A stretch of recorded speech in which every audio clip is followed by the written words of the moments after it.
And Jesse doing a quick mic check. Let me know if everything sounds good.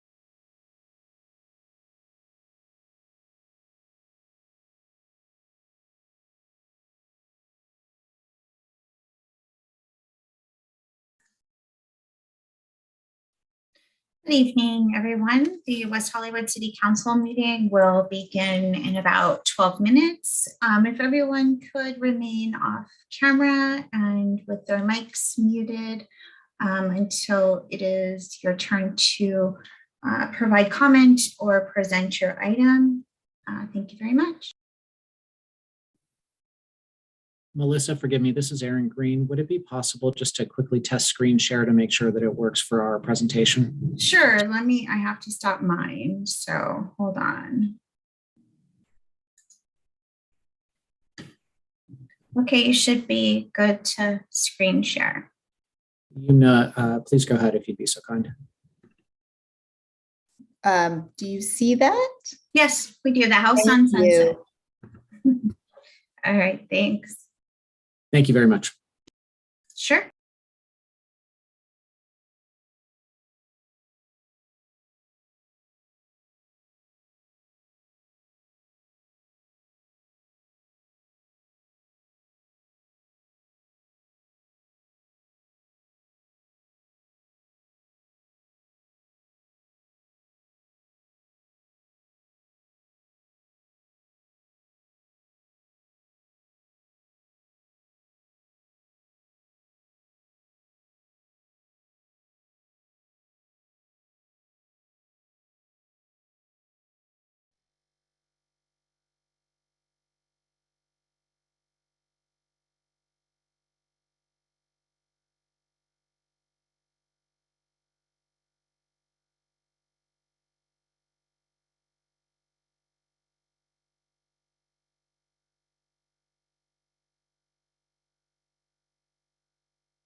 Is the meeting on? Thank you. The West Hollywood City Council meeting will begin at 6:00 p.m. It is currently only 5:52. So please Okay. remain on mute until I call your name to speak. All right, so what do? Press #6 again? Yes, I believe so. Okay, thank you. Thank you.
everyone can remain off camera and muted until I call your name to speak.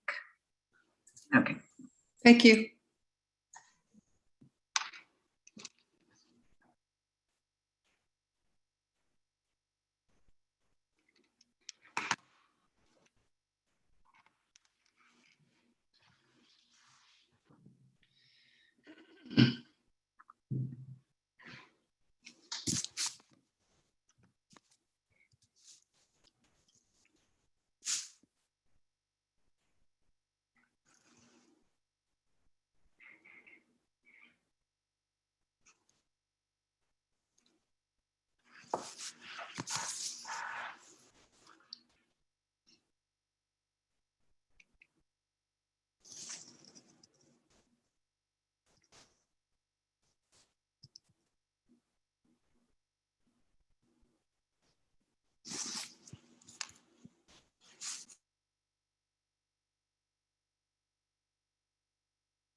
Mayor, we're waiting for Councilmember D'Amico to come in.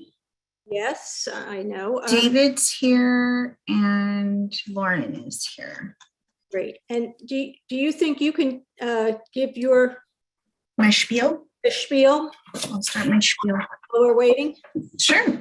Great. Let's do it. Okay. In an effort to protect public health and prevent the spread of COVID-19, AB 361 has authorized public meetings to take place via teleconference because state and local officials are recommending measures to promote social distancing. This city council meeting is being conducted via teleconference on the city's website and is also provided on a wide array of streaming media platforms to offer access to the public to the fullest extent possible.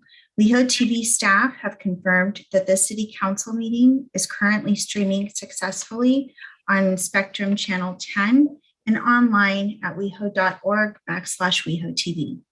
In addition, and as a courtesy, this meeting is also successfully streaming on the city's YouTube channel at youtube.com/WehoTV and on Roku, Apple TV, Fire TV, and Android TV.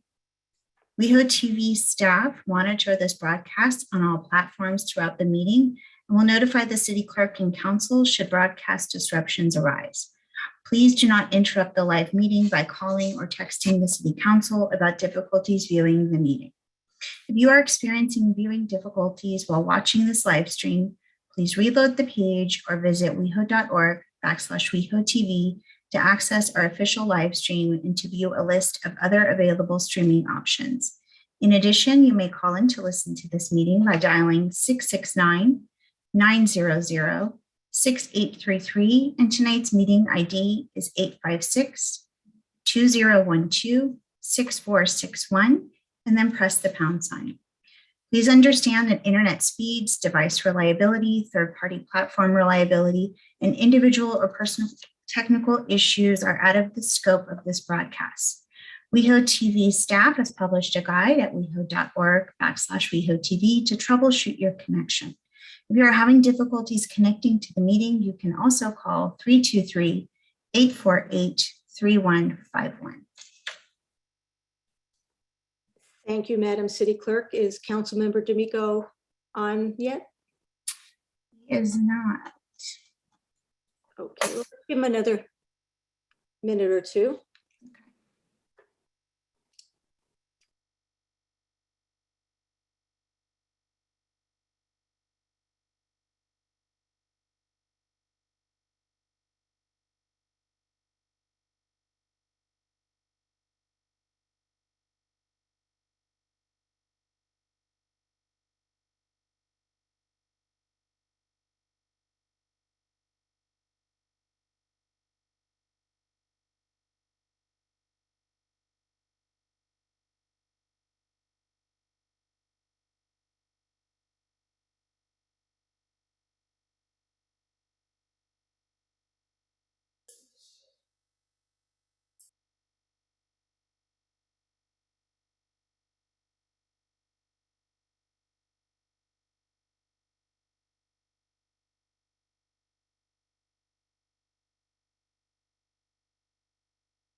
He's coming in now.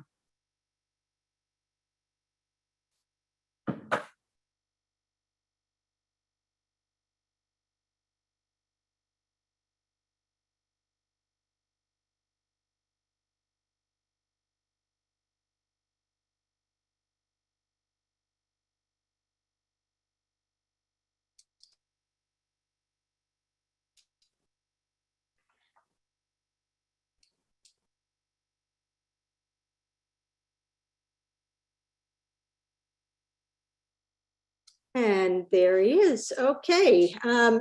It is Monday, December 6th, 2021. It is 6:06 on my clock, and we are going to call this meeting to order.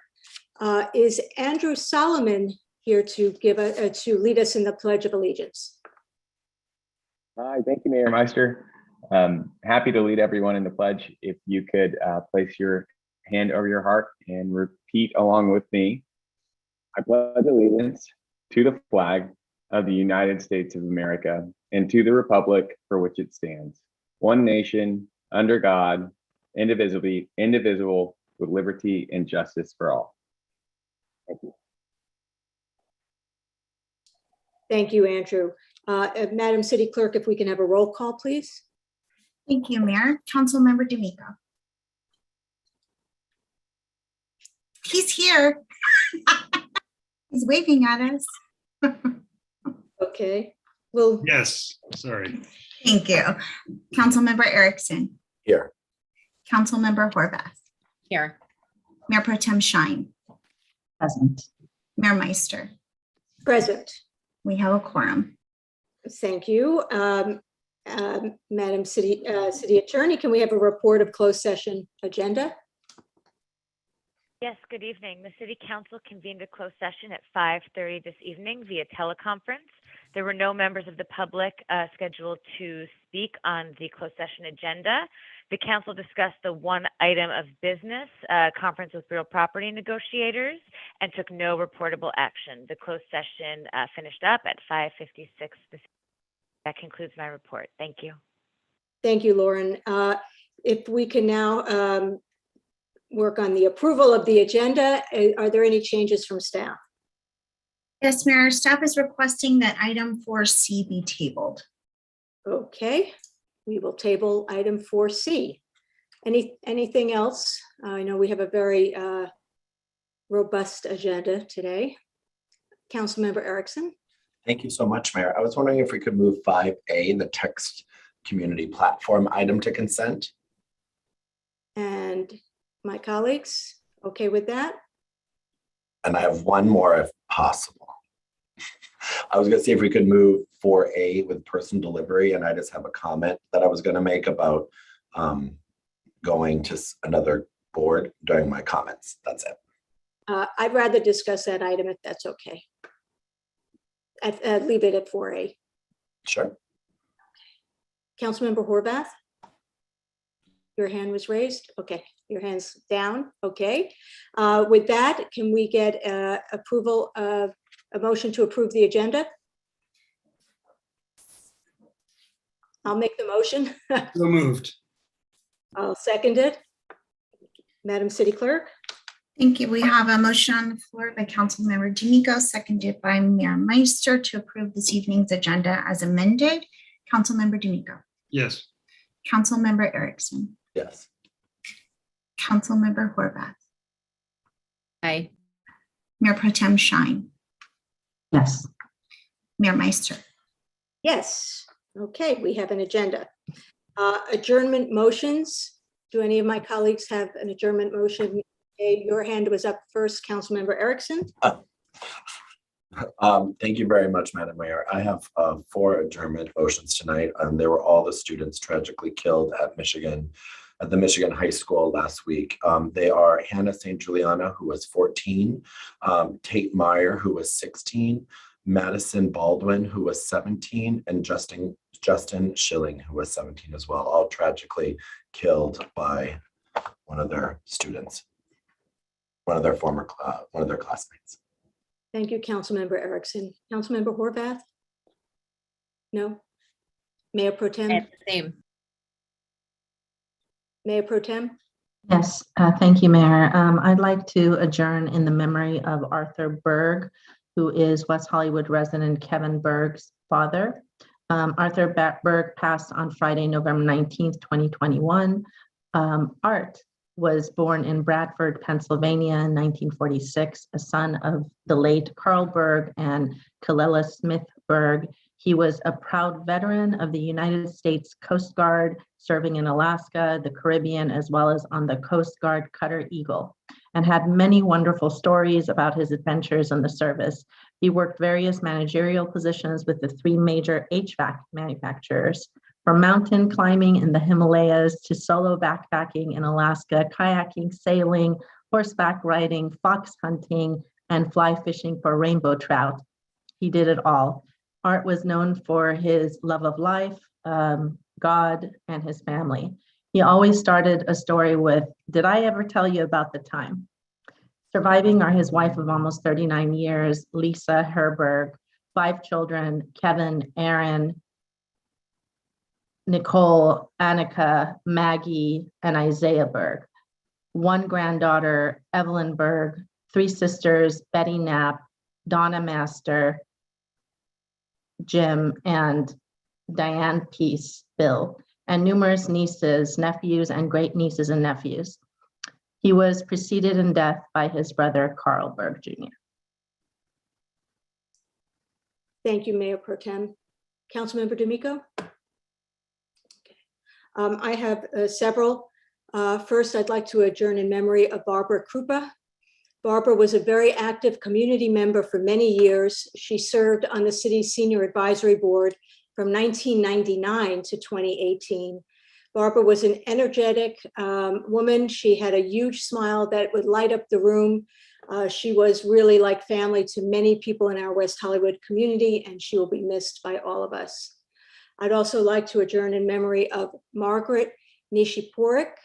Margaret was born on March 13th, 1924 in Hungary.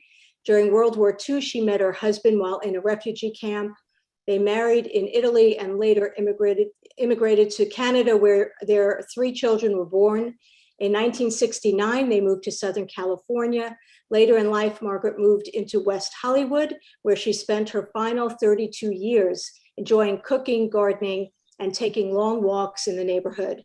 It's those long walks that kept her fit until she was almost 98 years old. Our deepest condolences to Margaret's family. I'd also like to adjourn in memory of Bob Dole. And as you know, we have our flags at half staff at the request of President Biden. And that's it for adjournments. If there's no objection, we will adjourn in all of those people's memories. And now we have, I believe, one presentation. Councilmember Erickson, I believe you have a presentation for Jeffrey Drew. I do, Mayor. I think Jeffrey's on. With a beautiful Christmas tree, if I do say so myself. Thank you. I'm so excited to present tonight's proclamation to Jeffrey Drew, who I'm going to read some amazing stuff about him, but it nowhere near matches the amount of amazingness that he represents to our community. So I had the great chance to meet Jeffrey at Outfest, where I saw the documentary Right to Try, and I hope everyone goes out and watches it. It's on Peacock right now, actually. But this documentary moved me so much, and I was able to talk with him, and I'm so glad you were able to join us tonight, Jeffrey, for all that you have done and all that you are doing. And so I'm gonna read it off now. So whereas Jeffrey Drew is an activist, community leader, and casting director whose story and experiences are chronicled in the documentary Right to Try, and whereas at the age of 23, Jeffrey was diagnosed with HIV and since then has taken various antiviral drugs to improve his health and keep him alive. And whereas as part of the documentary, Jeffrey stopped taking his daily regimen of 2 pills as researchers wiped out his immune system with chemotherapy to prepare him for the experimental treatment. And whereas the documentary captures Jeffrey's journey and participation in an experimental treatment study that may offer a potential cure for HIV. And whereas, in addition to participating in the study, Jeffrey is an active member in Los Angeles' recovery community and has led the way for organizations such as Best in Drag, a yearly drag queen pageant that has raised $5 million over the past 25 years for AIDS, and it's been a long time LGBTQ activist. Now, therefore, let it be resolved that the City Council of the City of West Hollywood hereby recognizes Jeffrey Drew for his service and participation in the Right to Try documentary, and for his willingness to share his journey and story with the rest of the world, and one day achieving a cure for HIV. Congratulations, Jeffrey. Thank you, Councilman Erickson. This is so great. I'm just honored and overwhelmed by all that's been, I mean, so much has happened since I first saw you at Outfest to the film being released on Peacock. And I just want to say thank you so much. And thank you to Zebariah Newman, the director, Brian Glisham, Stephanie Clough, Andrew Carlsberg, and Octavia Spencer for coming on and supporting this film and really just giving a lot of visibility. So it's been a remarkable journey. I'm overwhelmed, and thank you for this honor. That's just so wild. It's just wild to me. So thank you again. I appreciate it. And thank you to the whole City Council for this time. I appreciate it. Hi, John. Love you, Dan Sabrina. Thank you. Congratulations, Jeffrey. Thank you, Lord. Thank you. Okay, and I think that's it for presentations. And now we're going to move on to public comment. The City Council values your comments. However, pursuant to the Brown Act, Council cannot take action on items not listed on the posted agenda. The public comment period is limited to 20 minutes with 2 minutes allotted for each speaker. This public comment period is to address the City Council on consent calendar items, other agenda items if the member of the public cannot be present at the time the item is considered, or items of general interest within the jurisdiction of the City Council. Another period is also reserved for general comment later in the meeting for those that could not be heard at this time. Public hearing testimony will only be taken at the time of the hearing. City Clerk, Madam City Clerk, would you like to start our public comment? Thank you, Mayor. Our first speaker this evening will be Robert Allman. Robert, if you would like, you may unmute yourself, and if you wish to be on camera, you can turn on your camera and you will have 2 minutes. Thank you. Can everyone hear me? Yes. Okay, great. Good evening. I'm speaking this evening as a concerned resident of West Hollywood with regard to Chapter 9.28, safe storage of firearms in a residence. I previously made my comments, concerns regarding this matter known at the City Council meeting held on April 19th. At that time, I asked to be notified of any and all public meetings related to the item. That request was ignored, and the first reading was introduced on November 3rd and unanimously voted in favor of by the City Council, with no opportunity afforded to me to speak on the issue. The language of the ordinance mirrors that of a similar ordinance that exists in San Francisco. It's also remarkably similar to a law in the District of Columbia, which was found to be unconstitutional by the Supreme Court in 2008 in the District of Columbia versus Heller ruling. The salient difference that allows the San Francisco ordinance to be upheld is that it states a firearm does not need to have a trigger lock engaged in the home so long as a person is carrying the weapon. There are 3 main points that I'd like to make with regards to this proposed ordinance. The first being that it's unenforceable. There's no realistic way of enforcing this ordinance constitutionally. For law-abiding citizens who wish to keep a firearm in the home for purposes of self-defense, the City of West Hollywood is effectively asking them to maintain an honor system promise to keep the firearms locked. There's no practical way to do this, and the city is creating a situation where people who are unaware of the ordinance could be inadvertently breaking the law. Number 2 is that it's ineffective. Over the past decade, the city of San Francisco has actually seen an increase in both crimes and accidents involving firearms in spite of the ordinance. Well, we all want the city of West Hollywood to be a safe city and firearm ownership to be done in a responsible manner. we must be objective in this pursuit. Adoption of an ordinance that is proven to be ineffective and which will certainly open the city to costly litigation is both counterproductive and irresponsible.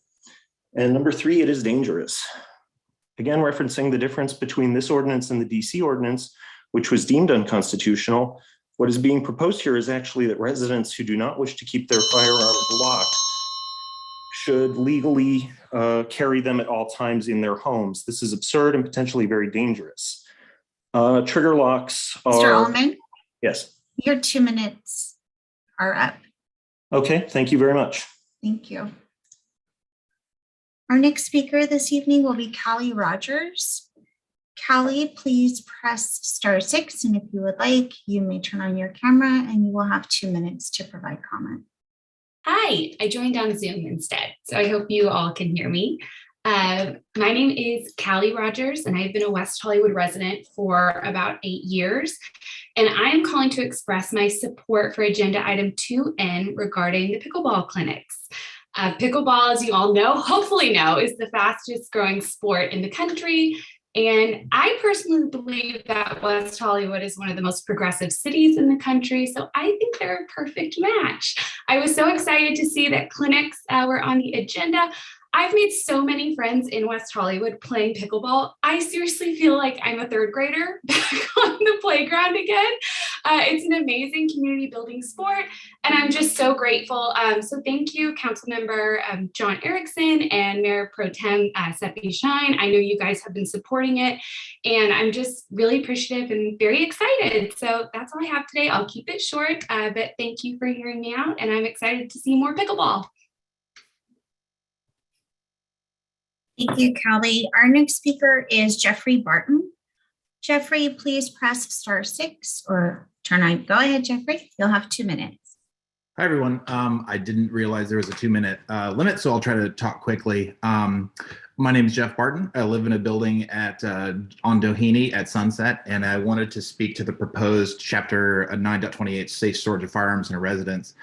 I moved from Chicago to West Hollywood in about 2009, and I chose West Hollywood in which to live because the area was so clean and safe. Unfortunately, I feel like West Hollywood is no longer the place it used to be, and I want to quickly share 2 events that happened to me in the last 75 days. On Saturday, September 25th at about 12:30 in the afternoon, a man broke into our building via a locked service door and gained entry into the building. Once inside, he had unrestricted access to the entire building, and he roamed around for about 90 minutes. All the while, he had a steel spike that was about 18 inches long and a crowbar in his hands. He shared the hallways and elevators with several of our residents, many of which of the building are elderly. They bought, new when the building was built in the 60s, and they've lived there their whole life, and they consider the building a very safe place to be. He used those weapons to break into mailboxes, locked storage units in a utility room, and then he stole a car out of our garage. We have video of everywhere he went in the building, and he brazenly moved freely without any fear or concern. We could see on video that an elderly man was sitting in the lobby of our building. That video has been provided to the Sheriff's Department. While the criminal was breaking into our mailboxes in the mailroom about 25 feet away from him. This incident was the 5th time in the past year that our mailboxes have been broken into, and the 2nd time a vehicle has been stolen out of our building in the past 12 months. It is scary to think what could have happened if one of our residents had confronted the man while he was roaming the building, or if he had tried to force his way into a unit to rob an owner, or who knows what. What would you do if you were home and a man with no concern of consequences came through your front door? And the second thing I wanted to share was an event where the Sheriff's Department responded with 6 deputies to our building, and they were unable to get access to the building after 3 of our owners called 911. Mr. Barton. That one of our owners was threatening another owner with a gun. Mr. Barton. Yes. We appreciate your comments. If you would like to follow up with an email to the council, it can be shared with them tomorrow so you can further express your concerns. I will do that. Thank you. Thank you very much. Our next speaker this evening is Walter Schild. Walter, please. Oh, Walter hasn't entered the meeting yet. Our next speaker then is Christina Overgaard. Christina, if you would like, you may turn on your camera and unmute yourself, and you will have 2 minutes to provide comment. Hello, thank you for having me. I spoke last meeting. It's been nearly 1 month since the minimum wage and vacation time ordinance was last voted on. And as far as business owners and business operators have been made aware, there's been no progress in developing the crucial details on how this ordinance will actually work.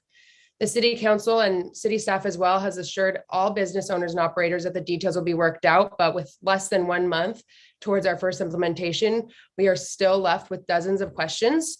So I'd like to communicate very similarly as I did last meeting. As an HR professional, I find this ordinance almost impossible to implement the way that it's currently written. So I'm asking you again, before you move this forward, can you please clarify the following questions? How is the 96 hours of paid leave accrued or calculated? If we have a part-time employee who sometimes works 10 hours, sometimes works 15, sometimes may work up to 25 if they're filling in for other people using their leave, how many hours would they accrue throughout the year? When would they be eligible to use the said leave? Is the 96 hours of paid leave classified as vacation as it has been mentioned? And if so, does it need to be paid out upon termination? Can we deny time off based on staff availability and business needs? Let's say it's a holiday, we have 20 people scheduled and 10 of them request off. So are we left to not be able to operate at all? My concerns with the rising minimum wage will largely only impact those making 2 to 3 times or even more the proposed minimum wage remains. As we've talked about many times, most non-tipped employees are making far above this. And as someone who is also passionate about social justice and change, I do fear that this increase will only impact and increase the wealth disparity that we currently see throughout our city. And I know the council has talked about that in previous meetings. That's all I have. Thank you for your time. Thank you, Christina. Our next speaker is Gabe Eisner. Gabe, if you would like, there you go. You may begin. You will have 2 minutes. Hello. Thank you for the time. I'm also speaking on, I'm not sure which number it is, but the firearms lock. I'm not particularly a gun fan. I'm afraid of them, and I don't really. I have rarely set eyes on one. I mean, in person. My dad brought a firearm out, within his house in Florida when he moved to Florida, and he bought one, and I was like, get that away from me. So I'm not particularly a gun fan, but I do think that the ordinance, and I've spoken on this before in front of you all, I do think that this particular ordinance goes too far for people who want to defend themselves in their own homes. And the reason it goes too far is because of constitutional issues. And why is that such a pesky thing that we should be concerned about? Constitutionality is also, I'll just remind everyone, the issue that prevented Rudy Giuliani in New York from properly enforcing his policy of stop and frisk. Stop and frisk was very effective on reducing crime, but it was later found to be unconstitutional because it was too aggressive. It basically went into people's went onto people's person. And this, I feel, is the same thing when you're going frisking people or going into their homes. I worry about the line that crosses. So my caution to everyone is just the lengths that we are going to keep people safe, which is a noble cause, but trying to enforce a measure that when you're going into people's homes, or how exactly would this be enforced? Would it be neighbors, ratting on each other, or making sure that I just don't know how that would go. And I think it's going to bring a bunch of lawsuits. So that's my objection to it. Thank you for listening. Thank you, Gabe. Our next speaker is Andrew Solomon. Andrew, if you would like, you may turn on there you go. Hi. Thanks, Melissa. I'm not only the guy who screwed up the Pledge of Allegiance at the beginning of this meeting, but also the town's biggest pickleball fan. So I wanted to call in and comment and support agenda item 2N and just say thank you. Thank you to Councilmember Erickson for proposing this, for supporting it. Thank you to Mayor Pro Tem Seppi Shine, who I've seen out on the pickleball court as she dominates Councilmember Erickson out there. I know Stephanie Martinez is on as well. Thank you so much for supporting the increased number of courts that we have that opened up on December 1st. Council members, if you don't know, we went from having just one court to play pickleball on in all of West Hollywood to now that we have 5. And a clinic like Councilmember Erickson is doing is great to just further build the community of people that we have. I've made tons of friends off of doing it. I know that next year we will continue to expand this and continue to make it a vibrant, growing, healthy community for West Hollywood. So thanks so much for putting in the time and effort to start hosting clinics. Thank you. Thank you, Andrew. And you didn't mess up the pledge. It was fine. Nancy Mancini, you are the next speaker. If you would like, you may turn on your camera, although I may need to assist you. Hang on. I had to stop her video, so she's gonna need help. There we go. Okay, so unmute yourself. Hello. There you go, and you'll have 2 minutes. Thank you so much. Thank you for having me. I really appreciate it. I wanted to discuss 2N and kind of piggyback off what Eric Solomon was saying. This is about pickleball, and I'm an avid player. And I know people might think, oh, pickleball, it sounds like a waste of time, but it's a really, really, really great sport. And it's really brought our community together. It's really good to relieve stress. It's such a good, fun place. And it really does give our community a boost up. I've been a member of West Hollywood, living here for 25 years. And I can't believe how amazing and all the camaraderie this sport brings. So I just wanted to ask and just kind of talk about maybe doing some beginner pickleball clinics, because there's so many people that are hitting me up saying, hey, we really want to play. And they're all ages, 7 to 97. I mean, it's so good. Everybody and anybody can learn and play. So we always say, let's bring our community together. So this is really, really good. But we need clinics in order to teach people the right way so they don't hurt themselves, all the rules. And it is the fastest growing sport in America. And it's so good for so many levels, from vitamin D to, getting your 10,000 steps done in 2 hours. So thank you for hearing me. I appreciate it. And I hope to see you out on the pickleball courts.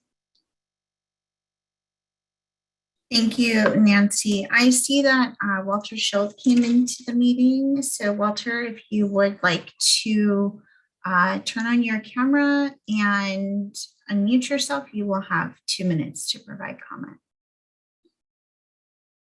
Thank you. I'm sorry I'm on a phone without a camera system. I wanted to just follow up on the updates with the minimum wage ordinance that was passed recently. I know it's on consent tonight. I wanted to let the council know that we still don't have detailed information on vacation accrual and how we can handle some of the highly compensated employees that earn service charges and tips that we're so proud of their high wages. We're looking forward to working with the city attorney, the city manager, and to come back to city council to correct some of the problems with the current minimum wage ordinance. And I also wanted to just point out that the city attorney didn't comment at all on some federal law that I believe Councilmember Erickson claimed that was required that union members are paid sub-minimum wage. I know that some council members attended the Edition Hotel a few weeks ago. You were served by tipped union employees who make less than $15 an hour. And you passed an ordinance that would continue to pay those employees sub-minimum wage. So I was hoping that, I think one of the council members said they didn't want to negotiate about poverty wages, I believe was the comment.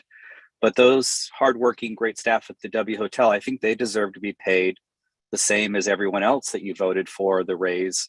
And I know most of our businesses support a raise in the wages. I know we do, if it's done correctly, to include all of the great compensation from tips and service charges.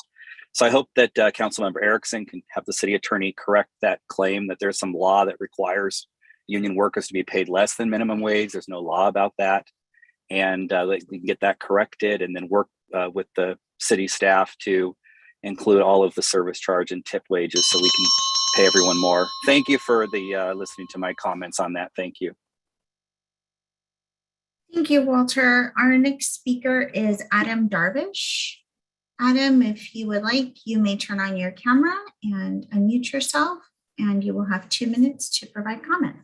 Great. Thank you so much. I'm Adam Darvish, a resident. Good evening, Mayor Meister and Mayor Pro Tem Shine and Council. I'm calling tonight on a lighter note, a lot lighter than gun control and also minimum wage.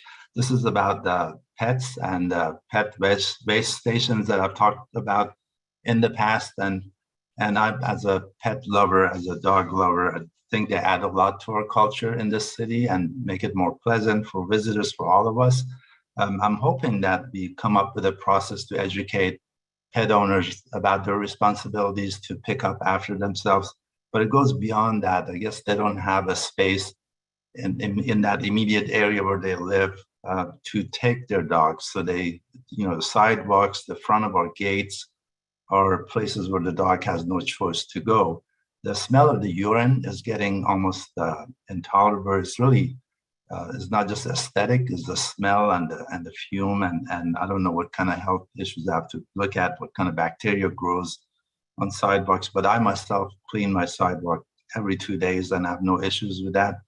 Again, I'm hoping that City Council will look at that, but also maybe require new construction, large apartment buildings or condominiums to have a green space for dogs, because a lot of these dogs are in a building where there are many residents, and each one of them, may God bless them, to have dogs or pets, as all of us love to have one, and they have no choice. So I'm hoping that that would be part of sort of moving forward to make our city more pleasant. And I also wanted to thank, I think, item 2M is about the pet cemetery and tribute that I believe started back in 2019. Mayor Meister and I believe former council member John Duran had pushed that forward. So thank you for that item. Hopefully, I know finances are tight. Part of that will go through. So thank you so much. Thank you, Adam. Our next speaker this evening is Drian Juarez, and after Drian provides comment, we will take public comment from one more individual and we'll have reached our 20 minutes. Go ahead, Drian. Hi, everyone. Good evening and happy holidays. I just wanted to quickly hop on and thank the city for their support of the arts, especially during these times. And especially thank you for your support of item 2J, the One City, One Pride LGBTQ Arts Festival grant. I think no time like now is it more important to highlight the arts, bring joy to people. And like the pickleball enthusiasts have mentioned, we really need an opportunity to build community again. And so I just wanted to thank the city for their support of the arts. Happy holidays to City Council and city staff. Thank you for all the good work that you do. And thank you for giving me space tonight. Thank you, Drian. Our next speaker, with the shortened time that Drian gave, we can probably allow one more after this. So Mike Greenspan, if you would like to press *6, that will unmute you, and then you will have 2 minutes to provide comment.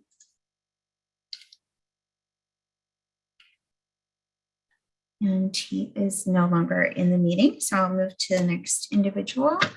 Lynn Jordan. Didn't come in either. Jordan David, you can unmute yourself and turn your camera on if you'd like, and you'll have 2 minutes. Hi, this is Jordan David. I'm a voter in West Hollywood elections.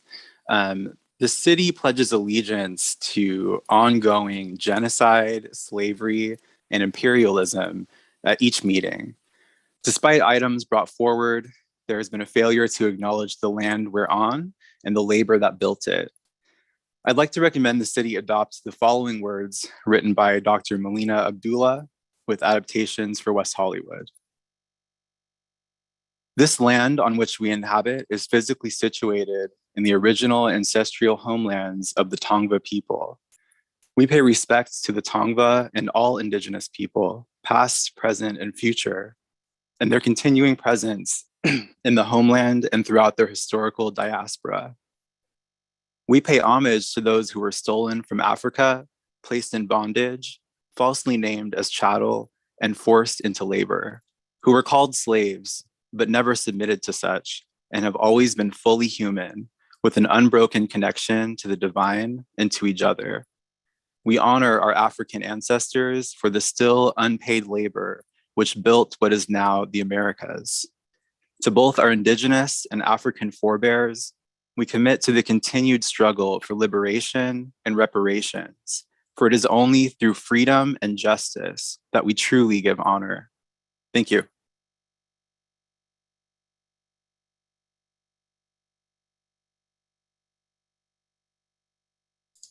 Thank you, Jordan. We have reached our 20 minutes. For those individuals who signed up to speak under general public comment, you will be moved to the second public comment period at the end of this evening's City Council meeting.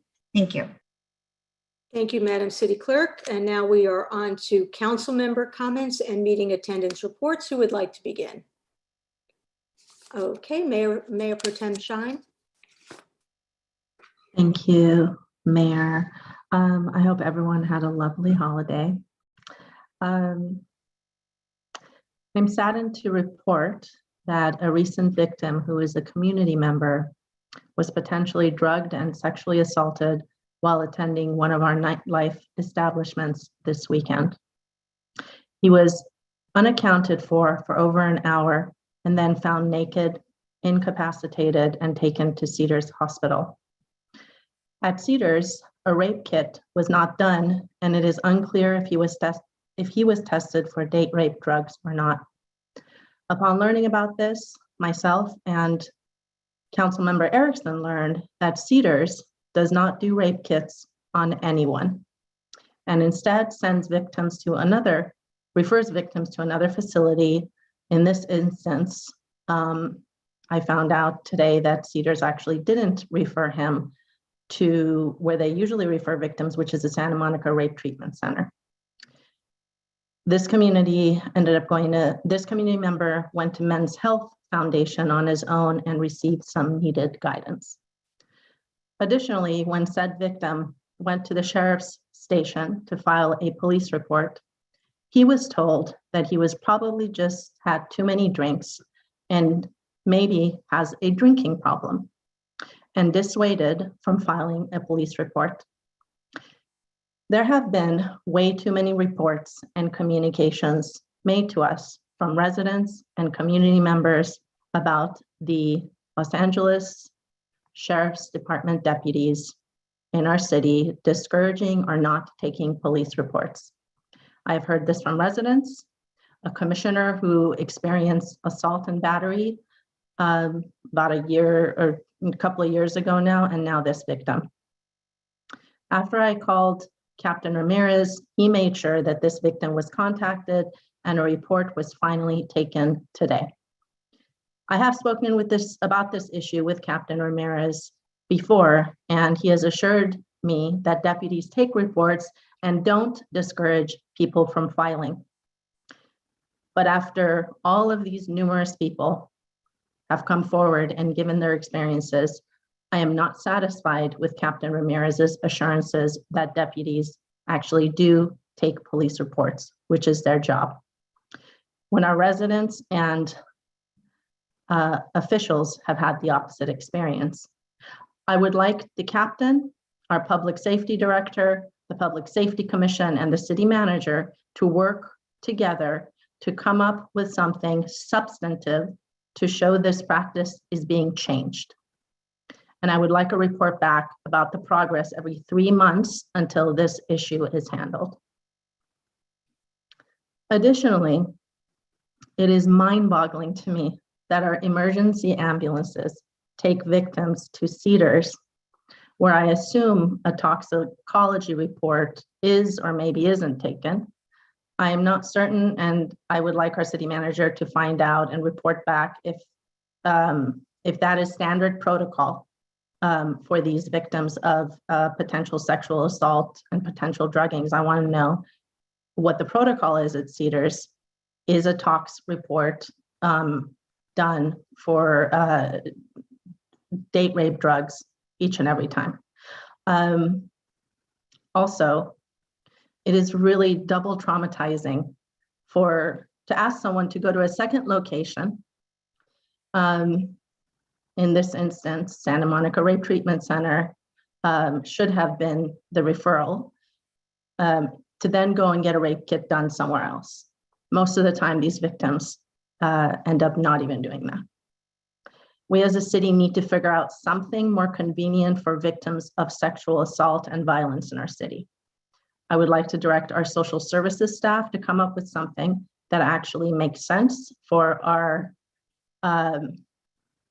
people that experience sexual assault and potential druggings in our city. And come back with an item for us to review and implement. Perhaps some mobile health crisis response units in the future can also serve this function as far as conducting rape kits when they're created. But in the meantime, we need to do something differently. On another matter, the district lines are being redrawn and maps are being considered for county supervisor. I'm really concerned with one of the maps being considered, which is map F2. This map needs to change, or else West Hollywood would not stay united as part of the West Side City's COG. And instead, we would align with East LA. Map F1 is a better option, but map B3 is the best option to keep West Hollywood as part of West Side City's COG. We need to stay united. We are part of the West Side. Members of the public can make public comment, and residents can make public comment on this by going to publiccomment.redistricting.lacounty.gov and submit comments no later than 5 p.m. tomorrow, because the meeting is tomorrow, if you would like to learn more and weigh in. I want to thank Councilmember D'Amico for co-sponsoring the text messaging communication item. I am really excited for this. In my experience, so many different people use texts, even when they might not have internet access or access to emails. This is just going to be one better way for us to be able to communicate to our residents and the community. So thank you for that. And thank you for putting it on consent, Councilmember Erickson. Since our last city council meeting, which was on November 15th, I attended the National League of Cities Summit. I had a tour of the Essentia Homeless Shelter. I attended the Creative Business Awards. I dropped by Councilmember Erickson Saturdays at Palmer Park with John event. I attended the Transgender Day of Remembrance event.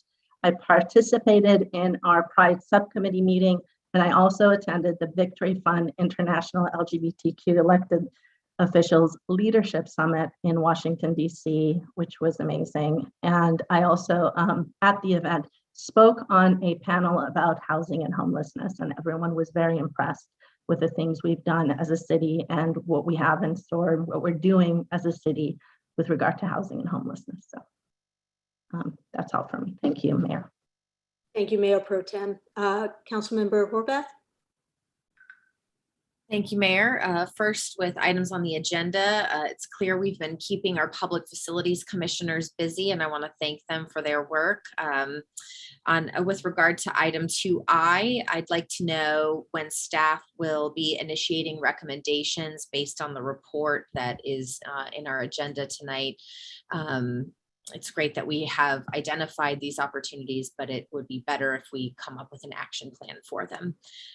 With regard to item 5A, which was added to consent, if staff could indicate, maybe the city manager can get the answer by the time he speaks, how we determined 15,000 to be the number for that item that we budgeted.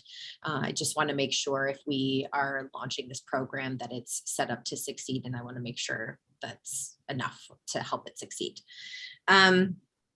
I'm working with the city manager on my comments regarding the public safety items that were discussed at the last council meeting, and would ask that we get an update whether from our city manager or from the captain tonight on some of the recent incidents that have been getting some attention. I know that there has been a lot of information and some misinformation being shared on social media. I think it would be helpful to understand exactly what has been happening in West Hollywood, what the impact has been, and how we are responding. So if we could get a bit of an update on some of those recent reports, that would be helpful. With regard to meetings since the last since I last attended a council meeting to report them. I also participated in the National League of Cities conference, the Board of Directors meeting, and the Women in Municipal Government event, along with Mayor Pro Tem Shine. I represented the West Side Cities COG at SCAG and the Transportation Committee, and participated in the Clean Power Alliance Board of Directors meetings, as well as the Liability Trust Fund Claims Board and Oversight Committee meetings. Represented the city at the LA Marathon, and also wanted to congratulate, I missed the opportunity the last meeting, to congratulate our staff, our business leaders, and everyone in our business community on the wonderful Business Friendly City Award accomplishment. I know it takes a village to make something like that happen. I especially want to thank our staff for the strong role that they played to help make that accomplishment happen. Also want to thank our staff who helped with Veterans Day programming.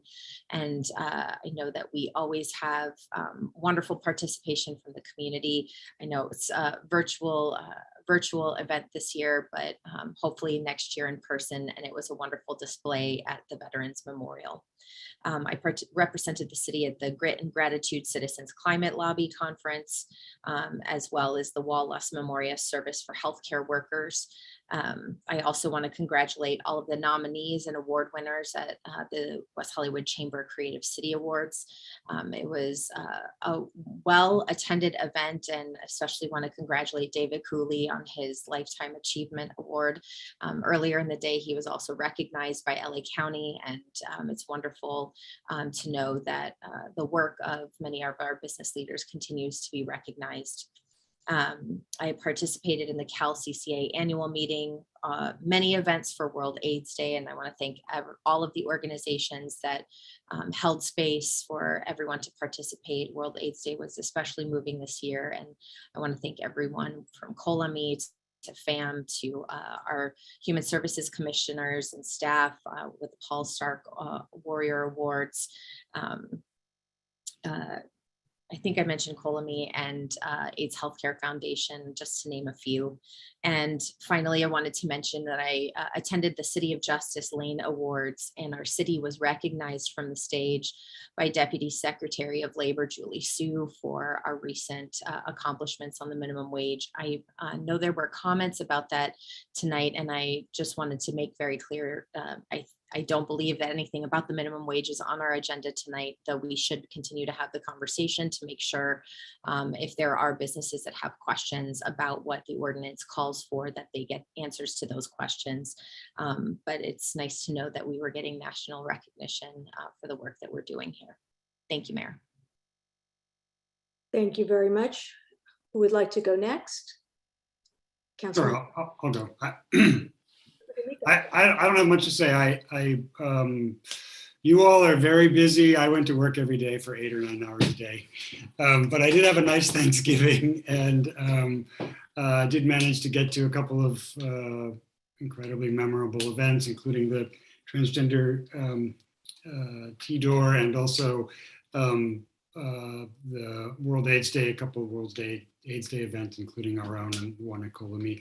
And I also, in terms of business, I guess I was hoping that if not tonight, then certainly at our next meeting, we could either get an item or just an update from David about the progress of actually releasing in whatever speed and whatever form guidelines for implementing our minimum wage, the questions that are being raised by our businesses, and the timelines for such as well.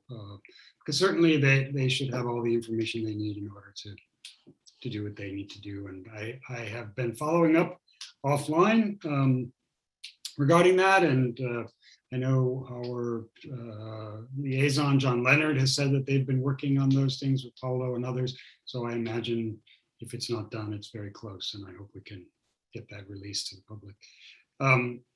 I also want to say to Mayor Pro Tem Shine, I'm happy to have hosted or co-sponsored our effort regarding texting. I also agree. I think it's really where we're probably mostly all meeting. I know, though I'm probably 3 times the age of anyone who thinks the way that I think about this. I hate answering my phone. I would much rather text someone, get the information I need and move on. I'm glad that we're moving in that direction.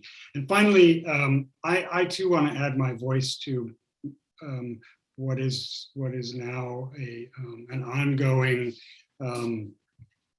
bubbling up, boiling over far too many times, questions about druggings in our businesses. Certainly we all read about the 2 women who were at a local business and then dropped off anonymously at hospitals and died over Thanksgiving week, and someone else who was drugged and beaten up and bashed on San Vicente, and now this. And certainly in the context of the tens of thousands of people who come here, have a good time, safely get home, we are doing a lot of things that are right. However, we need to make sure we get these things right too. It's like flying a plane but landing it badly. I mean, we just have to really make sure. And however I can help with my ongoing relationship with the Rape Treatment Center, both professionally and personally. I know that they have met with us many times. They've met with the Sheriff's Department many times. Getting the information out. In fact, from Council Member Shine and Mayor Pro Tem Shine and I, regarding consent and on the back, call 911. But I think you're right. If you call 911 and an ambulance comes and you're taken to the wrong place, that's not acceptable. So we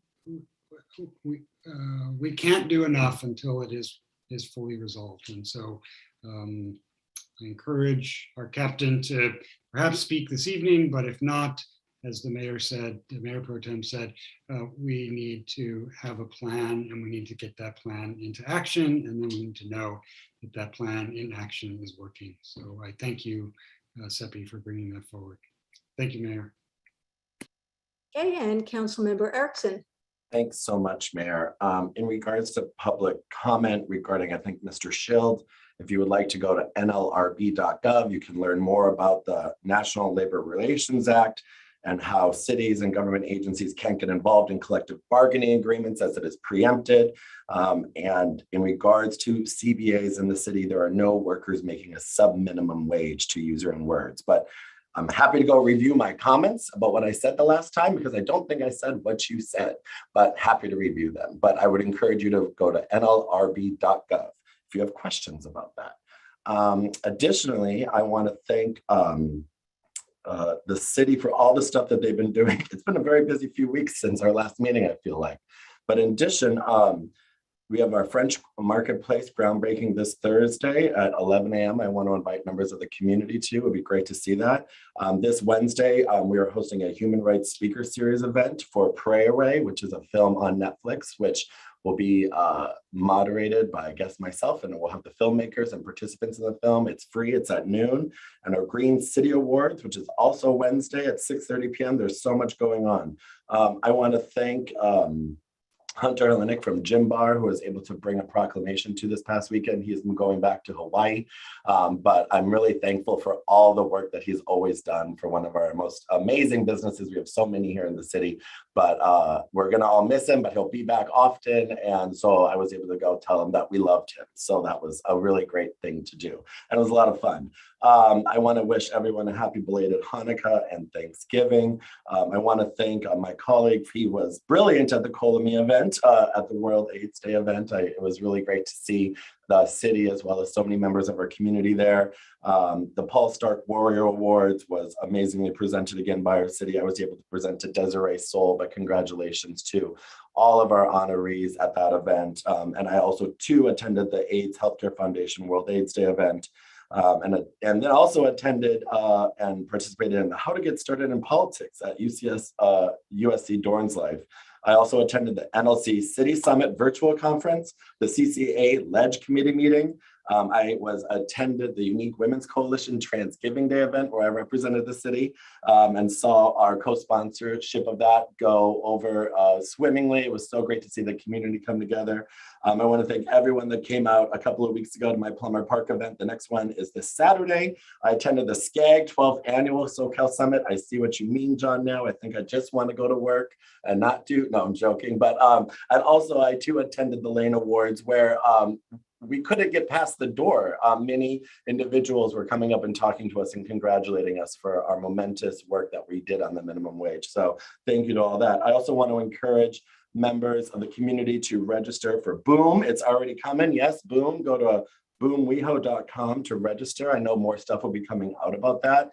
Also, congratulations to all of the awardees at the Chamber of Commerce event. I was not able to attend because I had to be at work. It was really sad, as well as do other things. I couldn't make it from downtown because I have to go into work now. I don't get to do it remotely. So I cannot get from USC to West Hollywood in 30 minutes, to say the least. So I wasn't able to attend because then I had a board meeting that same night for the ACLU, another organization I belong to separately. But I want to congratulate them. It looked from the photos, it was great. I tuned in on Instagram Live at some point at 10 p.m. and I think I saw some of the awardees. It was a great event. It looked really fun. So it was great to see that. And then in addition, I just want to further uplift what Mayor Pro Tem Shine had commented about this earlier regarding the incident at one of our nightclubs, and echo everything else that Councilmember D'Amico said, as well as I'm sure how we can move forward. I want to thank her for trusting me to help out this individual that talked to us about this. I too, as well as Cedars, was very shocked to learn that they don't do rape kit testing there. And I think, as my colleague John D'Amico said, these independent operators that operate our ambulances go to the nearest hospital. And so if this occurs, they're going to go to Cedars. I would prefer to go to Cedars if anything happens to me, but that's for the public to know. So if you ever see me, please take me to Cedars. But ultimately, this is something that has been increasing in our nightlife. This has been something that we've been hearing more and more of. And if these victims, and many of us have been involved in this type of work, the statistics of people not reporting or doing what they, have to do, if the process is only stopping them from doing it, the numbers grow as you put more barriers in front of them. Those issues go further down, and the chasm increases for our LGBTQ community, as well as people of color and communities of color that don't want to report, but don't feel safe reporting. And I too have heard from many residents about reporting, and this is one story of sadly many, and we need to get to the bottom of it. So however we get that back, city manager, or however we need to do, because this is something that we hear about way too much. So thank you very much. Thank you, Councilmember Erickson. For me, attendance, I attended the West Hollywood Chamber Creative Business Awards. Congratulations to all the CBA nominees and winners. I attended the Mass Shooting Protocol and Playbook webinar, a resource for US mayors and city managers. I attended the convening of LA County mayors at the LA Zoo, where there was an informative conversation with Dr. Barbara Ferrer of the LA County Department of Health. I attended SCAG's 12th Annual Southern California Economic Summit. I attended the West Hollywood Chamber of Commerce monthly all business meeting. And as you heard, they had lots of questions for the city manager and city attorney regarding the minimum wage ordinance. So I'm asking both of you to please reach out as soon as possible. I also attended TDOR and the Paul Andrew Stark Warrior Awards. Congratulations to all of the warriors. Lastly, I had the honor of personally giving a proclamation to the incredible songwriter, singer Carole King, designating December 2nd, 2021 Carole King Day. Among her many accomplishments, she was giving her time and talent to raise awareness for the nonprofit People's Pottery Project. So that was really an interesting evening and a really amazing nonprofit group. I would also like to ask the city manager, Kristen, the captain, David Giuini, to please bring back a public safety item to us on nightlife safety as soon as you can, so that we can have a discussion about it and try to see what else we can be doing to make our city safer for our nightlife visitors and our residents who expect us to be keeping them safe. Regarding the consent calendar, item 2I, the housing capacity analysis. I appreciate staff's report. It's good to know that what the potential housing capacity is for the various underdeveloped sites controlled by the city. What staff presented to the homeless subcommittee was an interesting concept for site 2 that included permanent supportive housing, space for nonprofits, and opportunities for home ownership, a blend of uses working together and sharing open spaces. It also included possibilities for revenue generating development other than billboards. If my cohort, Mayor Pro Tem Shine, is amenable, I would like to request that staff present their site 2 concept to council in January or February 2022, depending on the size of our agendas, so that all of us and the public can see what some of the possibilities are, especially for that site, which obviously is a good size site. It's in the center of our city, and it has a lot of visibility and a lot of potential. For the record, though, I was not at all impressed with TAP's analysis. Their suggestion said to me that they have no real sense of who lives in West Hollywood or the unique personalities of its neighborhoods. They also apparently do not know that new billboards for Santa Monica Boulevard is against city policy. I think that our staff has a much better understanding of our city, and I would leave it to UDAS to work on potential scenarios for our sites. Mayor Pro Tem Shine and I also had an item for staff to identify diverse and creative development industry leaders who may be interested in working on city projects. That was January 19th, 2021.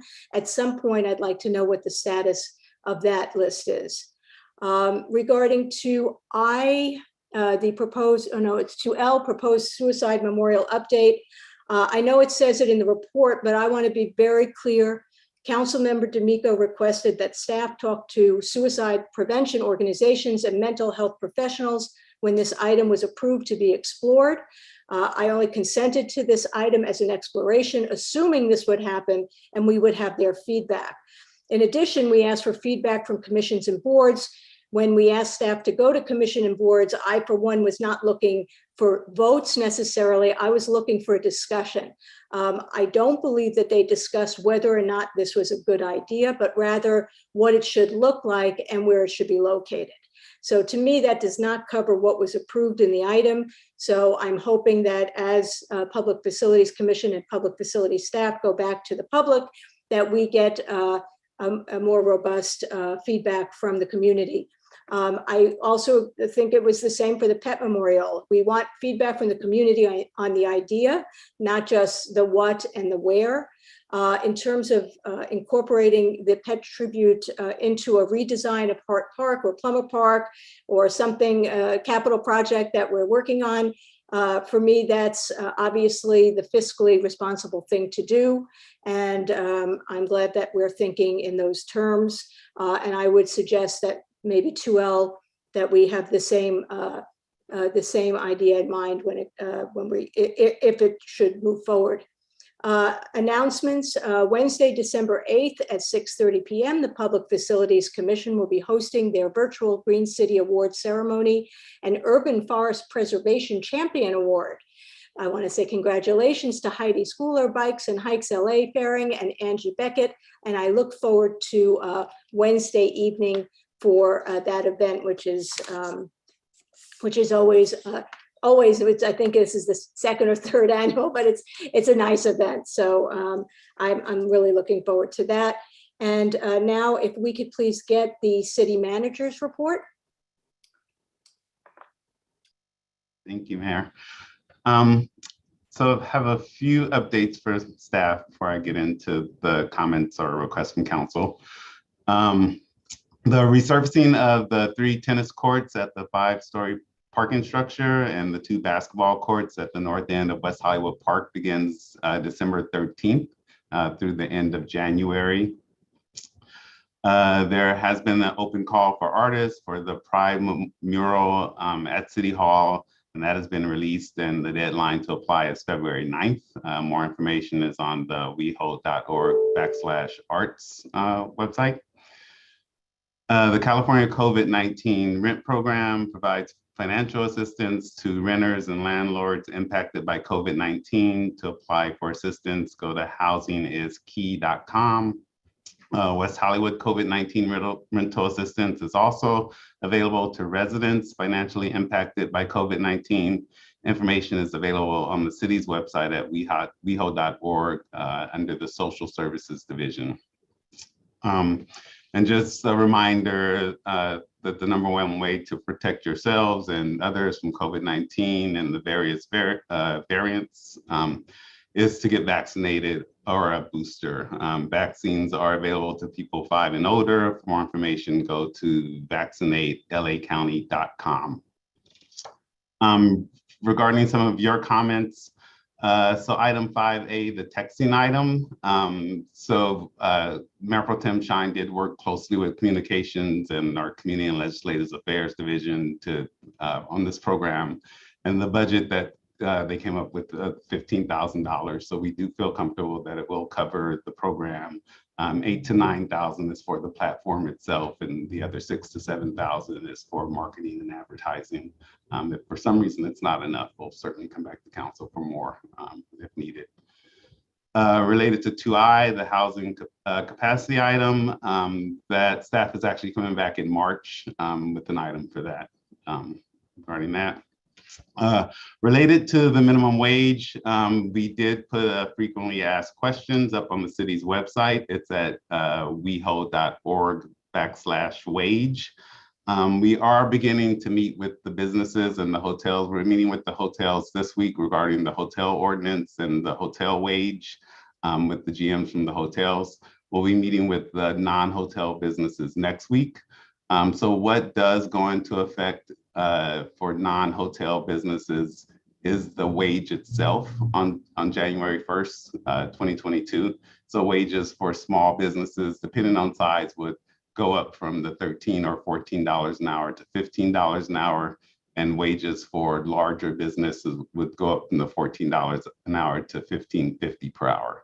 The leave provisions do not go into effect until July 1 of 2022. So we will have more information on those well before it goes into effect. The memo with the 11 very complicated issues that were provided by the businesses and that we're committed to work with them on, we will start working with them. We're meeting with them next week. But those issues were not going to be solved in the 3 weeks since the last meeting. Our intention is to work closely with the businesses and resolve what we can before the July 1st, 2022 date, when most of the other provisions go into effect.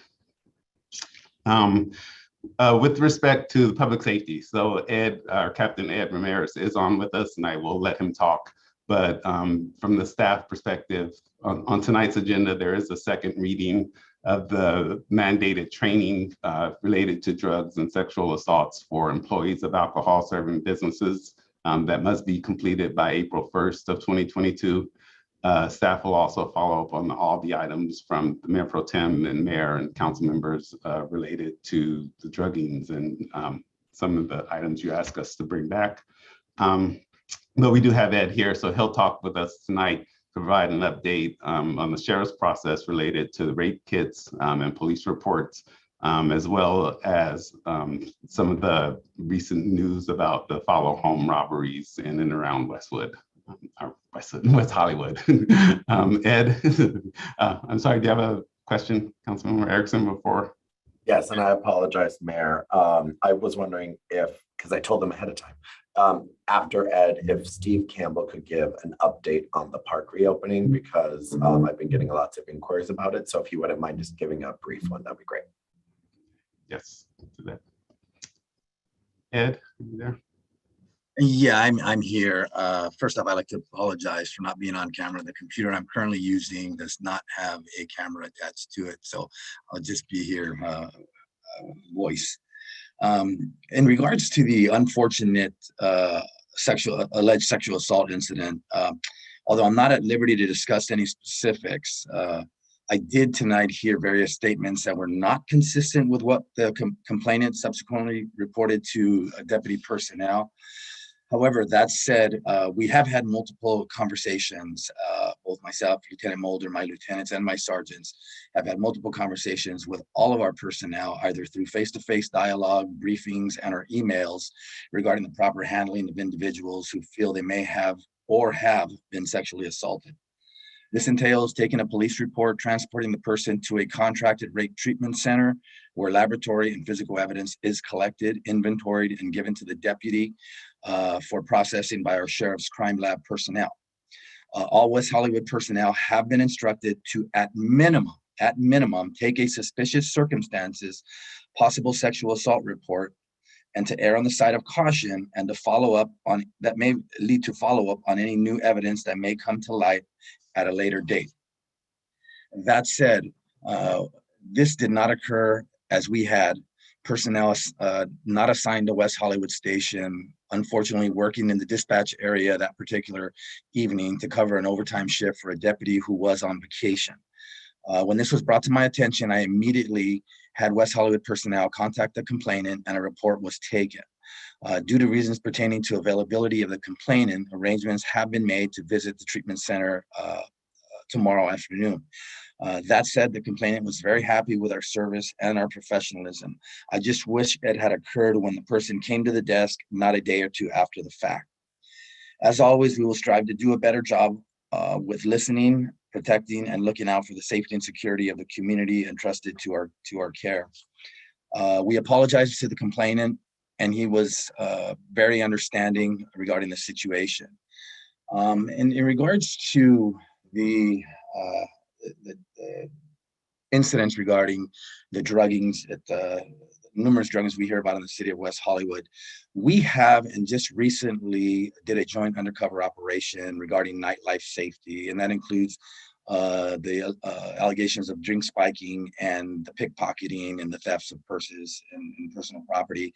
That was conducted by station personnel and our narcotics bureau, as well as an outside entity who I'm not at liberty to discuss. However, these undercover operations will continue throughout the year. We are doing everything within our power to stop these crimes from happening. I am equally as appalled as them, as you are. And my team is doing everything in their power to ensure that these don't happen again. In regards to the West Hollywood Sheriff Station and some of the crimes that are being committed, we have received a few reports of victims being followed home from locations outside of the city of West Hollywood and then robbed of high-value watches and jewelry once they arrive at the location within the city proper. These robberies have occurred throughout Los Angeles, however, most notably on the west side. Therefore, we are urging our citizens to be aware of your surroundings for anything unusual or out of the ordinary before leaving your car, walking out of restaurants, stores, malls, shopping centers, or clubs. Be cautious of displaying high-value property in public places such as purses, watches, and jewelry. Record and report suspicious activity to our station, and if possible, write down or enter information into your phone, any suspect or vehicle information. If you are driving and believe you may be being followed, dial 911. And if possible, drive to the nearest police or sheriff station. If you are the victim of a robbery, do not resist the robbery suspects. Cooperate and comply with their demands and be a good witness by remembering clothing and physical descriptions to the best of your ability. After a robbery, immediately call 911 and jot down everything you can remember about the crime, suspects, and suspect vehicle. And finally, please do not chase or follow the suspect or suspects out of your place of business or home. Leave the job of apprehending the suspects to law enforcement personnel. And with that, I will take any questions that you may have. Captain, this is Lindsay. I have one question. I've seen some social media reports that hundreds of these incidences have occurred. The follow home robberies in particular, is that hundreds of them have happened in West Hollywood over the recent period of time. Is that an accurate number? I obviously want people to be aware, but I also want us to be informed. And so if you could kind of give us an understanding of the impact that these incidents are having within West Hollywood. And if you know, in comparison to Beverly Hills or Los Angeles, I think that would be helpful to know. We have received a handful of these, less than 5 in the city of West Hollywood. However, they are occurring, like I mentioned, around the west side of Los Angeles, including the cities of Beverly Hills and the jurisdiction of the Los Angeles Police Department, Wilshire, West LA. And we are working very, very closely with them. We have developed significant information, again, that I cannot discuss with you. But in the very near future, I hope to have more information as arrests are made in these cases. It is going on significantly throughout Los Angeles, but I can tell you that it's not hundreds within the city of West Hollywood. It is a handful, most notably less than 5. Anybody else? Councilmember Erickson? Thank you so much, Captain. So if someone comes into the station and they say they were sexually assaulted and or raped, where would you take them? That person would go to the Santa Monica Rape Treatment Center. That is our contracted hospital for any rapes that occur in the city of West Hollywood. Has anyone under, and maybe you don't know this right off the top of your head, have your people taken them to Cedars, or because they may not be the person that, as you said, works our desk normally? Has there been any screw ups in those ways or misinformation given? No, our personnel is well versed on the fact that that's not a service that Cedars provides. So we do take them to the Santa Monica Rape Treatment Center. I believe in this instance, we did not get involved until we did not know about the incident until the person came to the desk. This was a situation that was handled by fire and by Cedars. We subsequently found out about it through the complainant who came to the desk and reported it to the deputy, who was not assigned to West Hollywood Station, but was in fact working an overtime position. So if you get called because you discover someone who is in an alleyway and they've been assaulted and an ambulance calls, where does the ambulance also know to take them to Santa Monica? Do you tell the ambulance to take them there, or do they go to Cedars? No, well, what'll happen is they will probably more than likely take the person to Cedars. Once it's determined that a rape or alleged sexual assault took place, we will in fact dispatch a deputy to the hospital who will get all that information. Once the person is stabilized, we will then take the person to physically take the person in one of our cars to the Rape Treatment Center for treatment and the gathering of both physical and physical evidence.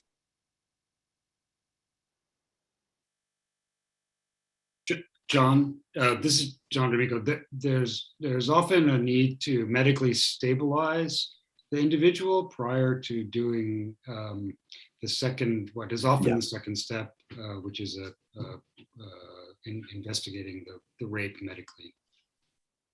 Yeah, I just am trying to understand the process a little bit more. Mayor Pro Tem? Thank you. Do we keep a track of or any kind of record of how many people have been taken to Cedars who there is a potential belief that they've been sexually assaulted, and how many of those people have gone to the Santa Monica Rape Treatment Center? I guess that's my first question. I'd like to find out that information. Secondly, Captain Ramirez, are protocols for deputies in West Hollywood very different from deputies that work outside of West Hollywood in these circumstances, as far as taking a report when a potential victim comes in to ask for one? No, the protocol should be the same across Los Angeles County.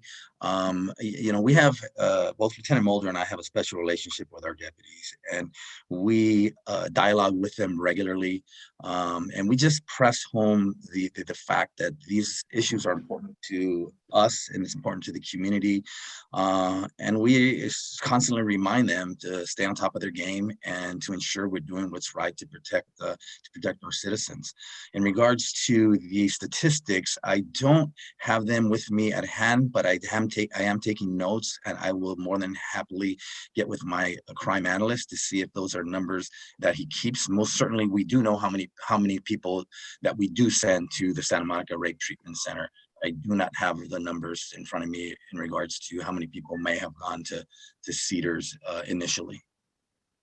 And then just to follow up on this, the people that are taken to Cedars. So when an ambulance is called, in this circumstance, obviously sheriff's was not called or involved, right? Until you found out about it the next day, because the victim came forward and tried to file the report. Do we have any way of figuring out how many potential victims have been taken just to Cedars? And maybe this is I don't know if you can answer this, because if we don't, then you wouldn't know.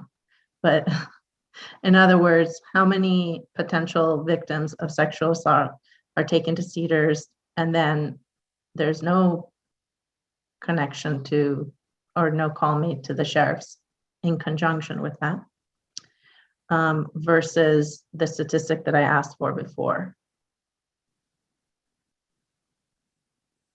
Yeah, I don't have that statistic that you're asking for, but I can certainly try to get that for you and get that information back to you. Okay, thank you. So you said that this was a deputy that was working overtime that's not necessarily a West Hollywood deputy, right?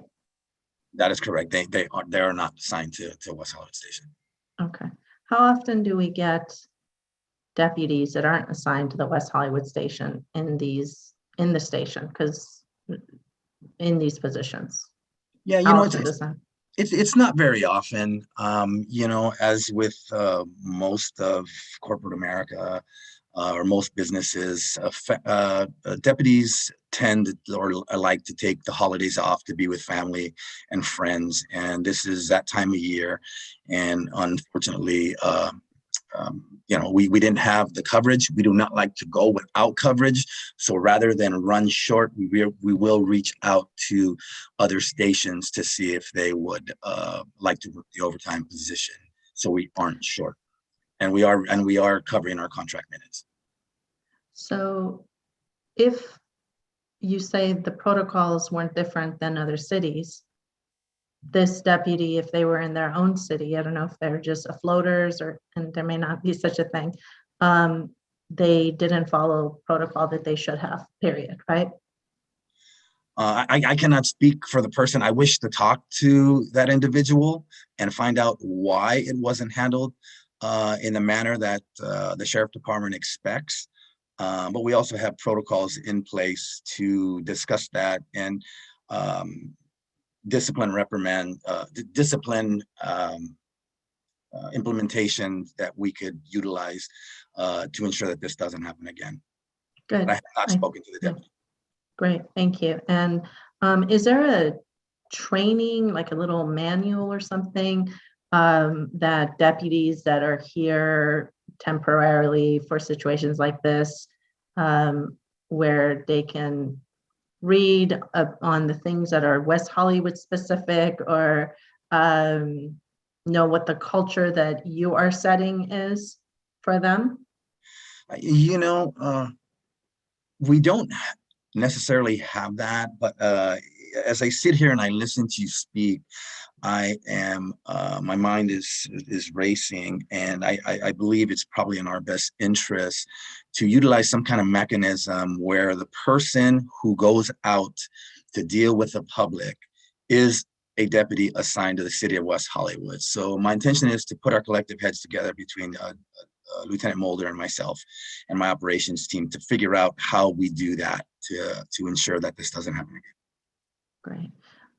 That's great. Thank you. And in this circumstance, I see that it was someone else, but I will say, Captain Ramirez, that in the other circumstances that I've heard from, and there have been times that even our own West Hollywood deputies have, for whatever reason,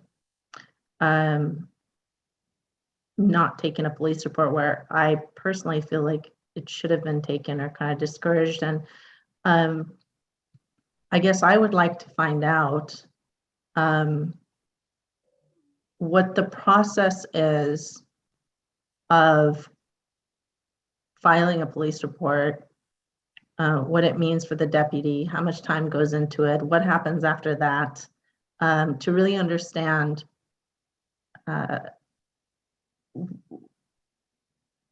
the potential reasoning behind maybe a few deputies not fulfilling those duties, because that's what it sounds like.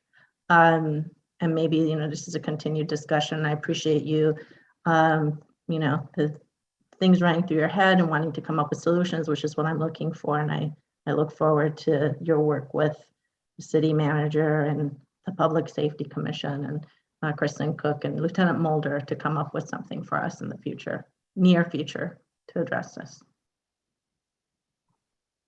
Thank you. I appreciate the dialogue. Thank you. And now, Steve Campbell, can you give us a brief update? Hi, good evening, Mayor Pro Tem, and members of the City Council. So I had an opportunity today to talk with our construction management staff. We feel very confident that we'll be able to achieve our complete certificate of occupancy by late March, early April. That being said, we are taking some areas of the project now, including the Plinth Garage and El Tovar is in process. So we'll be able to provide some access through from the 5-story garage out to Robertson and kind of open up that pedestrian and traffic movement through the area. That being said, anything that we can do to expedite taking certain areas and still get, like, you know, maybe through a temporary certificate of occupancy in areas of the pool, which is an outside recreation activity that will comply with COVID, we will certainly do that, and, you know, try to get the public into the park and those areas as soon as possible.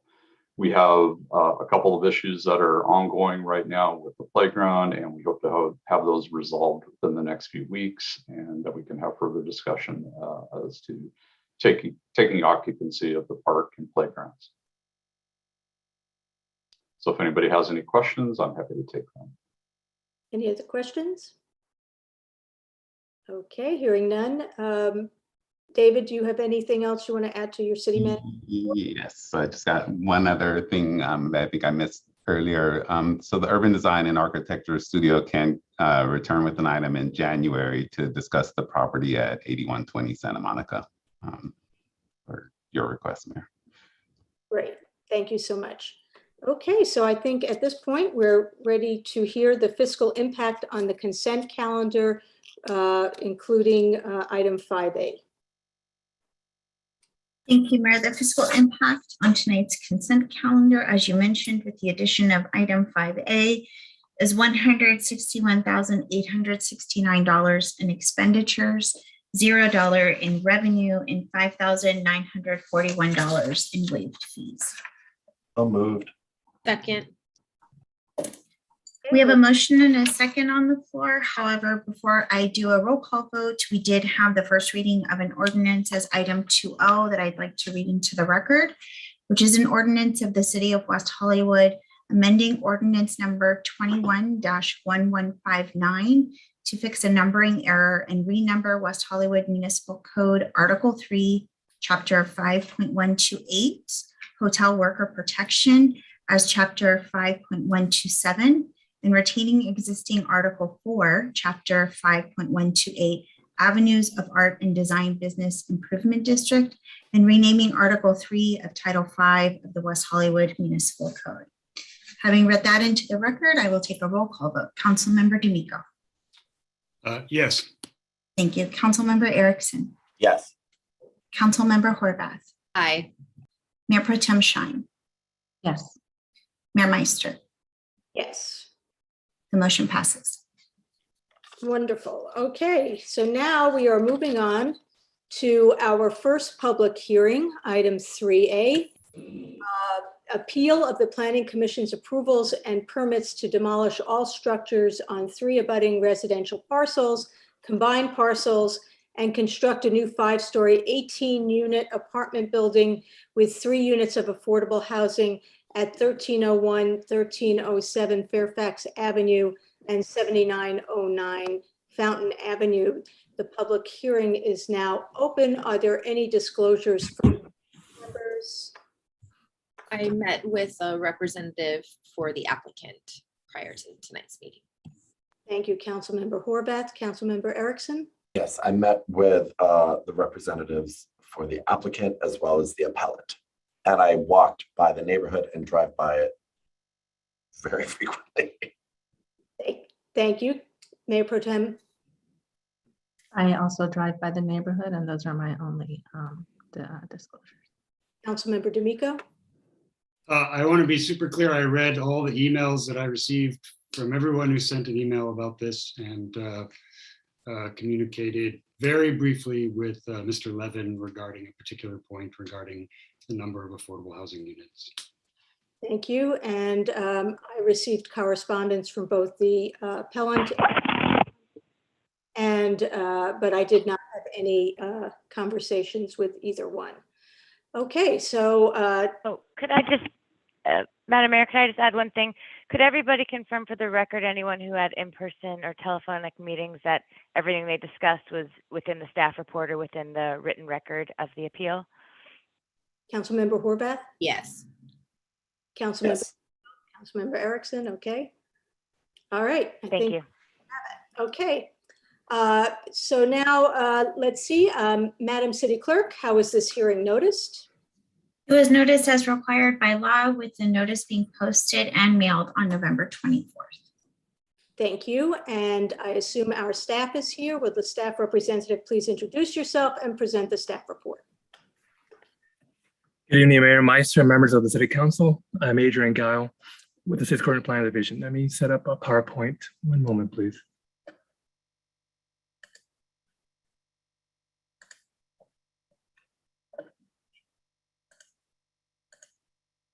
Okay.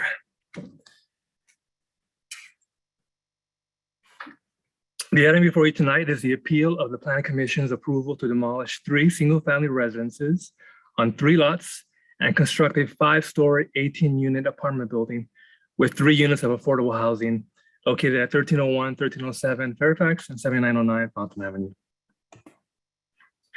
On the screen is an aerial overview of the subject property, which is located at the northwest corner of Fountain Avenue and Fairfax Avenue. This portion of Adrian? sorry. I'm sorry to interrupt. We don't see your PowerPoint. Oh, sorry.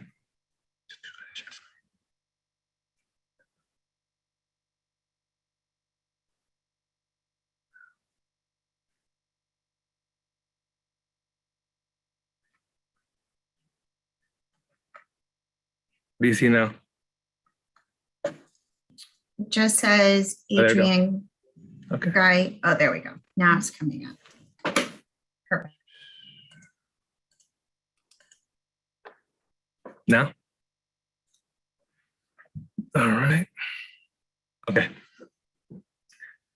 On the screen is an aerial overview of the specific property, which is located on the northwest corner of Fountain Avenue and Fairfax Avenue.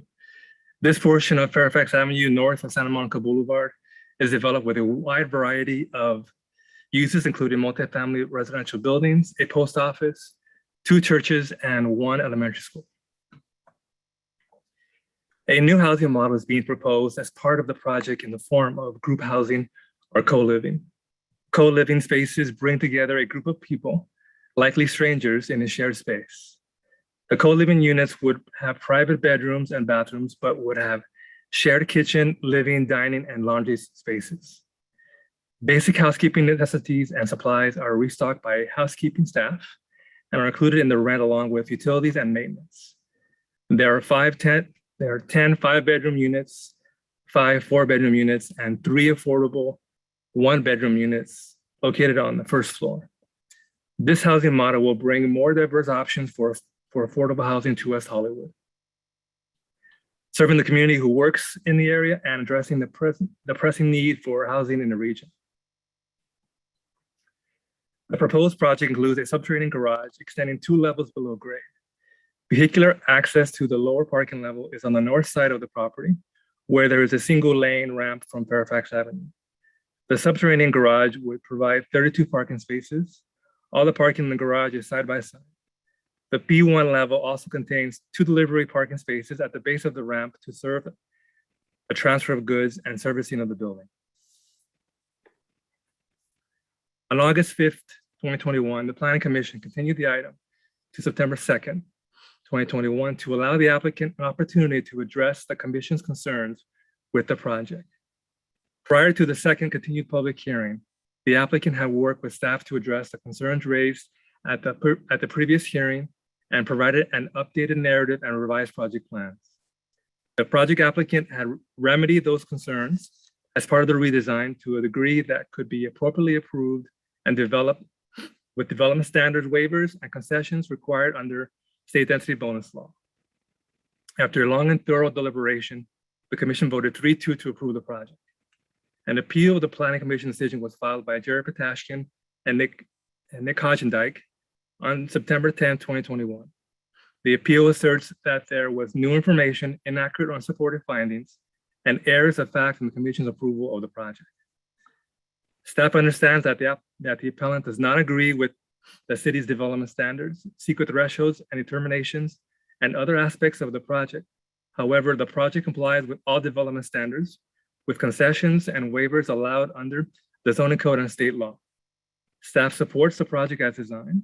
Staff does not believe that the appeal has raised any concerns or provided any additional evidence that was not previously considered and that would warrant granting the appeal. At this time, I'm going to briefly summarize the 9 assertions made by the appellant and staff responses. These are described in much more detail in the staff report, and I'm here to help flesh out any detail or answer any questions regarding these points. The first 3 assertions, along with the 8th, are based on the contention that the Planning Commission acted improperly when it approved the 18-unit apartment building because the appellant claims that the project is actually 73 individual units or a 73-unit single-room occupancy housing, SRO. To this, staff responds that the project was accurately described as an 18-unit apartment building in the Planning Commission hearing and related notices. Dwelling unit, as defined in the West Hollywood Municipal Code, states a room or group of internally connected rooms that have sleeping, cooking, eating, and sanitation facilities, but not more than 1 kitchen, which constitute an independent housekeeping unit occupied by or attended for 1 household. A similar definition of dwelling unit is found in the 2019 California Building Code, which states a single unit providing complete independent living facilities for one or more persons, including permanent provisions for living, sleeping, eating, and cooking, and sanitation. According to both of these definitions, a housing unit must include a kitchen. None of the individual bedrooms in the 4 or 5 bedroom units contain a separate kitchen or cooking facility. In addition, each grouping includes shared living space within internally connected rooms. Therefore, the co-living bedrooms cannot be construed as individual SRO units. The project is not a single room occupancy building, and a conditional use permit is not required. The inclusionary requirement for this project was based on the number of dwelling units in the project. The next assertion that the appellant makes is that parking is inadequate for 73 individual leasehold bedroom units. The project meets the code required parking. The state law provisions promote the development of more affordable housing by reducing parking requirements near public transportation in an effort to encourage the use of transit. The city's affordable housing provisions permits density bonus projects with 11% very low income units to only provide 0.5 parking spaces per unit if it is within 1/2 mile of transit. The number of required spaces for projects with affordable housing does not increase based on the number of bedrooms in the unit. The city cannot ask for more parking spaces than required by state law. In assertions 5 and 6, the appellant claims that there are traffic and safety impacts, highly unusual circumstances, and cumulative impacts of the project, such that the Planning Commission erred in finding that this project is category exempt from CEQA. In response, planning, engineering, UDOS, and mobility planning staff agree that there is not a preponderance of evidence in the record of any adverse impacts to traffic, circulation, intersection, safety, driveway safety, or delivery. There are no unusual circumstances related to the number of bedrooms in each unit to justify an exception to the Class 32 CEQA exemption. The zoning ordinance does not place limits on number of bedrooms per unit, and 4 or 5 bedroom units are not treated differently than any other units. The intersection of Fairfax and Fountain was designed to meet applicable standards and does not represent an unusual circumstance for this project related to traffic safety. In assertion 7, the appellant asserts that the city created a new land use category when it approved this multifamily residential building, and that this represents a change to the zoning ordinance that was not fully evaluated pursuant to CEQA. To this, staff responds that, as discussed at length in the staff report, this building is consistent with multifamily zoning and does not represent a new land use category. Therefore, no additional CEQA review related to zoning changes was necessary. Finally, the appellant claims that the concession and waiver requests made pursuant to the state density bonus law represent an unusual circumstance for the project, justifying an exception to the Class 32 exemption.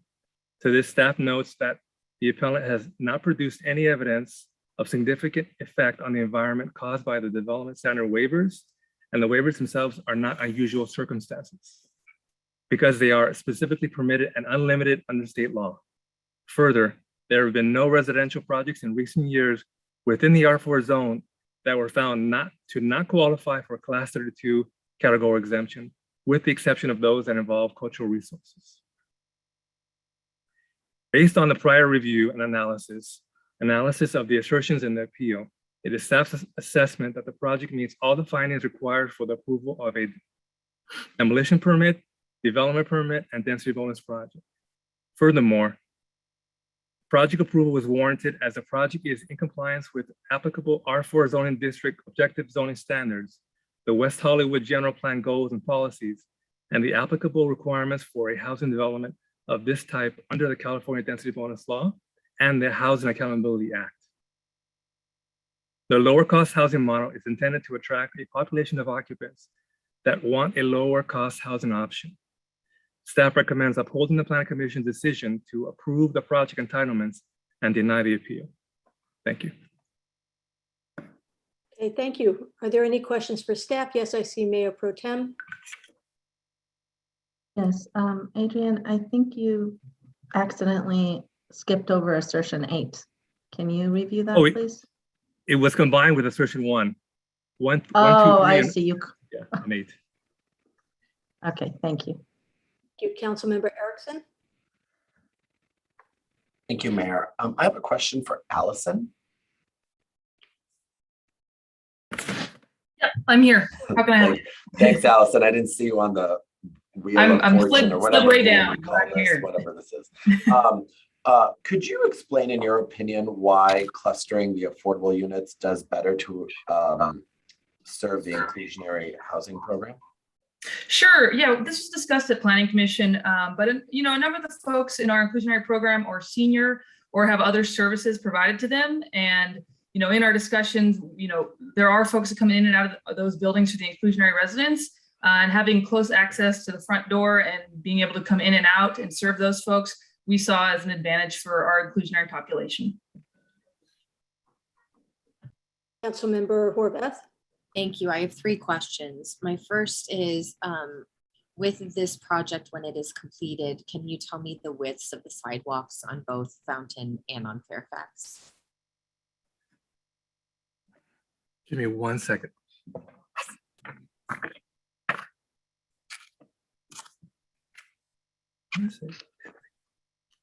I know it's 10 feet on Fountain. Fairfax, let me verify.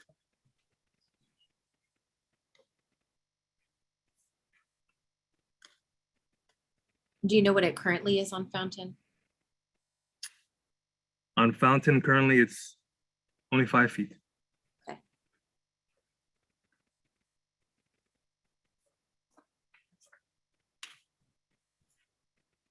On Fairfax, it'll be 7 feet. Right. And do you know what it currently is on Fairfax?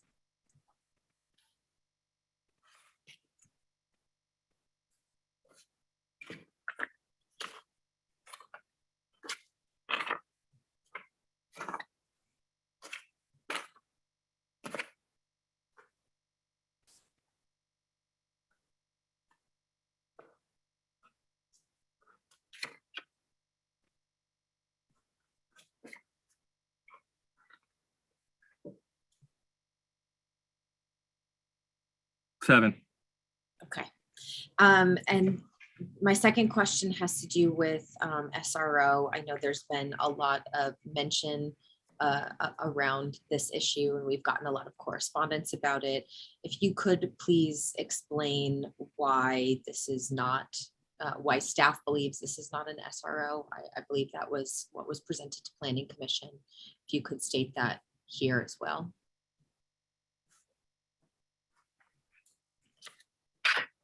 Jen, do you want to jump in on this one?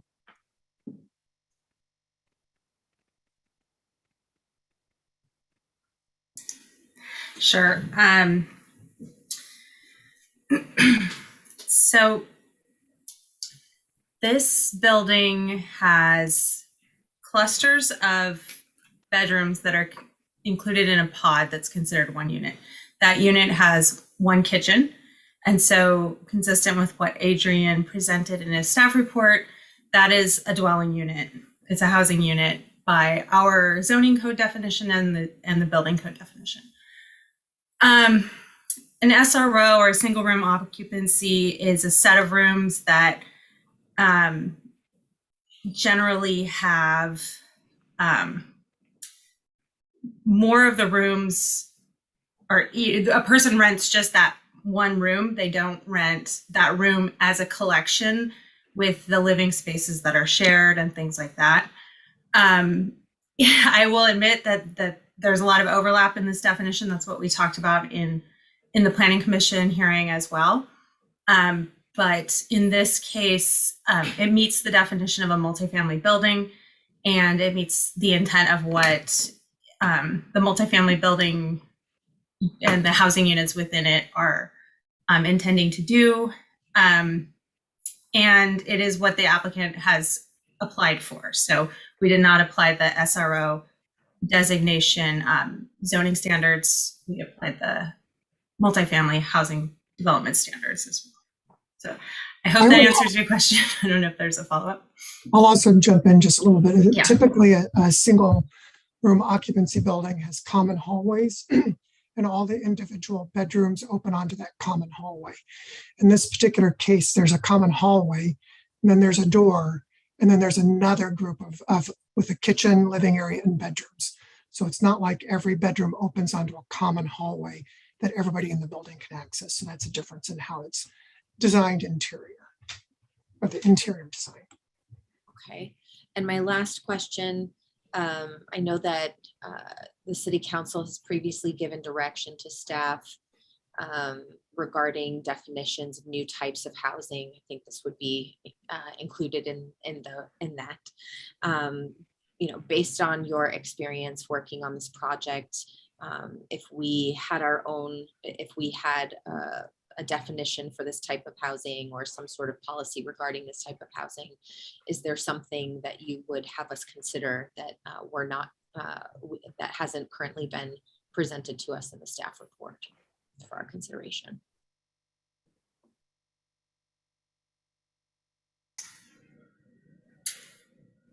I can, you know, we're still in the process of examining that, but I don't think there's anything about this project that sends up a red flag as we start to look at the co-living definition and creating an ordinance around that. So you had enough information in the existing code to be able to guide you on this type of housing, this project? Yeah, in this project as it's presented, I believe so, yes. Thank you. Jennifer, just to follow up before Councilmember D'Amico goes, is there anything in our code regarding SROs that precludes it from looking like what this project looks like in terms of how the bedrooms are set up and the living room?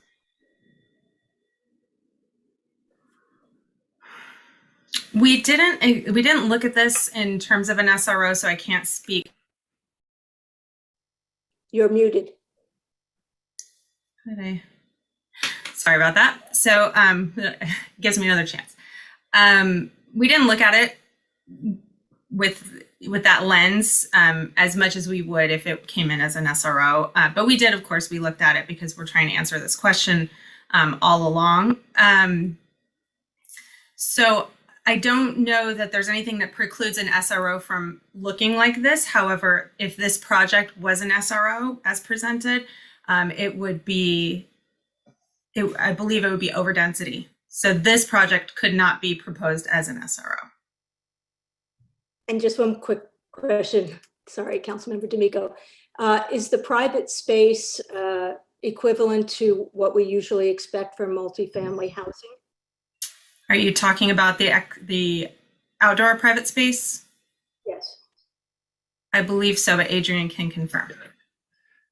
So Mayor Meister, the applicant decided to transfer the private open space to common open space in this project.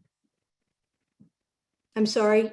The applicant decided to transfer the requirements for the private open space to the allotment of the common open space. And so not all the. And is it the same amount of space? Yes. As a multi-housing would it have? The requirement would be 120 per unit, but in this case, they transferred it to the common open space requirement for the project. Thank you. Councilmember D'Amico?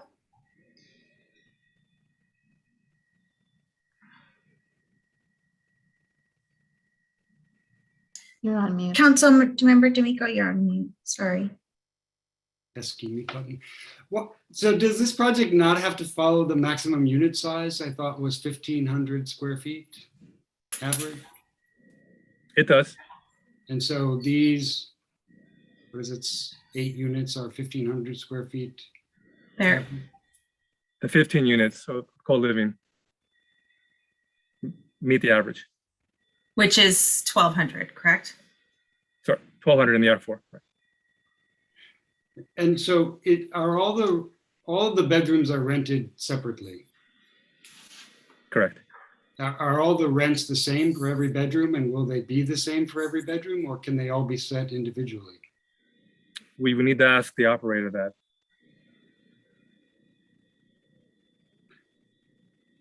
And did the operator offer, when he first came forward, to provide 14 units of affordable housing, and the city told him that you didn't want them, instead you only wanted 3?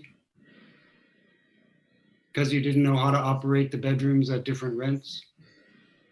Initially, the concern was the design had 3 co-living affordable housing units, and they weren't sure how that was going to be managed by the operator. So then they relooked at the project and said they wanted to make them 1 bedrooms to make it easier for us to manage the city.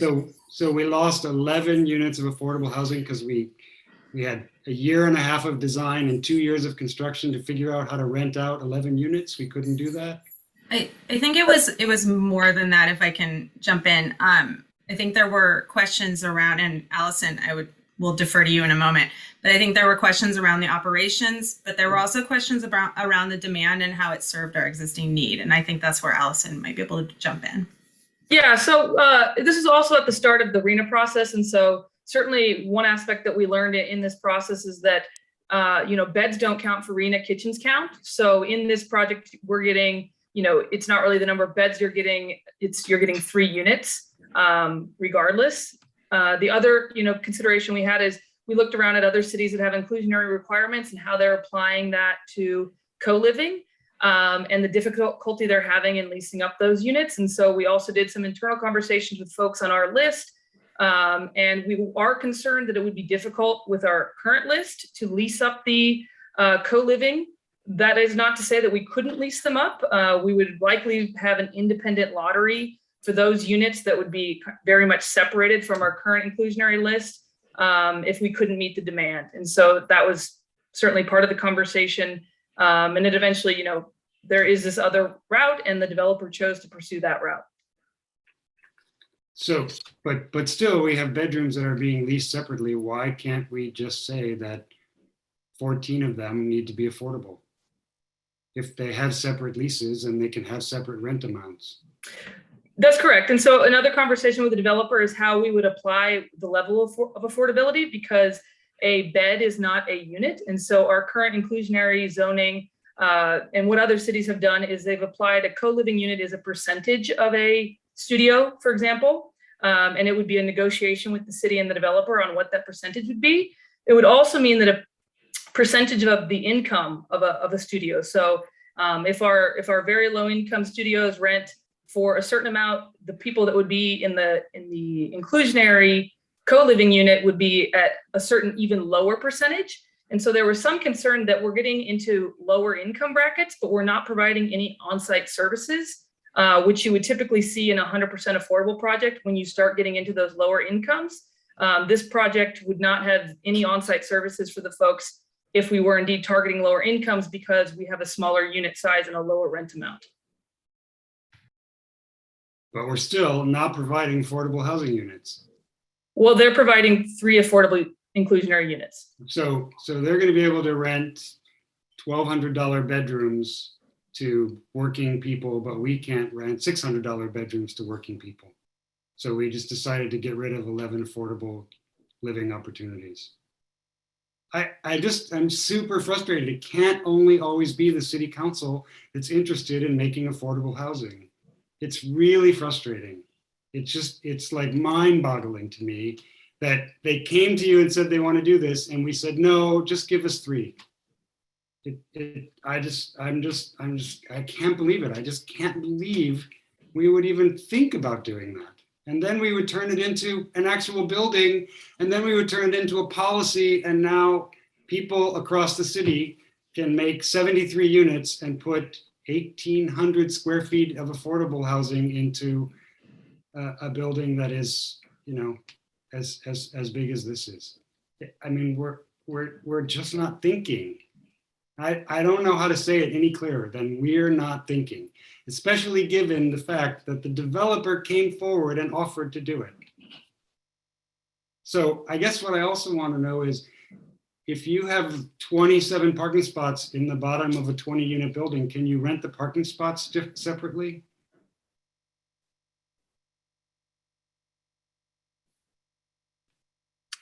That will be up to the. Set the rent at whatever rent you want? That will be up to the operator to decide whether the rent includes the parking space. Is that true? I don't believe that's the case, actually. In fact, I think parking spaces go with the unit. Well, I don't think there's anything specifically written in our codes that actually say that. I know with rent stabilized units, they go with the units if it's stated in their rents.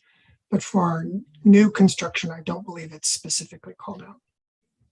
I thought we had all kinds of discussions in the early 2000s about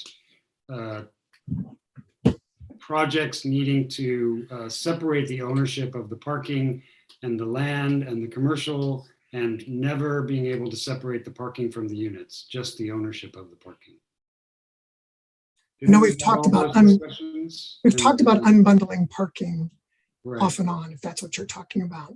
Yeah. I think when we were talking about that, we were trying to make it very explicit that you could unbundle the parking, that it was really clear that you could separate it. It's never been specifically clear in our ordinances on that. So how are we going to make up these 11 units that we're not getting with these 73 units of housing? Do you have some suggestion, John? Well, I think really going back to the concern as Allison was talking about, we were also talking about how we operate the units and the bedrooms, and is that the best way to provide housing for the people on our list? We have people on our list. Are they going to want to go into where they rent just a bedroom in this apartment with other people? And I think our analysis of that was that's not really going to fit our needs as a community. And our needs as a community is more of a regular unit with a door that opens outside or into a hallway. And so that provides the better type of housing for the people on our list. So I think that's kind of where we were talking about it. I think there was also concerns when we were talking about what those rents would be for the developer. The developer wanted to make sure they got the correct amount of rent to make it pencil out for them as well. So those are those issues. I would like, if we could. Thank you, Mayor. Thank you. Unless this is a question for staff regarding the staff report, let's hold off on any kind of other comments until after we hear the appellant and the applicant. Mayor Pro Tem, you have a question about the staff report? Yes, it's a follow-up question for Allison. Allison, what's the current number of people on our inclusionary housing wait list? Between just over 3,000. You said you spoke to some people. How many did you speak to? We had our folks reach out when we were currently leasing up a unit. And so we talked to the people that were at the top of the list for a recent lease up. And again, if we were to move forward in this direction, our thought was to do a mass contact of everyone on the list, and they would obviously get first preference to lease up the units, understanding that this is not a typical unit. And our thoughts were also that they currently you get 2 opportunities to turn down a unit before you move into inactive. This would not count towards one of your no's if we were to also go through our current list. But our thought was if there wasn't enough demand, that there could be a separate lottery. Okay. How many people did you speak to? You said the people at the top of the list. How many is that? 10 or 15 folks on calls about other matters. Thank you. With regard to the clustering question, you said that because there's services that I guess at the top of the list there were 3 seniors then that would be able to get services easily by being on the first floor and having access. If you were considering another development, those same seniors would be at the top of the list, right? Or does a development mean things get shifted around? Sorry, can you one more time? When Councilmember Erickson asked you about the clustering, sure. You had said that one of the reasons why this project is seeking a council's approval to cluster, which is not a policy we actually do typically, right? So this is a special ask that we have discretion over. Yeah. You said that because the people that would be in these units would need specific services, it would be easier for them to get those services because they're all in the same area on the first floor. I'm just repeating kind of what you said earlier to make sure I understood. Yeah, I think in this co-living building, it's when we're able to cluster, it's because a project has unique size, location, or design that we have to consider. And so this is a co-living project. Our thoughts were that the way it's going to be designed and operated with the various services and the various type of living that I think they're wanting to encourage in this building. If people have services coming and going and they need to move through whatever might be going on in the common area or trying to find the unit, that it might be easier if they had access to an outdoor exit, and also if they had an opportunity to come and go independent of the rest of the building in this particular co-living case, because it is going to have different programming and services for the co-living units. Okay. When I watched or when I listened to or read the minutes, I think this was a question that was asked by one of the commissioners, whether the affordable housing unit occupants would have access to all the programming. And it was kind of like, well, they will. Okay, so they would have access to that anyway. If it in another development, when we don't cluster, people are just, the affordable housing units are throughout the building, right? Oh yeah, that would be standard. And so they would need to walk through the building to get services. So it wouldn't be a matter of putting them all on the first floor so that they're all together so that the services can get to them easier, right? Yeah, again, this is discretionary on the project. So it's certainly something that could be reconsidered. Was this one of the reasons why staff, one of the thinking of what this benefit would be, did this go into the reasoning of asking the higher affordable housing units to be reduced from the 14 that Councilmember D'Amico was asking about to the 3? Was this one of the considerations? Was what one of the considerations? Clustering the units into the 3 on the first floor.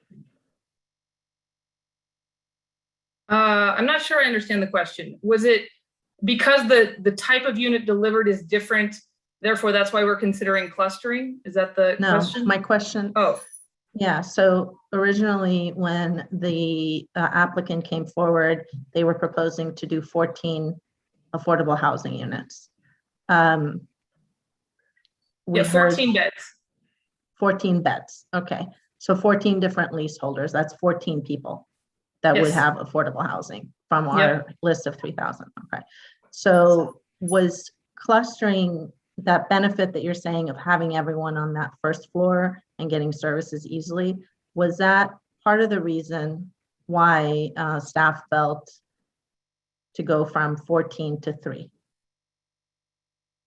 We never got very far along the lines of once they understood the percentage that we were going to be applying to the project, what we were looking at in terms of percentage that of the rents and incomes of the affordable units, it never got much further. And the applicant, when we go into that, if you want to ask that question, we can go there. But, it really took a quick shift, and Adrian or Jen can discuss that too in terms of how the project was developed. Okay, all right, thank you. Councilmember Erickson, can you hold off until after?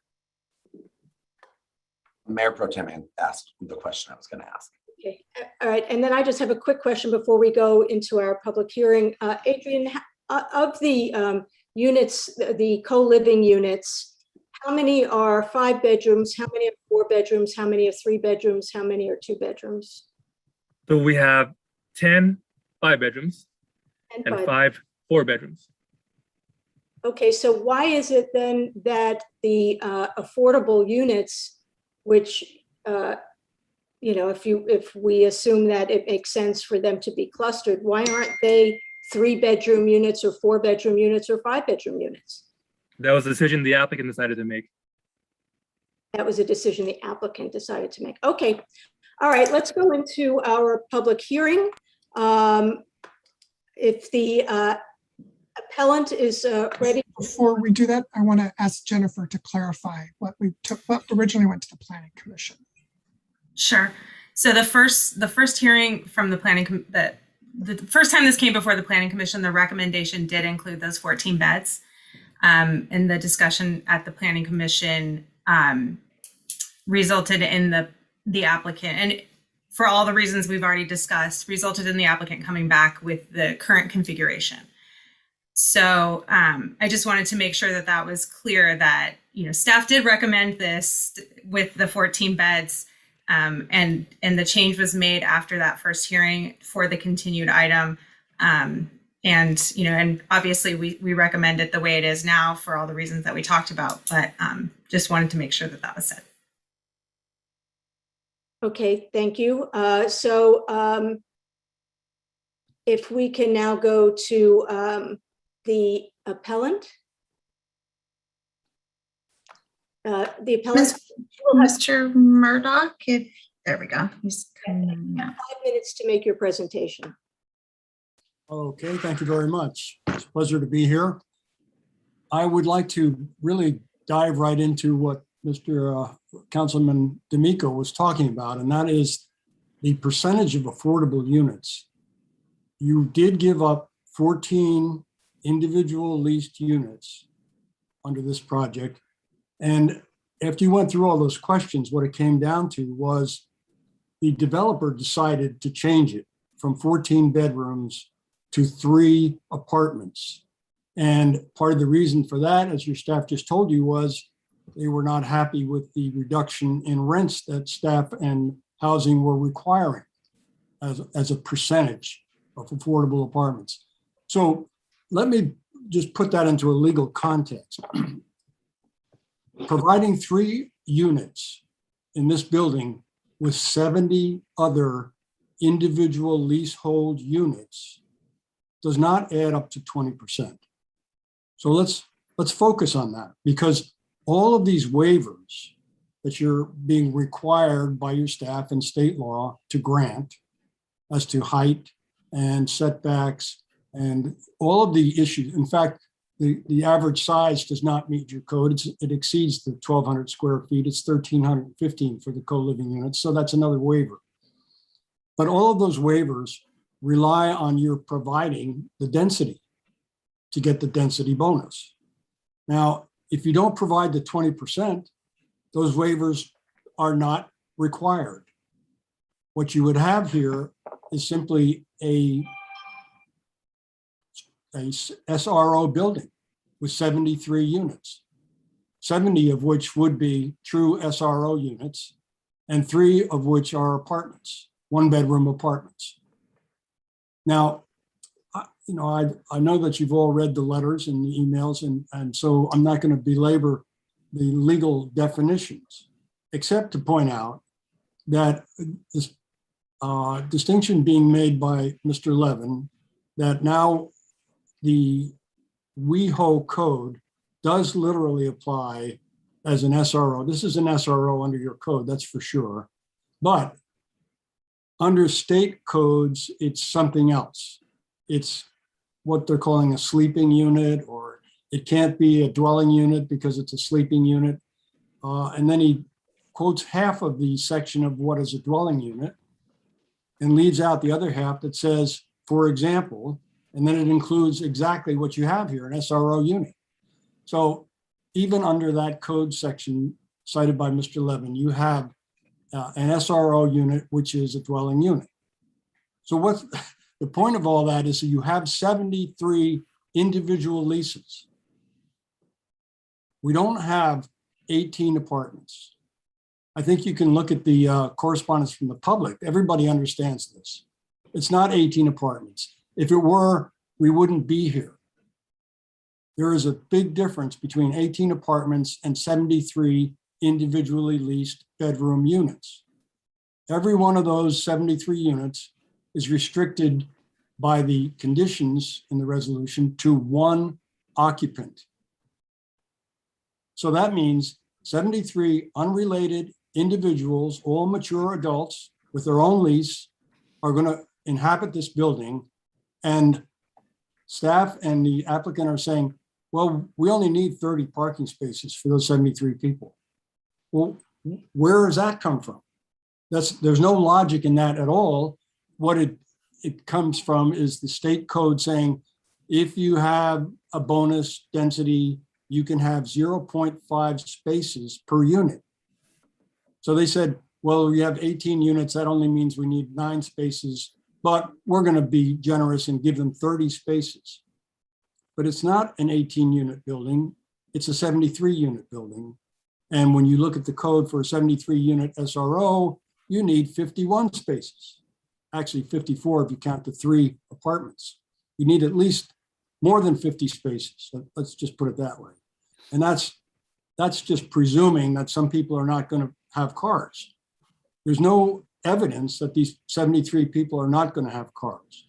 Now, we're dealing with the state requirements to increase density, and there's a flavor of that we should reduce parking because somehow that is going to eliminate cars from our streets if we reduce parking. I mean, it's kind of magical thinking, really. Just by eliminating parking spaces, you're not going to have people come and rent these 73 units without cars. It's not going to happen. There may be a small percentage of people who don't have a car, don't want a car, but we're not a city like New York or San Francisco or Chicago where people actually can get around without a car. This is Los Angeles. Even though WeHo is a tight community and you have buses, people in WeHo go outside of WeHo and they need cars. Am I cut off? Here, the time is up for you to present. It is up to the presiding officer if she wishes to allow you more time. I'll give you another 2 minutes and we'll do the same for the applicant. Okay, thank you very much. I would really refer you now to your land use elements in your general plan. Because first of all, this push for affordable density increases is coming from Sacramento because Sacramento is saying that cities are not meeting their quotas and goals under SCAG to provide housing. So you've got a quota and a goal. And as I look at your land use element, and I quoted it in my letter, you already meet that. Your capacity is here. You're not one of those cities that the state is requiring to increase density.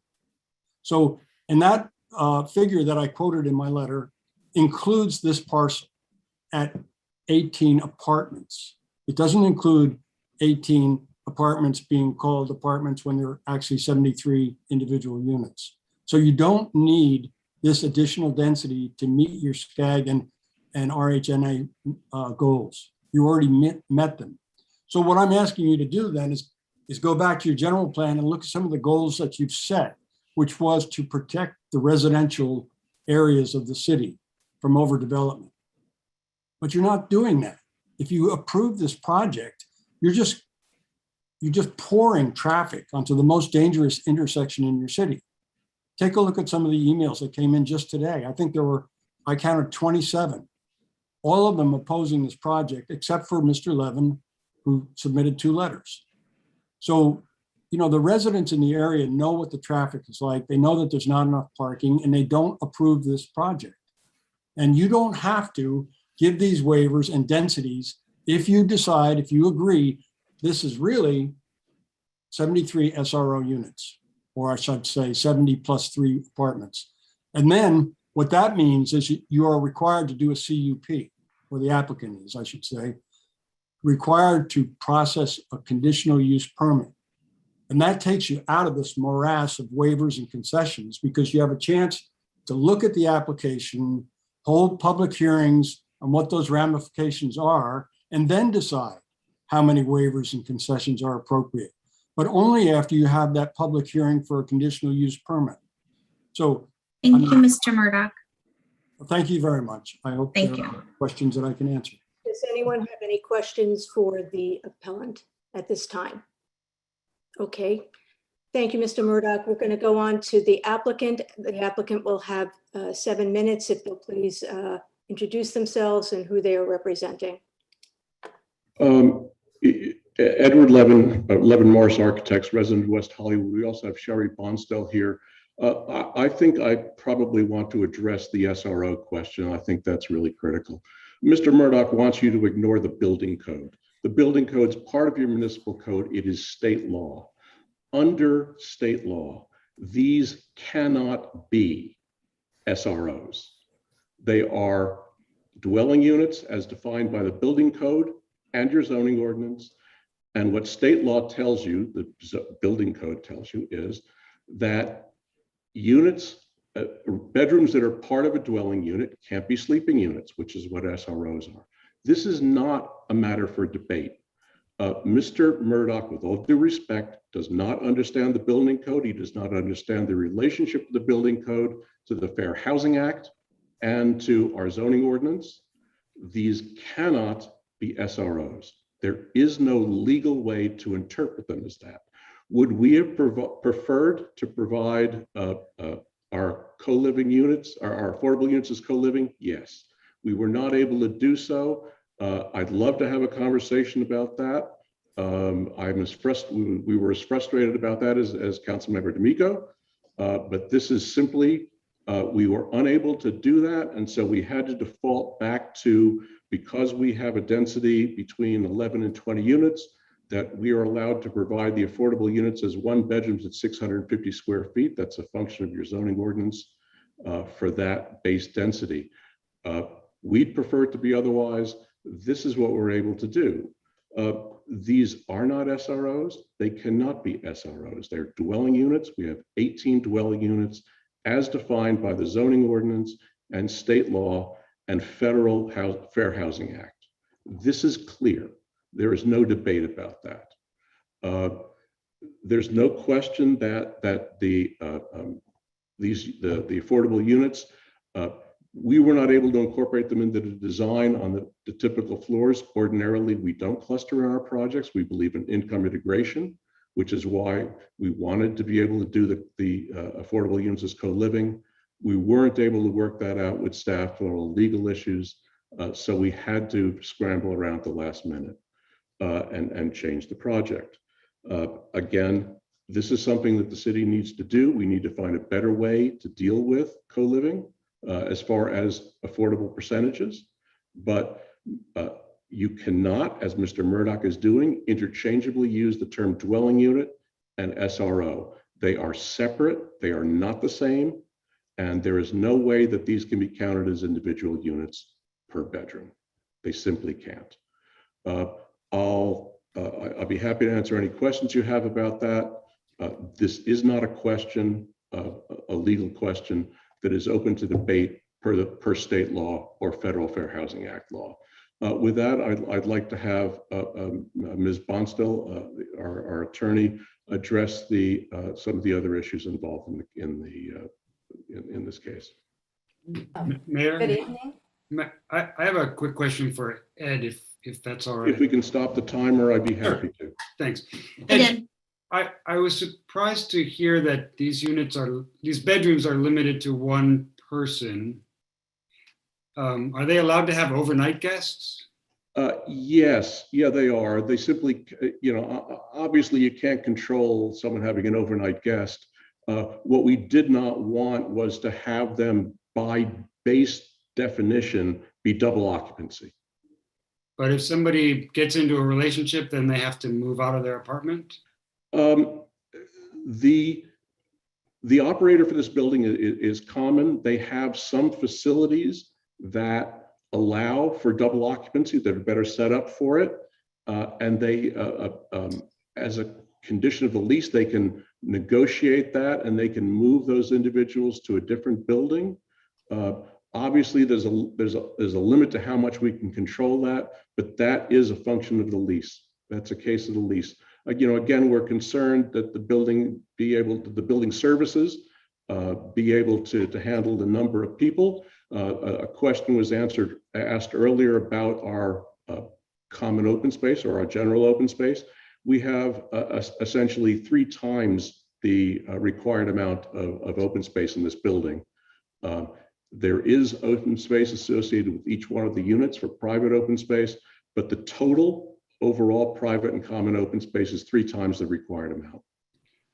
I just want to go back to some ordinances were written early in the history of the city, which I believe we're about allowing unrelated individuals to cohabitate in a single bedroom, which were, about prior to gay marriage, prior to, domestic partnerships, which were really about letting, lesbians and gay men and others live together and not be in a married relationship. So I'm not sure that this building can restrict people to only one person per bedroom. So I'm just sort of putting that out there. It's, I guess, up for you to figure out with your operator, but I'm fairly certain that's the case. I don't know whether those were defined as unrelated individuals per bedroom or per unit. I believe it may have been per unit, but I'm not an expert in that aspect of the law. Please continue. Okay, good evening. My name is Sherry Bonsell from Jeffer Mangles, and I represent the applicant. And I want to clarify one thing, that it seems like one of the main issues you're having is that these bedrooms are individually leased. So if this building had been constructed as a number of 4 and 5 bedroom units, and they just ended up being leased under a single lease to a number of friends that want to come and occupy them, then there would be no issue. They would be allowed to do that. You're allowed to have 4 and 5 bedroom units in the code. They're specifically identified in your building code and in your planning code. There's separate parking requirements for them and separate other requirements for them. They are allowed in your code as it currently stands. And it seems like the only difference between, right now there's, 4 bedrooms, there's bathrooms, and then they share a living room and they share a kitchen, just like a normal 4 bedroom unit would. And it seemed like you're getting caught up in the fact that you individually lease the bedrooms. But what is beneficial about individually leasing the bedrooms is that if you're in an apartment with a number of friends and one of them moves out, everybody has to pay for that additional, rent until you find somebody new and you vet them and you bring them in. Here, everyone's been vetted. Everyone can pay for these units. You don't have to worry about other people that are in your unit. And it actually provides a social outlet, especially for millennials who want to live together, especially when they're younger and they want to meet other people. And it's called a new type of housing, but this type of housing has always existed. There's always been multiple people living together in these kinds of units. West Hollywood, doesn't define a household by blood relatives. You can live with your friends, you can live with people you have different relationships with in these units. And the restriction is that you can't limit who is in a unit with you, not that, you can't limit the number of people that can live in a particular bedroom. And in this instance, Common does allow for guests to go over a certain number of times per month, and there are provisions for that, so they're not completely restricted. And then just in the short time I have, I wanted to remind you that this is not a de novo hearing for the City Council. I know that you know this, but you're basically reviewing what the Planning Commission has already approved. And under the City Council Municipal Code, under the Municipal Code standards, you have to find an error in fact or a dispute in findings or an adequacy of conditions in order to overturn it. And you have to find that these claims are based on substantial evidence. So here, there's no evidence of any error, and there's specifically no evidence of any impact, specifically to traffic noise, air quality, or water quality, that would keep this from being a CEQA exemption. And there's been a number of discussions about potential traffic impacts or parking impacts or intersection impacts, but all of that evidence that has been provided to you, even if every single one of these building units was occupied and was occupied at the max or double the max, you still don't meet the traffic threshold for requiring a traffic study under your current traffic analysis and the guidelines that you adopted last year. And under SB 743, there's no parking impacts permitted or aesthetic impacts that qualify if you're in a transit priority area. And this project is in a transit priority area. And you also, you have to comply with the Housing Accountability Act standards, which are that you must show a specific adverse unavoidable impact, and you must show it by preponderance of the evidence. And that's not here before you. So we ask that you deny the appeal and submit the Planning Commission approval. Thank you. Councilmember D'Amico, do you have a question? Okay. Anybody have a question for Ms. Bonsell? Okay, I actually have a couple. what happens when someone breaks a lease? Because we have a 1-year minimum lease requirement on our rentals. Oh, is that question for me? Yes, it's for you. Oh, okay. Yeah, they have 1-year lease requirements. You have to sign a 1-year lease. They have to provide your unit for a year. The same as if you were renting a 1-bedroom unit on your own. And what happens if someone breaks the lease? Is there a penalty? Do they have to pay their rent for the rest of the year? It's the same as any lease term. There are remedies for people that break their leases. They're still liable for the lease. Obviously, the operator has a duty to mitigate, and they'll try to lease it up back again, but it's the same as any unit. Okay, and then I've read that if people don't get along, they can move someone from one location to another location. What happens to the lease in that case, and how is that considered permanent residency?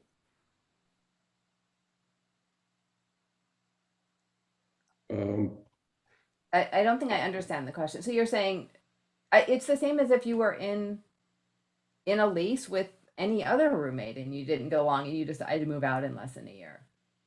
It's the exact same thing. It's exactly identical. It's just that you have individual leases instead of having a number of people on a single lease where people are moving in and out. And if someone can't get along and they do need to break the lease, the advantage of this system is that rather than break that lease, the operator can offer them the possibility of moving to a different unit. The lease term would remain the same.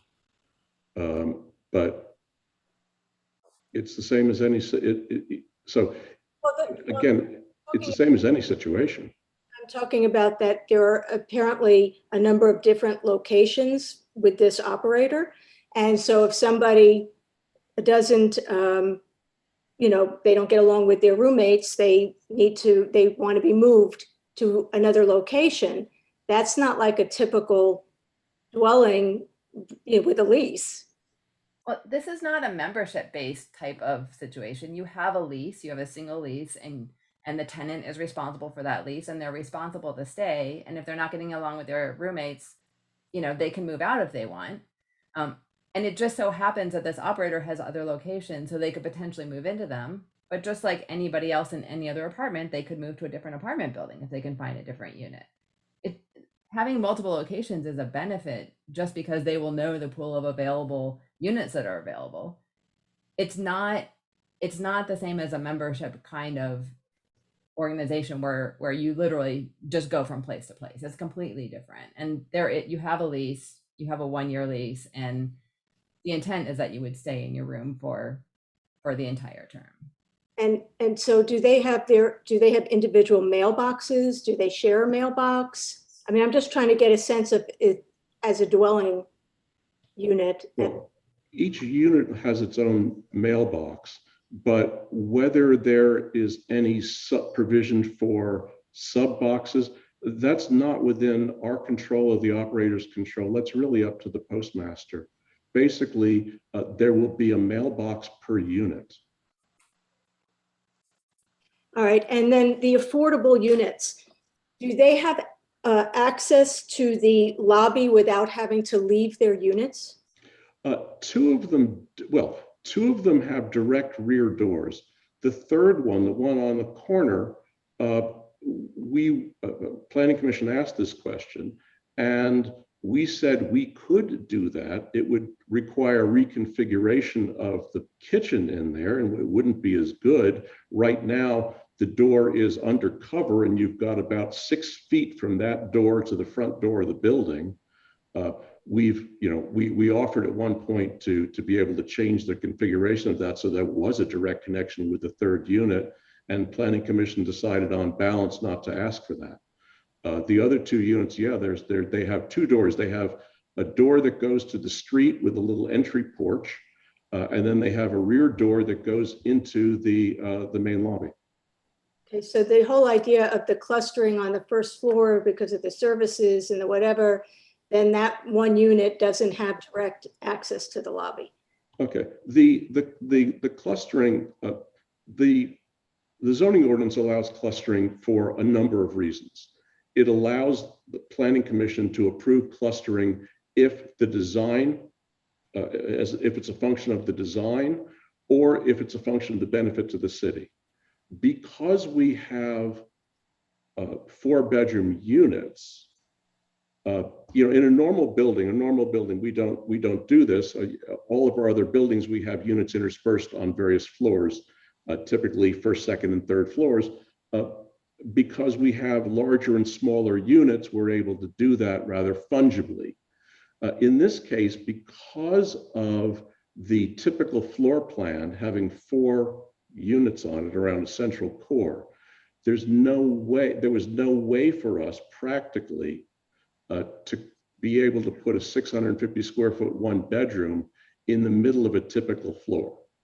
So we said we justified this for design reasons, and as it turned out, the housing looked at it and said, yeah, not only, forget the design reasons, we think it works for us to be able to serve this public as well. So it actually, in this case, responds to both reasons. It is both a function of design, of the layout of the building, and a function of serving the city well. The zoning ordinance allows the Planning Commission that discretion for either of those reasons or both. In this case, it was both. Can you explain to me why the decision was made to take those to take the units, the affordable units that originally had 4 or 5 bedrooms each, the 3 units with 4 or 5 bedrooms, why the decision was made to make them into 3 1-bedroom units? Yes, there were a couple of things. We in the middle of the Planning Commission hearing, right before that, the city had come to us, Allison had come to us, and she was working on this for a while. And there were two problems that we had. One is it was unclear what formula would be applied as far for the not only for the rentals for each bedroom, but the income levels. And because, as Ms. Bartle explained, because they didn't know this would serve the list, they basically said, we're not going to count this as a strike if someone on our list turns this down.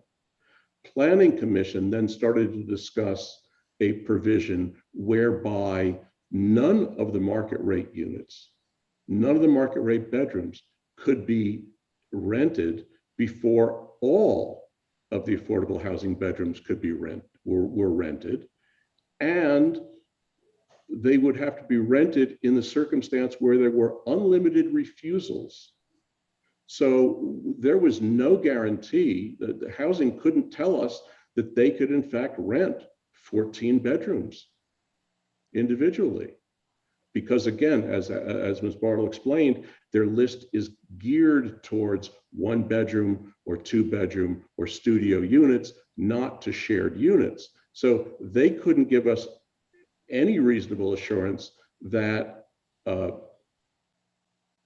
that we weren't looking at a completely open-ended process, simply because this was a pioneering co-living project and the city's affordable housing list is not set up for that. Again, moving forward, we think that there needs to be a serious conversation, which we'd love to have with housing and planning, about how to actually better make affordable co-living units. We couldn't do that, and at the last minute, it was not possible to do that. And so we said, okay, if that's the case, we're looking at a completely open-ended situation where nobody can really define for us legally how this is going to work. Well, that was because Mayor Pro Tem Shine and I brought forward an item to define standards for co-living units, et cetera. So it's not surprising that you didn't have that direction. Do we have any public speakers for this item? Yes, we do. I have 6 individuals on my list. Thank you. Hello. I thought that the appellant would have a rebuttal time. After the public comment. Okay, thank you. Thank you. We'll go off camera.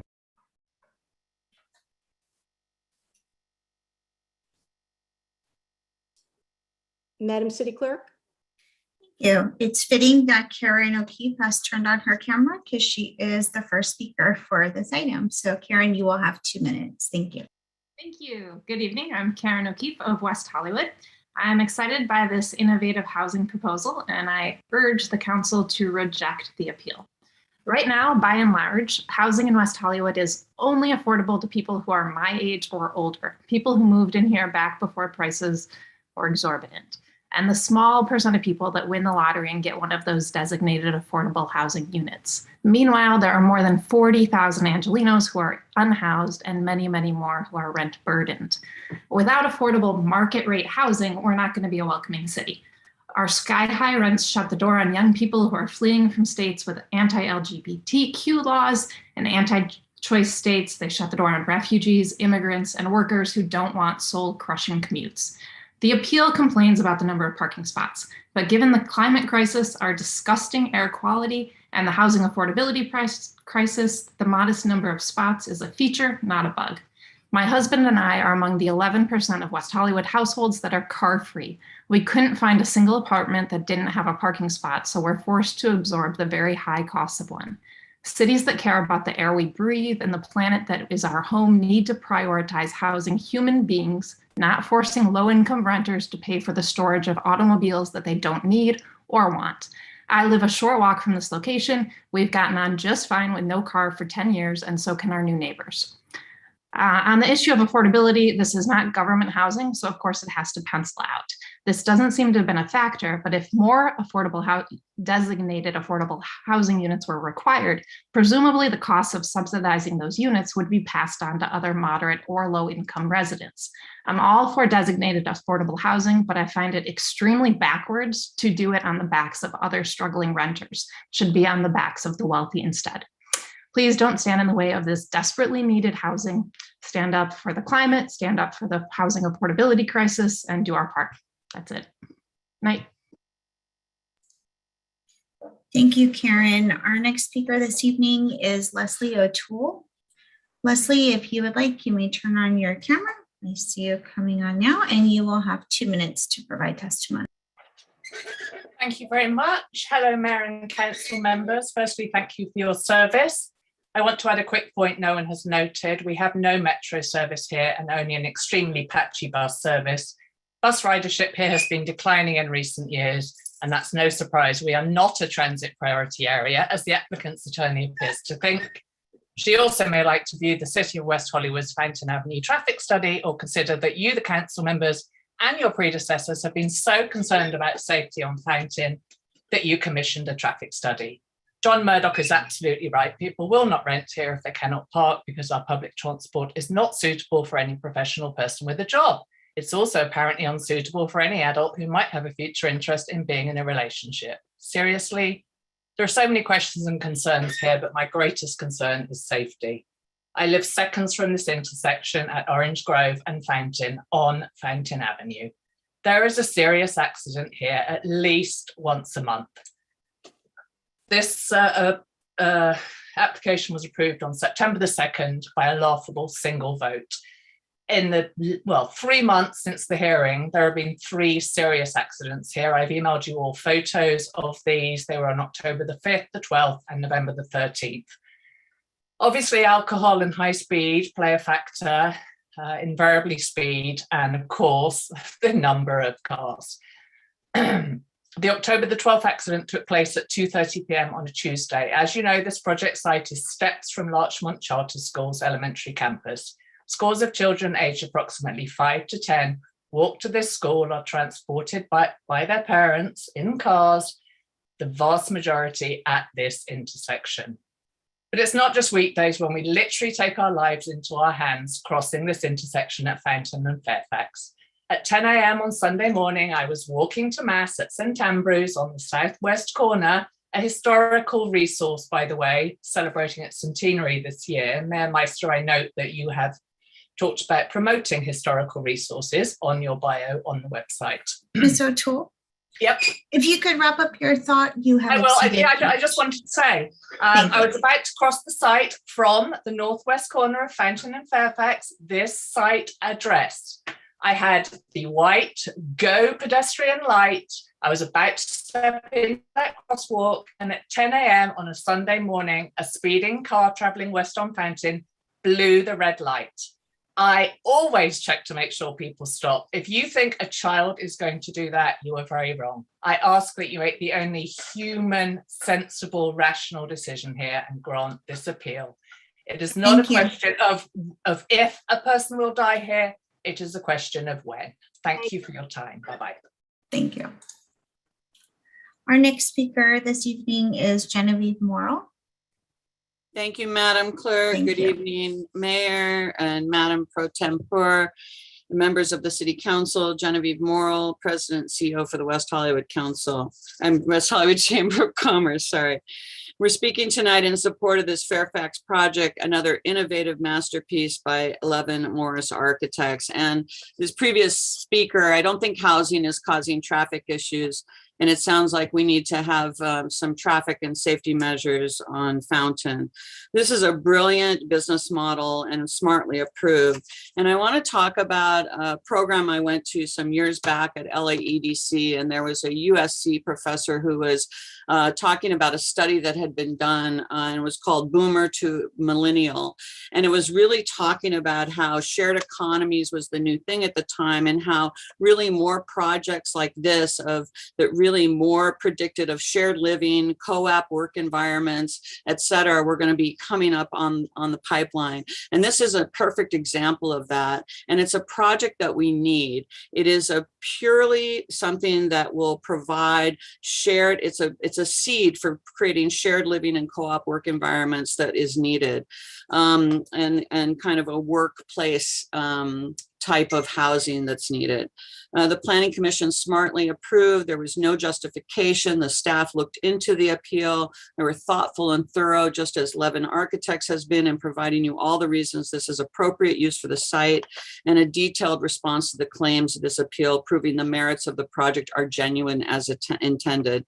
The character and track record of Ed Levin should also be considered. This longtime resident who's always thoughtful of the community first and less of the development.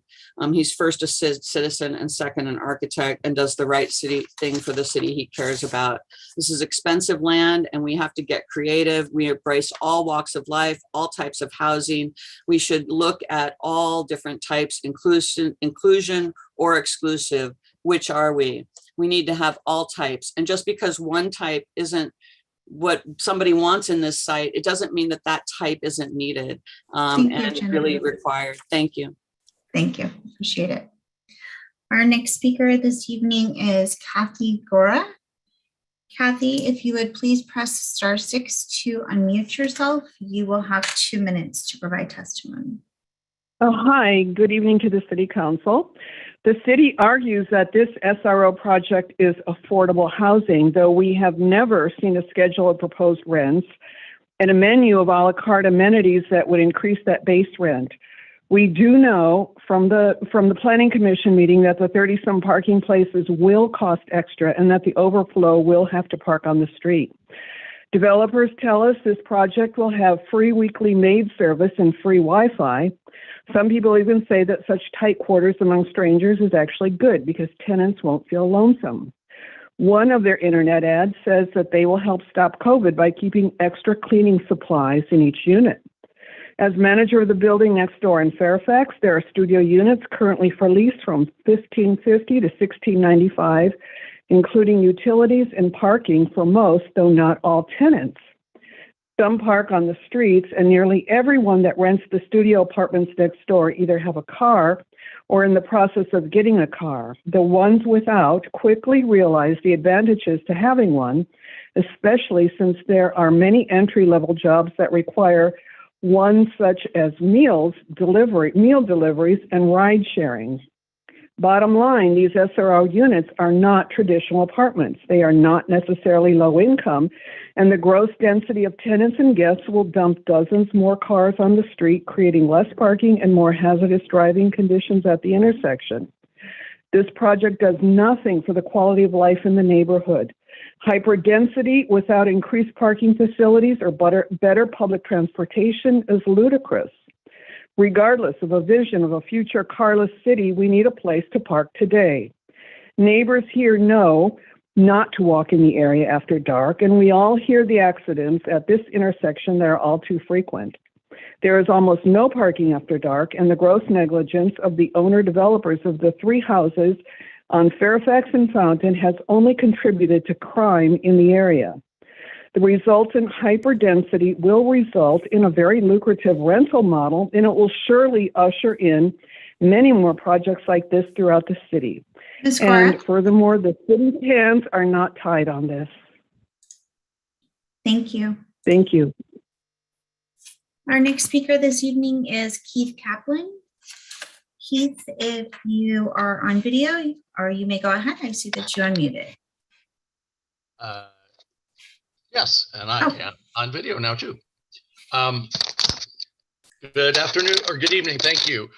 6 years ago, I shared an exciting new trend in the development of communal living spaces with Lindsay Horvath. I shared several articles about successful communal residences developed in other cities, including right down the block in Hollywood.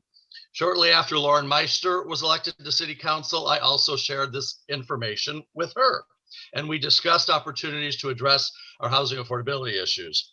At last, we have our first communal living development on the drafting board and up for review. And one property owner, fearful that it may make his adjacent property less attractive, is trying to put a stop to the development.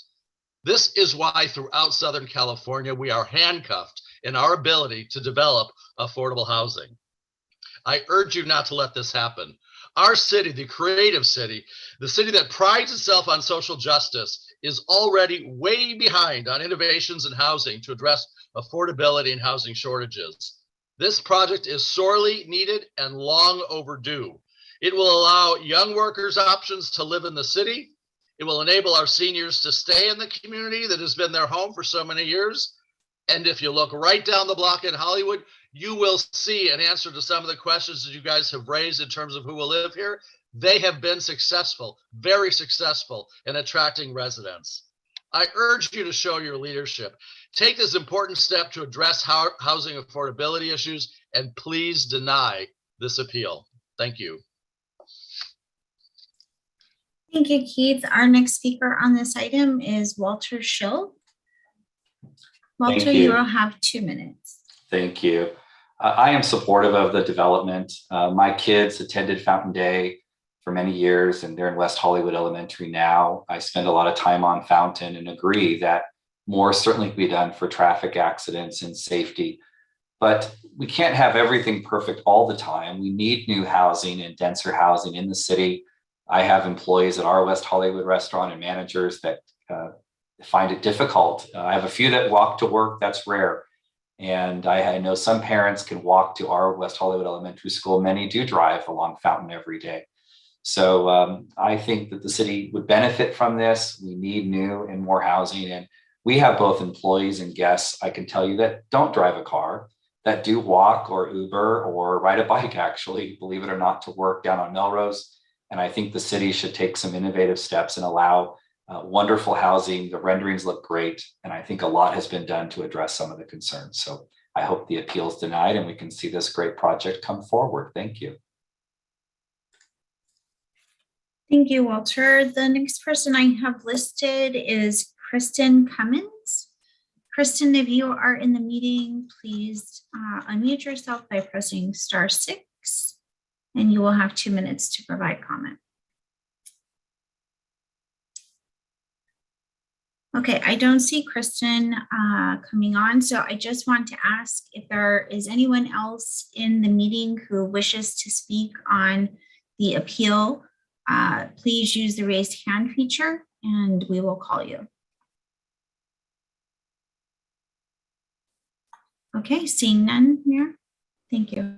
Yes, thank you very much. So does the appellant or the representative wish to make any further comments? You have a maximum of 2 minutes for rebuttal. Yes, I do. Thank you. This is John Murdoch, for the record. First of all, I would like to say that Mr. Levin is certainly commendable for his certitude when he says there's no debate here, but there is a debate here. These units qualify exactly under your West Hollywood zoning ordinance as single room occupancy units. I am going to read it because it's important. It's defined as a residential facility providing individual secure rooms. That's what we have for 1 or 2 person households. That's what we have, 1 person supposedly by condition, which may have individual or shared kitchen or bathroom facilities. They do have a individual bathroom and a shared kitchen. SRO units are rented on a monthly basis or longer. These are rented for a year. That's the end of your definition. These units are SRO units. Now, Mr. Levin also pointed to the state code. And as I pointed out in my last letter, he quoted a section, but then he left out the example. And the example includes, for under their definition of a dwelling unit, the example of what is an SRO unit, a sleeping unit with a shared kitchen or bathroom. So that drew another response from Mr. Levin. If you have time to go through all the correspondence, he said, well, that part of it only applies to section 11A housing. And somehow he thinks that that's a distinction. But 11A housing applies to all residential new housing, which this is. So there's no getting away from that definition, which includes SRO units as an example.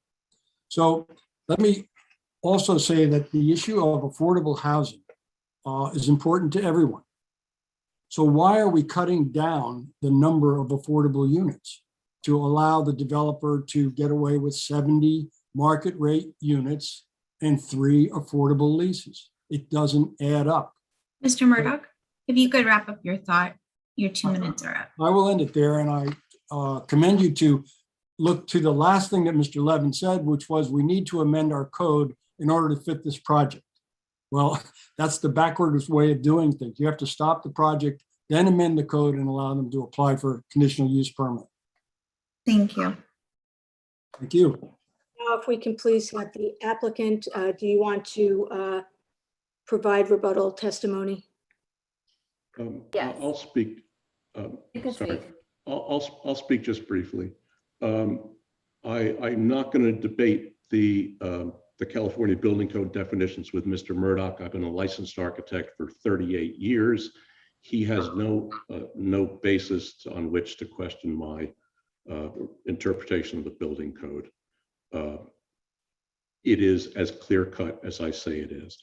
Our zoning ordinance definition is in conflict. The one possible interpretation of our SRO definition is in conflict with state law and Federal Fair Housing Act and ought to be reworded. Other than that, this is not an SRO. This cannot be interpreted as an SRO through either the state law or Federal Fair Housing Act. With that, I'll just turn it over to Ms. Bonstell. I also want to add that this property is located on the corner of Fountain and Fairfax. It's not located on a small residential street. It's located within a half mile of not one, but 2 transit stops, one on Santa Monica, another on Sunset. It's a very walkable area, and it's the kind of place where you want to put density of housing. Mr. Murdoch stated that you've met your RENA numbers, you don't have to build any more housing. Well, that's not how the state density bonus laws work. They have the state density bonus laws so that you can easily accommodate housing near transit. And this project is located exactly where you would want it to have density bonus projects.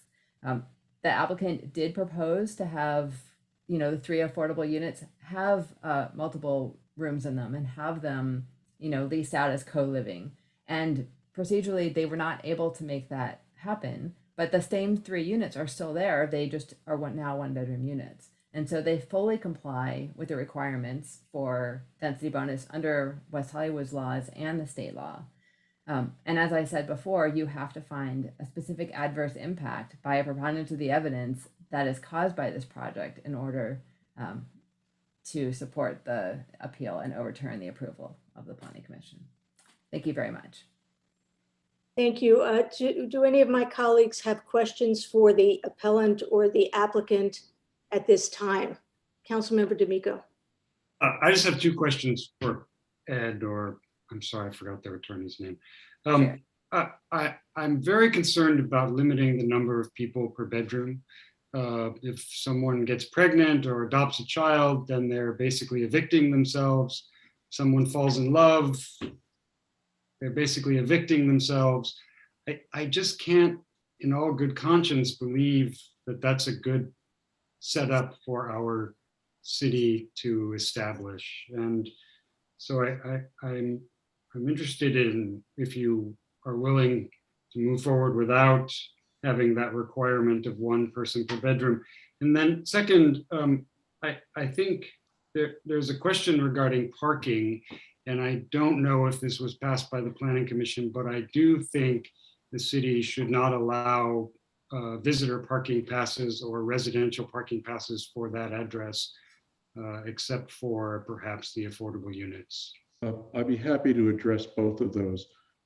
Yes, we'd be perfectly happy to amend the condition of approval that restricts it to one and to say one or two. That's absolutely possible.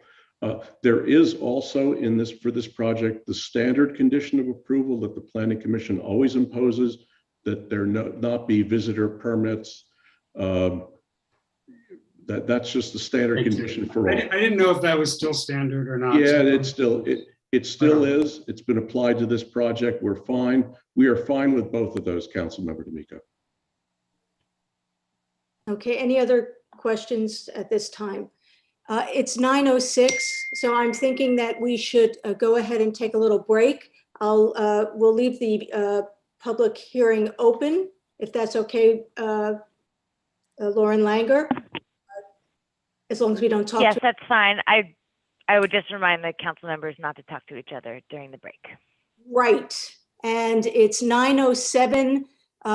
Let's come back at 9:20, and we can have more questions for staff and anybody else, and then deliberate.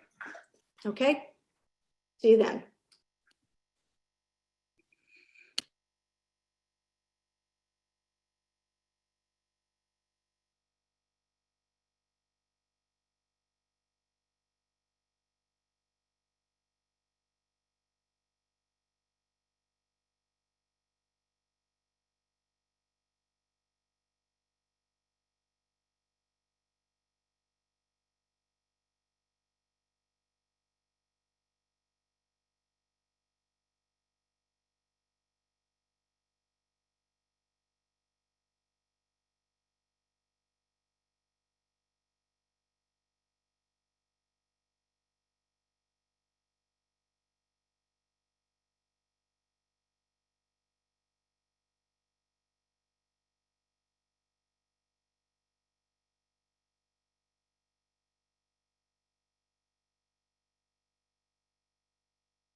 Okay, everyone, it's 9:20,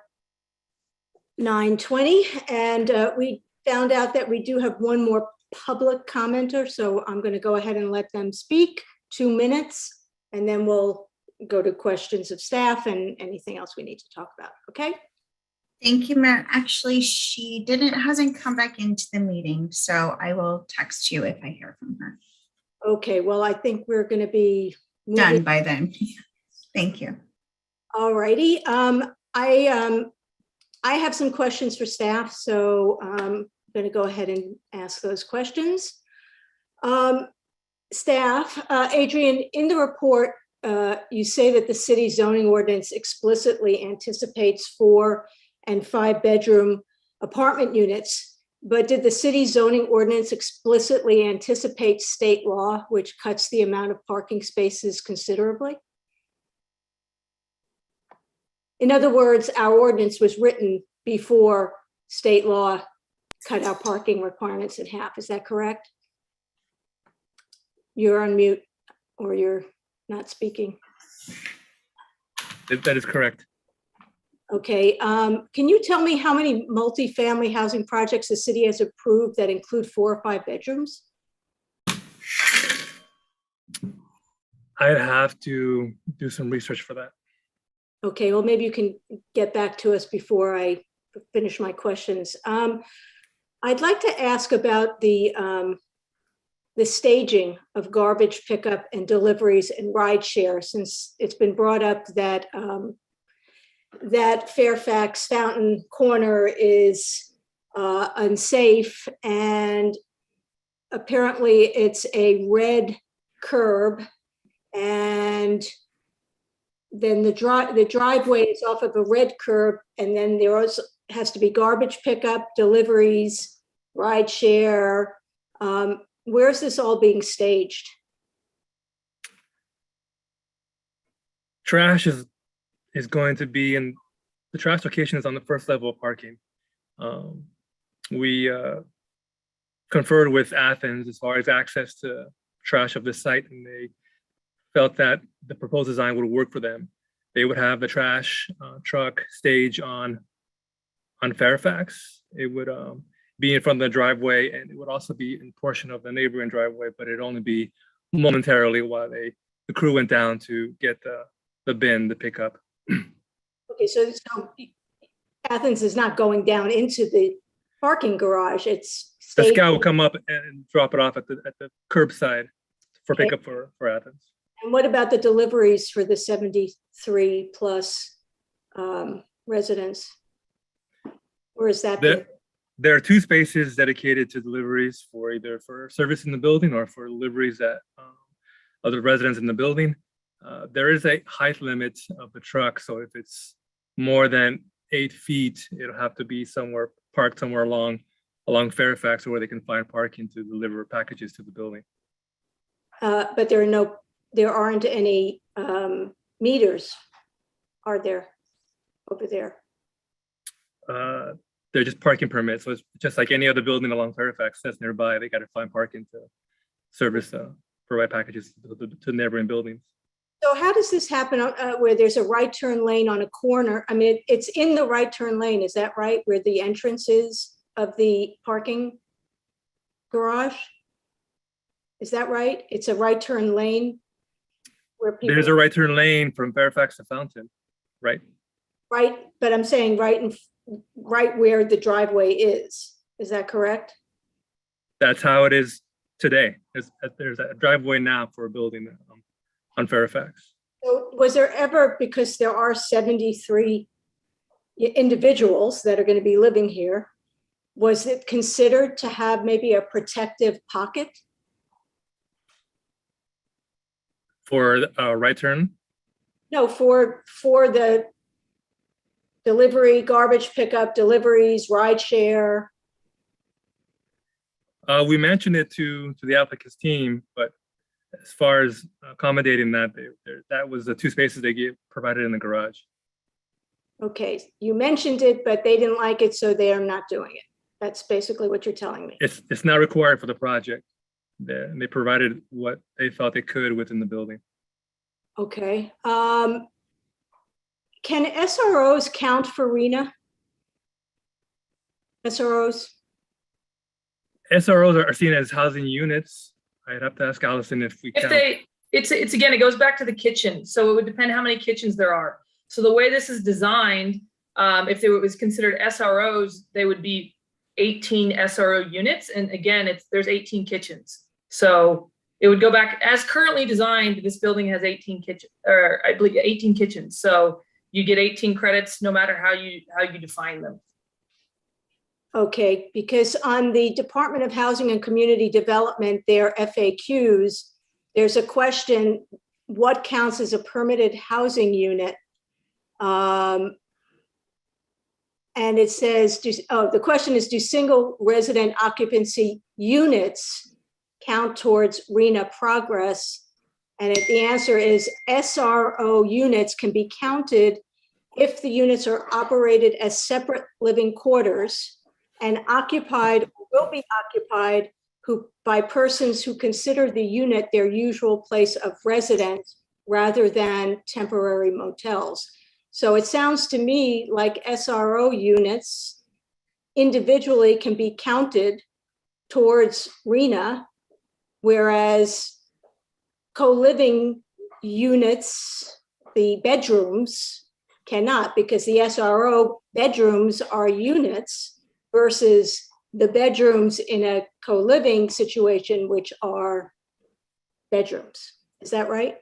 So we clarified with HCD, and so it's a bit vague, and it's coming down to kitchens, because that again goes down to your definition of how someone could live in it and be supported by it. So again, it came down to the housing unit, and access to kitchens is really, what it boils down to. Okay, I want to go back to the number of inclusionary units and the number of bedrooms that you are advocating for in this project. As we know, it says in our code, unless otherwise permitted, by other sections of the zoning ordinance, inclusionary units shall be reasonably dispersed throughout the project, shall contain on average, the same number of bedrooms as the non-inclusionary units in the project, and shall be comparable with the non-inclusionary units in terms of appearance, finish quality, and materials as approved by the review authority. So my understanding, having watched the Planning Commission meeting, Allison, is that you didn't want to do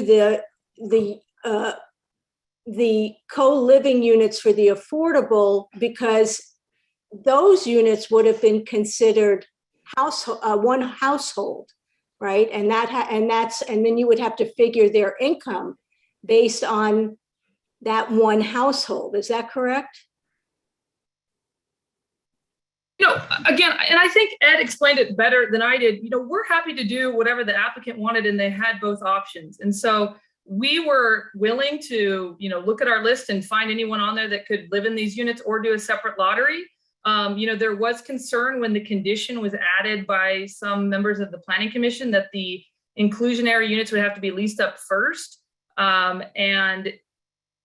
The city, we don't know until we do it how quickly or slowly we could lease up these units and what demand would be. And so I think that that's really where it took a shift. And again, that's when the applicant came back and revised, how they were approaching it. We think that, we threw out a percentage-based approach, and we discussed that with the applicant. But then we've seen other cities do it, and we could do it by a percentage-based approach. And again, it would be the household income. So if we set the percentage, if we said that a co-living unit, for example, is 70% of a studio, both the rent and the income of the households would be, set to 70% of a studio. So it'd be a much lower income bracket than we have existing in our program. Even our homeless? Well, we don't have homeless folks on our inclusionary list. They're below income. So they would not be able to pay unless they bring a voucher with them. They would not be able to meet the minimum required. They're below the very low in terms of income bracket. How have we found housing for them in other places? They're in our 100% affordable projects, and they use the coordinated entry system to access housing. Okay, and can you explain to me why 3 one-bedroom units were decided upon versus 2-bedroom units or 3-bedroom units or 4-bedroom units to be comparable to the 4- and 5-bedroom units of the co-living of the market rate? That was the applicant's choice given the zone text language. But why is that the applicant's choice? The zone text says minimum of, and you just told us before it's discretionary. So why? Well, no, the clustering is discretionary, but the zone text for projects of 11 to 20 units is not. It says minimum of 1 bedroom. It's not, isn't it supposed to be comparable? So it's again, the zone text says, so reading from 1922-030, which I think is also in your staff report, it's 20% of base as set forth, or of equal finish, or provided as units that are minimum of 1 bedroom and minimum of 650 square feet with finishes and appliances of building quality, builder's quality or better. But who So it's, I mean, why is that decided by the developer and not the city? I mean, in C, if you go down and you see C, unit size, type, and location, it very specifically says that they shall contain the same number of bedrooms as the non-inclusionary units in the project. We don't have people on our list that have families that may need a 2nd bedroom or a 3rd bedroom if grandma's there too. certainly our list has some folks that are family. The majority of our list are 1 and 2 persons households, 1 and 2 person households. Okay. Okay, those are all my questions for now. Does anybody else have any questions? Councilmember D'Amico. Yeah, I just would like to make a motion that we deny the appeal and we move forward. I just with the amendments that Ed and the applicant agreed to for number of people, 1 or 2, and the already existing standard of not allowing parking passes. But I have to say this is a particular low point for our development, our housing policy, and our development standards. You know, we're basically not getting 11 bedrooms for people who need housing. And you know, I don't think housing causes accidents, but I do know that the applicant came forward offering us more bedrooms. And instead of turning around and saying, sure, give us 5 3-bedroom units, that's 14 bedrooms, or 3 3-bedroom units and 1 2-bedroom unit. We fumbled and we chose to do the least possible in the worst possible way. And I'm just very disappointed in our housing department and our development standards. I know you all work really hard and you do your best, and these will be 3 wonderful units and people will be super happy in them, but it can't always only be policymakers who are interested in affordable housing at all costs. And this one was easy. They offered to do it. It's just mind-boggling to me. It makes me want to puke. That's my motion. I'll second that. Well, before we take a roll call on it, I'm going to just say that I think that this project is trying to fit 10 pounds of potatoes in a 5-pound bag. And I think that there are issues with the red curb and the right turn lane, and the ability for cars to go in and out of that project without, you know, worrying about getting hit by a car or pedestrians getting hit by somebody coming out or going in. Staff has not convinced me that this is not an SRO, because there's nothing in that SRO definition that precludes having a kitchen and living room space within, you know, just because there's no hallway. So anyway, I'm going to support the appeal. Councilmember Horvath. Thank you, Mayor. I want to thank everyone who came to speak tonight. I want to thank the people who engaged us in correspondence. I seconded the motion because ultimately it gets us, I think, moving in a direction, but I do want to share my thoughts because I do agree that this is a complicated situation. And while it's not a new type of housing generally, it exists in Los Angeles, it exists in places throughout the country, including right next door. But it doesn't it doesn't exist in our city yet. And we have to do better at defining what this type of housing can and should be in our city, and which is why I asked the question earlier. And I completely agree that one thing that is missing and that should be different based on our experience here is making sure that we get the affordable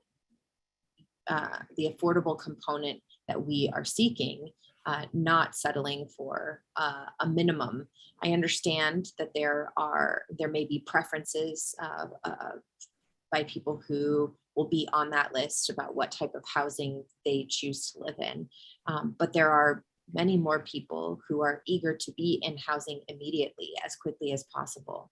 And we have people who are currently themselves on their own living 3 and 4 and 5 people to a bedroom to make it affordable so they can just exist in a city that accepts them. And this is an opportunity for us to do something different. And I hope that we use this example to create policy that will allow us to do something different going forward. I agree with what was said earlier. I don't think housing is causing the problems, the traffic problems on Fountain, but I do know they exist, which is why I was the person who authored, which the council and unanimously supported, to put the left turn signals at Fountain and Fairfax to increase the safety. And by the report that was included with this project, we can see how that simple gesture has created safer conditions, not 100% safe, but safer conditions. And we must continue to do mitigating measures all throughout Fountain to address the concerns that we have along the way. It was said earlier that the developer of this project is getting away with without doing housing. In fact, it is, as Councilmember D'Amico indicated, they actually proposed to do the housing. So this developer isn't getting away with not doing the housing. They wanted to do it. We are in a housing crisis. This is also has been a problematic site. There have been issues at this site because it has been vacant, and there have been issues. There have been several owners who have tried to propose things at this site and were not successful. So I'm glad to see that we are finally building housing in this residential area that is a new type of housing for us to try something new. And I hope that we use this example to create policy that's better for the city going forward. What is before us tonight is not a reevaluation of all of the sets of circumstances in this building, much as we might want to comment on many things. What is before us tonight is an evaluation of whether the Planning Commission did their job. And I believe the Planning Commission did do their job. I think they fairly and accurately evaluated this project based on the city's zoning code. We heard again from staff tonight that it was developed and presented according to the current city code. I'm particularly happy. I do believe the sidewalk on Fairfax is expanded to 10 feet as well. And I think in this neighborhood, to see it become more pedestrian friendly around this project, and with utilities being undergrounded as part of this project, there are going to be substantial improvements that have not been happening as much on the east side. And I think those are also to be commended as part of this project. And I would hope that we continue to try and make those improvements throughout the city. It doesn't mean that's the only reason we approve that project, of course, but it does mean that this developer is trying to consider those benefits that help the quality of life in this neighborhood. I know that this is a more complicated project than we're used to seeing, but it is solving a very complex issue of housing affordability in a very important way. And so I am interested in denying the appeal and supporting the project as it's been presented and reviewed and approved by the Planning Commission with the additional amendments that Councilmember D'Amico requested. Thank you. Councilmember Erickson, but before you speak, can I close the public hearing? Sure. No? Oh, well, maybe not, because I think I might be throwing a wrench into the system. Okay. And I just want to make sure if the public wants to weigh in, they're able to. So I want to thank everyone for coming out and participating. I've been hearing what my colleagues have been saying, especially regarding the affordable housing aspects that I know both my colleagues, Councilmember Horvath, as well as Councilmember D'Amico said, and I too find this very concerning. However, looking over everything and all the issues being addressed, I do support the density bonuses, the waivers, and the concessions, but I am really struggling with the clustering of the affordable housing units on the ground floor, which I believe actually is a discretionary ask of the city. And to kind of highlight what we've been talking about here with affordable housing and wanting more, I believe that, inclusionary housing units are supposed to be dispersed throughout the project, as I believe the mayor said in her questions post-break. As that is city policy. But given all the issues raised by the projects, I really don't see why the affordable housing units can't be the regular 4 to 5 bedroom units dispersed throughout the project. And I think that actually rather meets the city's housing goals. And so I actually can't support the Planning Commission's finding of supporting clustering. The appellant challenges the city's application of the affordable housing ordinance throughout this appeal. And so I would like to introduce a substitute motion that would be to continue this item to a date uncertain to allow for the planning department to meet with the applicant to review reconfiguring the project to uncluster the affordable units and to use that opportunity to better meet the affordable housing needs of the city and come back with a final decision on the appeal. And I'll second that. Okay, we have a substitute motion on the floor. Do we have any requirement with respect to timing, Adrian? Or John Kehoe? Don't know sometimes. if the appeal would change that. Would, I'd have to would ask this Lauren. be, would this be a partial, because the appellant brought up the units being clustered and not within our codes, would this be maybe a partial approval of the appeal and then have them go back to planning to do some reconfiguring? I actually would like it to come back to us. I think that we can decide on this. And I think that, and I'm sorry if I cut out when people were unmuting my last apartment, because I actually wrote it out, about to come back for a final decision on the appeal after everything I said additionally before that. So it would come back to us, not to planning.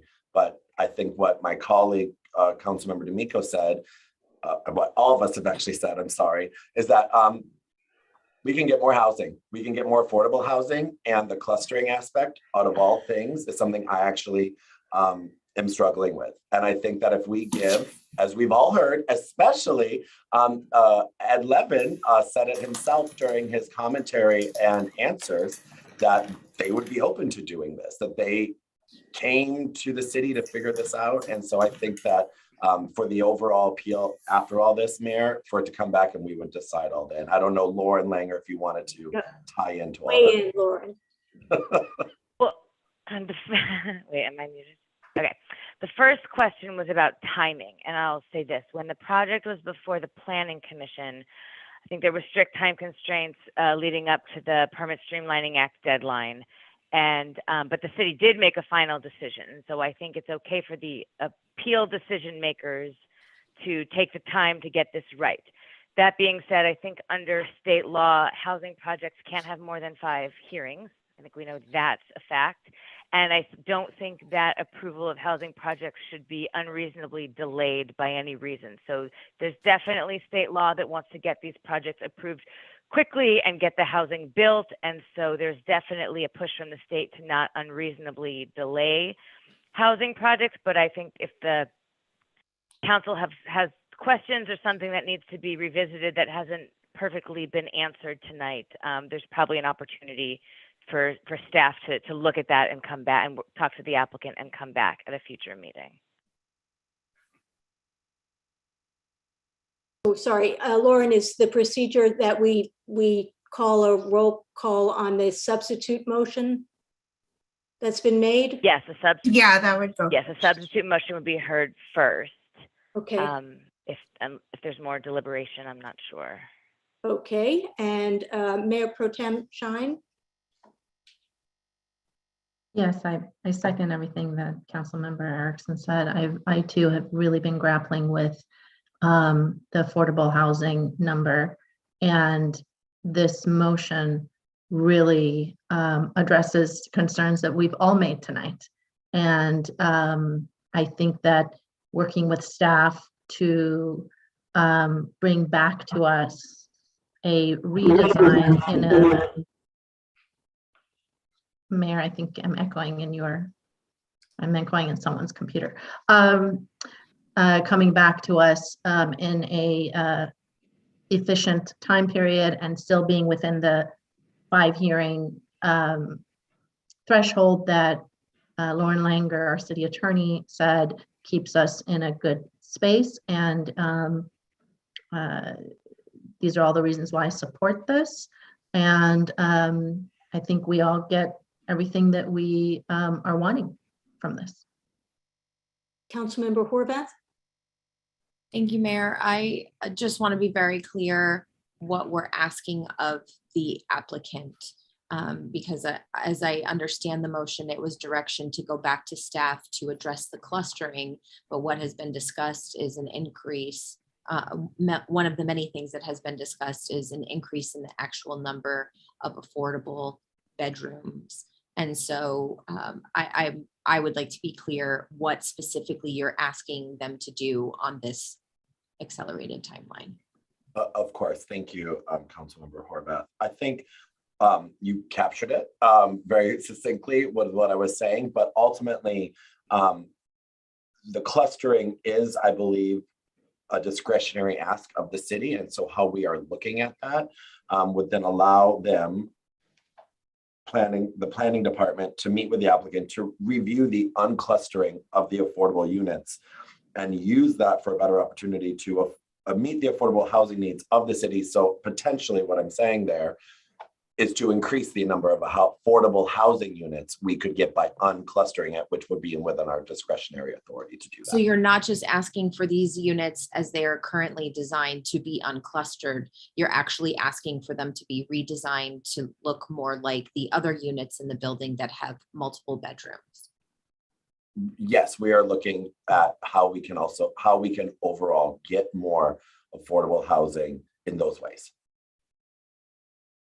Okay, I'm clear on the motion if the city attorney thinks that that's acceptable. So we are looking at declustering and adding some bedrooms.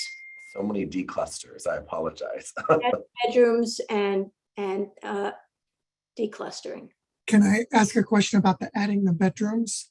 So is that adding bedrooms, meaning those bedrooms would be individually rented in the affordable units? Or could one family move in with a 2-bedroom? I'm sorry. Councilmember D'Amico? John, I would say yes to that question. And here's why I would say yes, because it's going to take them 6 months to draw these drawings and get them through planning and get a building permit, 2 years to build it. And that gives you 30 months to figure out how to rent them to actual people in our community, whether they're single bedrooms in a 5-bedroom unit or 2-bedroom units in a 18-unit building. I think we don't need to solve the problem of who moves in as much as we need to solve the problem of how many affordable bedrooms there are. Great. I see that the applicant has his hand up. Lauren Langer can he say something? Well, I think it's ultimately up to the mayor. I think if you let the applicant speak, you should also let the appellant speak more time. Okay, well, I think that we have a motion on the floor and we have a second, and I think that we should go ahead and have a roll call on the substitute motion. And Mayor, I'm sorry, if the substitute motion passes, it takes the place of the regular motion. We don't have to vote on the regular motion, right? That's correct. Okay, great. Thank you. Just wanted to get my parliamentary procedure up to date. Okay, so there's a substitute motion on the floor to continue the public hearing to a date uncertain. Direct staff to work with the applicant to decluster the units and increase the number of affordable units in the development. Is that the substitute motion on the floor, Councilmember Erickson? And then it would come back to the city council for the rather than planning commission. Yes. Perfect. I don't know if Isn't it's that affordable bedrooms, right? Is it Not affordable units or? I can read the motion into the record if that would Okay. help all this stuff. Is that Perfect. okay? Yeah. Okay.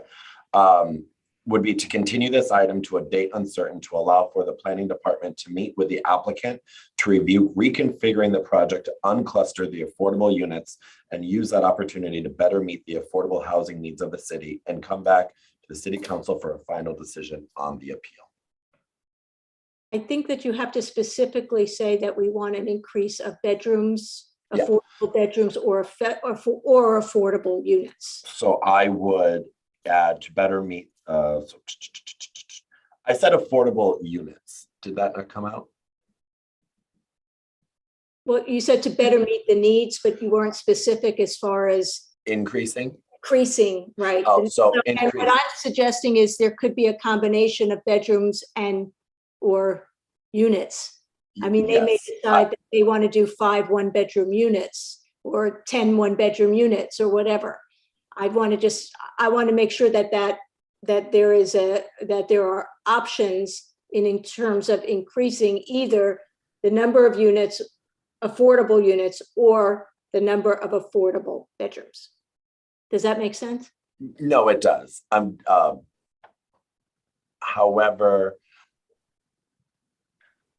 I can word that into here as I'm fine with it. I'm trying to, so I would say to essentially to increase the amount of affordable housing units and or bedrooms to better meet the affordable housing needs of the city and come back to the city council for a final decision on the appeal. Would that suffice, Mayor?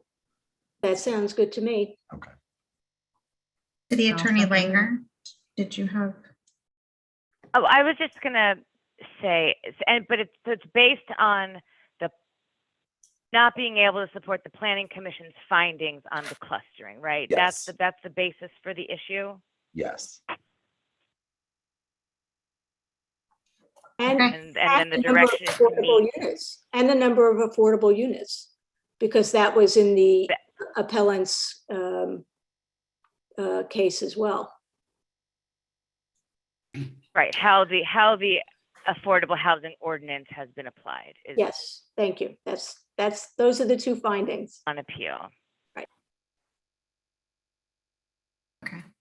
So do all the council members understand the motion on the floor, and does the seconder of the motion still accept those Yes. changes? Yes, thank you. Okay. Councilmember D'Amico, Yes. Councilmember Erickson, Yes. Councilmember Horvath, No. Mayor Pro Tem Shine, Yes. Mayor Meister. Yes. The motion passes, noting the no vote of Councilmember Horvath. Okay.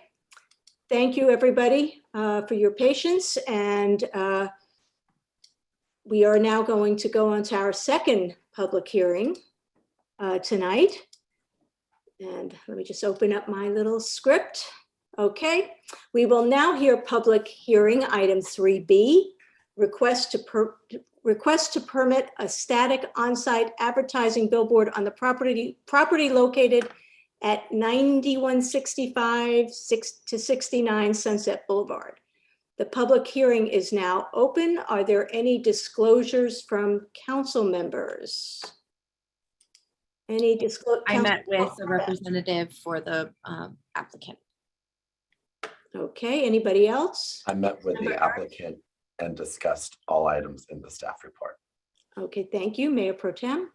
I had a correspondence with the representative of the applicant. Okay. Councilmember D'Amico. It's the same for me. I met with the applicant, corresponded with him about things in the staff report. Okay, and I did not meet with the applicant or discuss anything in the staff report.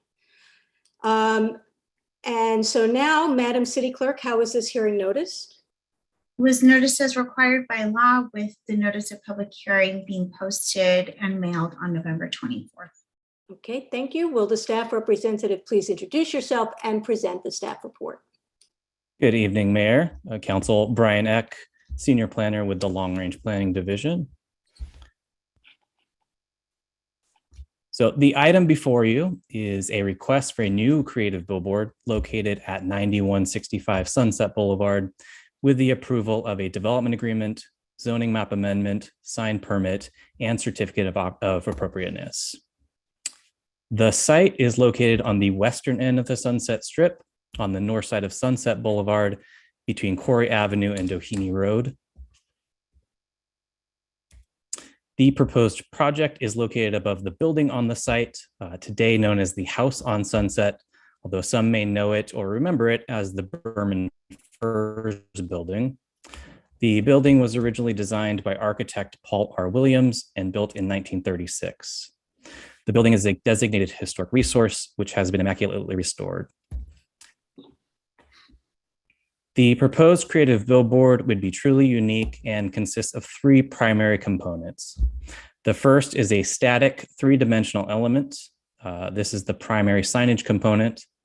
The second is a panel of LED sticks that will display diffuse imagery only in support of the static element.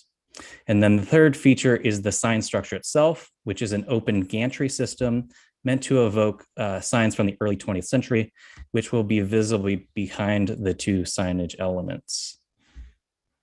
Here are some day and nighttime views that demonstrate the design elements and how those might change with each advertising campaign.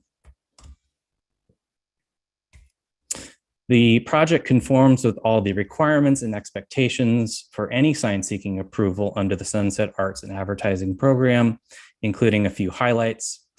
The project meets the high design expectations outlined in the program and was enthusiastically supported during each stage of the extensive review process. Next, the proposed project is responsive to its neighbors and the community through its design, placement, and features that will prevent any potential obstruction or light and glare issues. The project aligns with city land use objectives by helping support the preservation, upkeep, and occupancy of an important cultural resource. Finally, the project includes extraordinary public benefits, including an ongoing revenue share with the city and participation in the city's art programming. So with that, staff recommends approval of the project, including the development agreement, sign permit, zone text amendment, and certificate of appropriateness.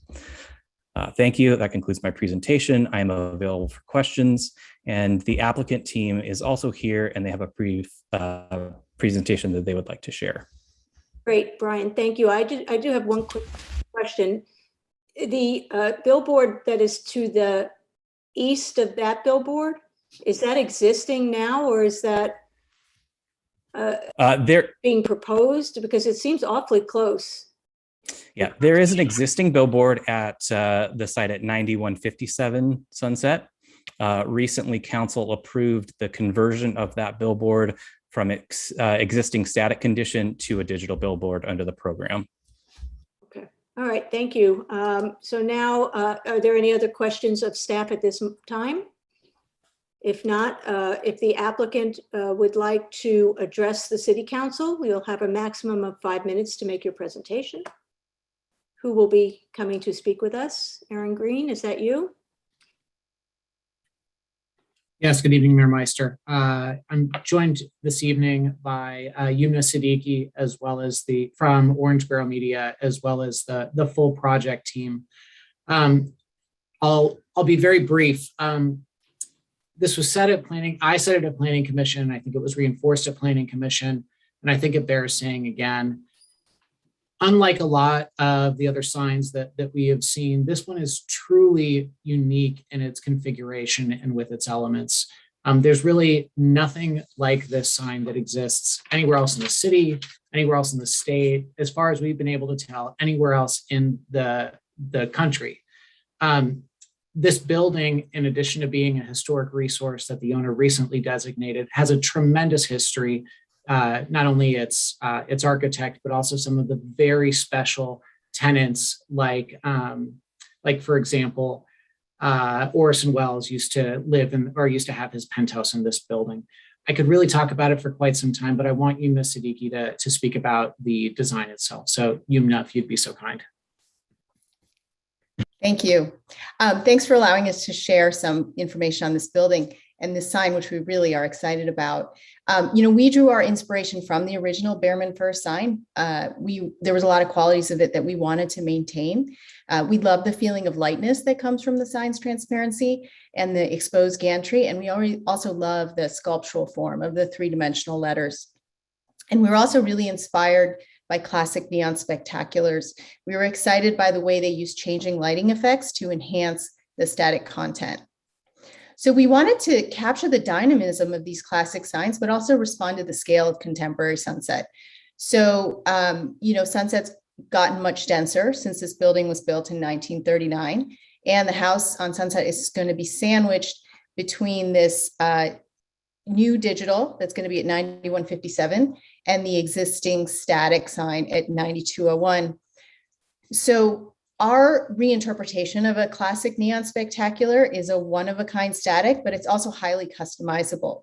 The sign is built on a gantry structure, and it's going to contain three-dimensional illuminated static components, and these are the core of the sign. So here you see the Coke bottle. It also contains LED stick lighting, which will carry content that supplements the static messaging. So this LED stick supports the static messaging in the same way you saw the glittering lights on those classic spectaculars. The LED stick can also carry some subtle motion, limited motion. So in this example, you could imagine maybe the bubbles on this image moving around. The sign also maintains a lot of the core qualities of that Behrman First sign. It maintains the sculptural form of the static elements, and it also maintains the transparency of the original sign. A portion of that gantry is always going to be visible. And the LED stick is actually rows of LED diodes that are spaced apart to allow light to pass through. And each element on the sign is going to be individually controllable.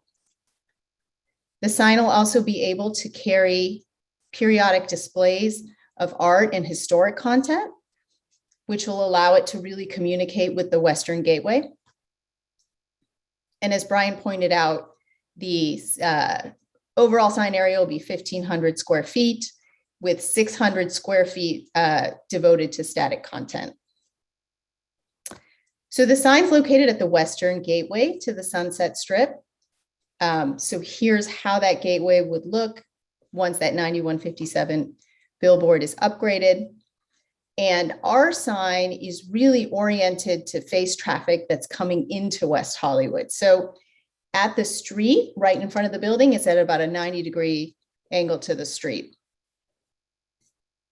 And the last thing that's exciting about this sign is the unique composition of the sign is going to require that each advertiser develop one-of-a-kind content. So it'll always be something new at this gateway location.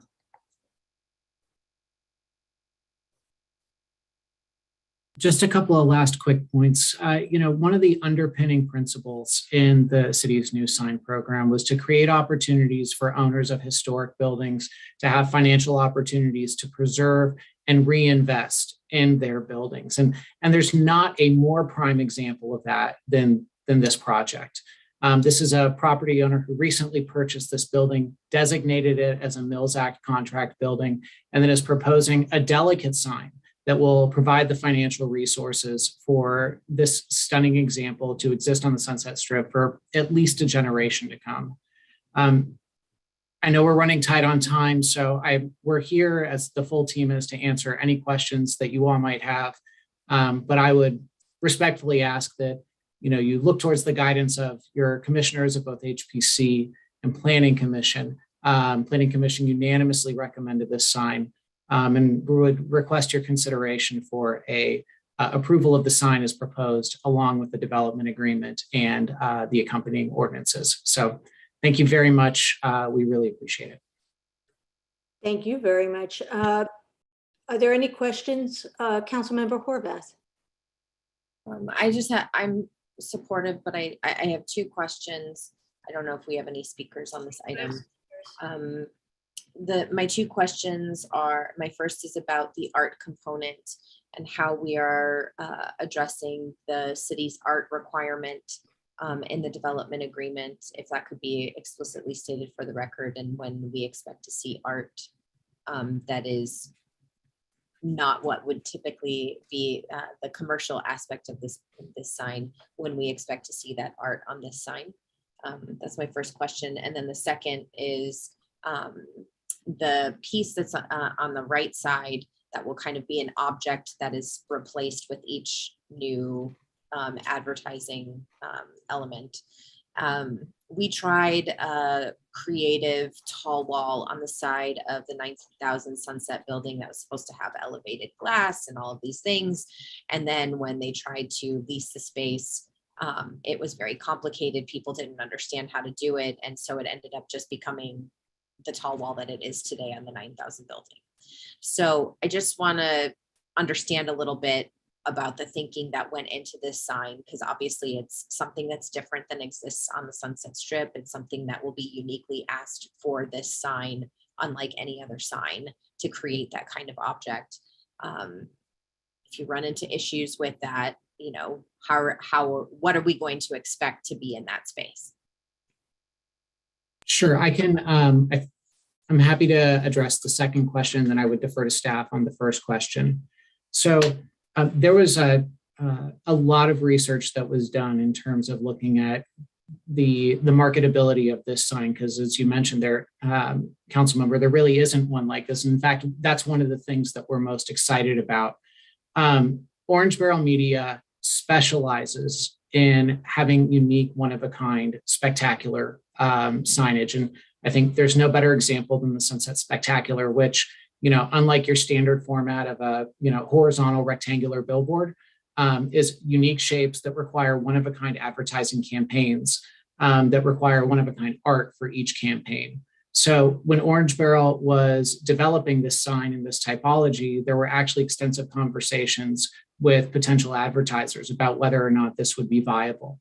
And the feedback that they got was that there would certainly be a significant amount of demand for this sign. It would be different than, some signs where you could just buy it at 30-day increments. I mean, that is possible with this sign, but we're expecting longer term campaigns of 3 months or perhaps 6 months where you've got an advertiser who really wants to invest the money to build out that three-dimensional component and then have a complementary advertising space. So it will be incumbent upon Orange Barrel, but this is a $3 million structure that we're proposing to build. And we really have confidence to invest that level of money in this infrastructure and that this will be a success, not only for Orange Barrel, but for the building and for the city of this gateway. Okay. We left the first question unanswered. So the sign will participate in the art programming as outlined in the development agreement. As a static sign, it is required to contribute 96 hours per year of art content time. That schedule is set by the Arts Commission. So once the sign is up and operational, the owner of the building and the operator of the sign will be given that schedule. Our art staff then links a selected list of curated artists to select their artwork to place on the sign itself. And how is that enforced? It is enforced by the terms of the development agreement. So if they're in non-compliance with the development agreement, the city can't take action on that. And, every other sign that is a static billboard that is either part of, that has been approved under the program or has been relocated recently will also participate. And the idea is that they'll be in the same schedule. So it will be clear if any one of these new billboards is not in compliance, if they're not, displaying art when they should be. And in fact, it is on the city to actually deliver that art content. In this case, because of the unique nature of the sign, it could be physical and digital as well. So the city itself will deliver that content. It could be something physically that's installed on it. So we actually have somebody who's going around to make sure that art is on display in this sign and other signs. There's the expectation that there's monitoring of the art requirements, yes. Councilmember Erickson, do you have a question? We do have one public speaker. Yes, public speaker, and then I'll go, sorry. Thank you. Thank you, Mayor. We have one public speaker signed up for this item, and that is Genevieve Morrill. Thank you, Councilmember Erickson. Good evening, Mayor and Council. Genevieve Morrill, President and CEO for the West Hollywood Chamber of Commerce. I want to first thank staff. I know Brian Ack, we've been working with our Billboard committee for years now on the Billboard policy. So we want to thank him and staff for all their work. We enthusiastically support the Orange Barrel Media masterpiece. It's very exciting to see the city's vision for the Sunset Strip Billboard District come to life with the reinventing of the creative billboards such as this. This type of creativity was to be encouraged, even celebrated, and therefore this approach was included in the policy. Orange Barrel Media has been an excellent partner with the city and their designs are exceptional. This sign stands alone amongst the new signs coming to Sunset. While static, it still is dynamic in its delivery of aesthetic and lighting elements. The proposed billboard is composed of two elements placed on the historic gantry sign structure to pay homage to the historic Berman fir signs. The millions of dollars this sign will produce the city via the development agreement will pay for important public services for residents and businesses and will support the long-term economic vitality of the city and help a historic site to reinvest. And also the amazing art program that eventually will take place once all these billboards are built and are activated. Thank you. We hope you support this project. Thank you. Councilmember Erickson, do you have a question? No, I was going to move the item with staff's recommendations. First, we need to finish the public hearing part. If the applicant has anything more they want to say, they have 2 more minutes. And I also have some questions. Go at it. We have no further comments, but happy to answer questions. Okay, thank you. I think actually my questions are for staff. First of all, on attachment A, exhibit A, which is the development agreement, 3.3.5 on page 19 and 20 is where there is language about obstruction. And it basically says the city can do whatever it wants, but the owner can still sue. So I would like to know if we can add language that indemnifies the city. And maybe that question is for Lauren Langer. That is certainly for Lauren Langer. Lauren?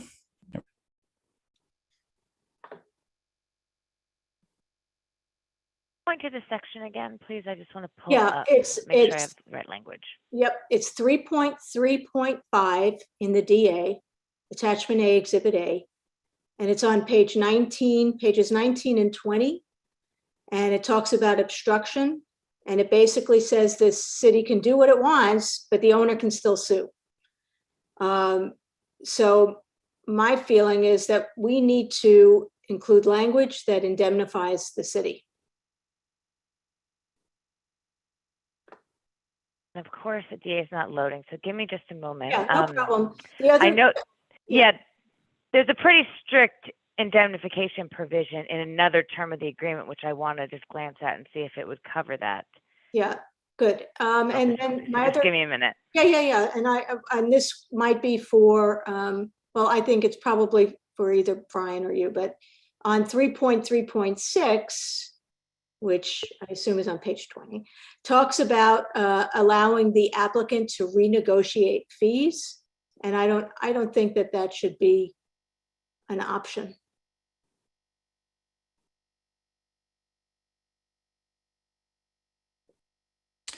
Is that a question? I can explain the origin of this provision. We use that as the last recourse. If the gateway project as built completely obstructs their sign and they are left with no other recourse, meaning they cannot move it, they could seek from the city the ability to renegotiate that. The applicant can always walk away from a development agreement and lose the ability to operate the sign. And so we put that provision there again as a last recourse, should they have, material blockage from the gateway project. Yeah, but see that it's related to obstruction, right?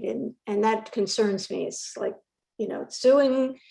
suing the city and, allowing applicants to renegotiate fees. I just think that it should just be more solid that we don't. I mean, they're accepting the DA. If they don't accept the DA, then they can walk away, like you said. But I don't think that option should be there for the applicant to renegotiate fees. Unless it's the city that wants to renegotiate the fees. I think it should be a city decision, not the applicant's, because there are no guarantees. There could be a new billboard, there could be a tree. And I think that's what we need to say. There are no guarantees and no renegotiation of fees because there are no guarantees. So that's also, I guess we can leave that to Lauren Langer as well. Sure. So I can speak to the indemnification question real quickly if Okay. Councilmember Erickson doesn't mind me going first. So I think if I understood the question correctly, you're wondering that if they challenge us to challenge a project that blocks the sign, if we can require them to indemnify us? Is that the question? Right, or that they can't sue us because they've gone into this DA with the knowledge that there's going to be other billboards, there's going to be trees, there's going to be, who knows, a building, so why would we leave I'll say ourselves this. open? I don't think by entering into this DA, they lose their right to participate in the public process related to other projects.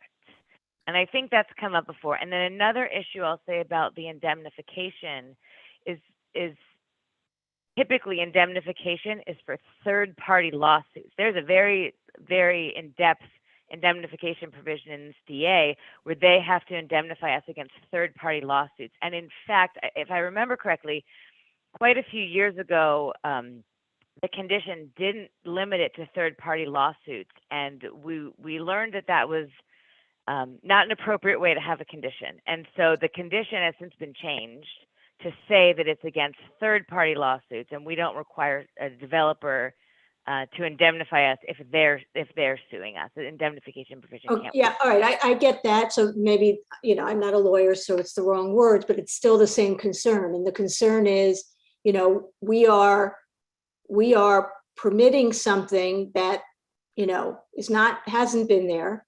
They're going to make a lot of money on it. And, why are we even allowing the language for that ability for them to sue? I think it should be, you want to get out of the DA because of obstruction, because of a tree or another billboard, then get out of the DA and get out of the, and then get out of the business and let us find someone else who wants to run this billboard no matter what. I mean, I would hope that our design team knows enough not to have so many billboards that they start, that obstruction happens, but, it could also be a tree. So I don't know why we would leave ourselves open.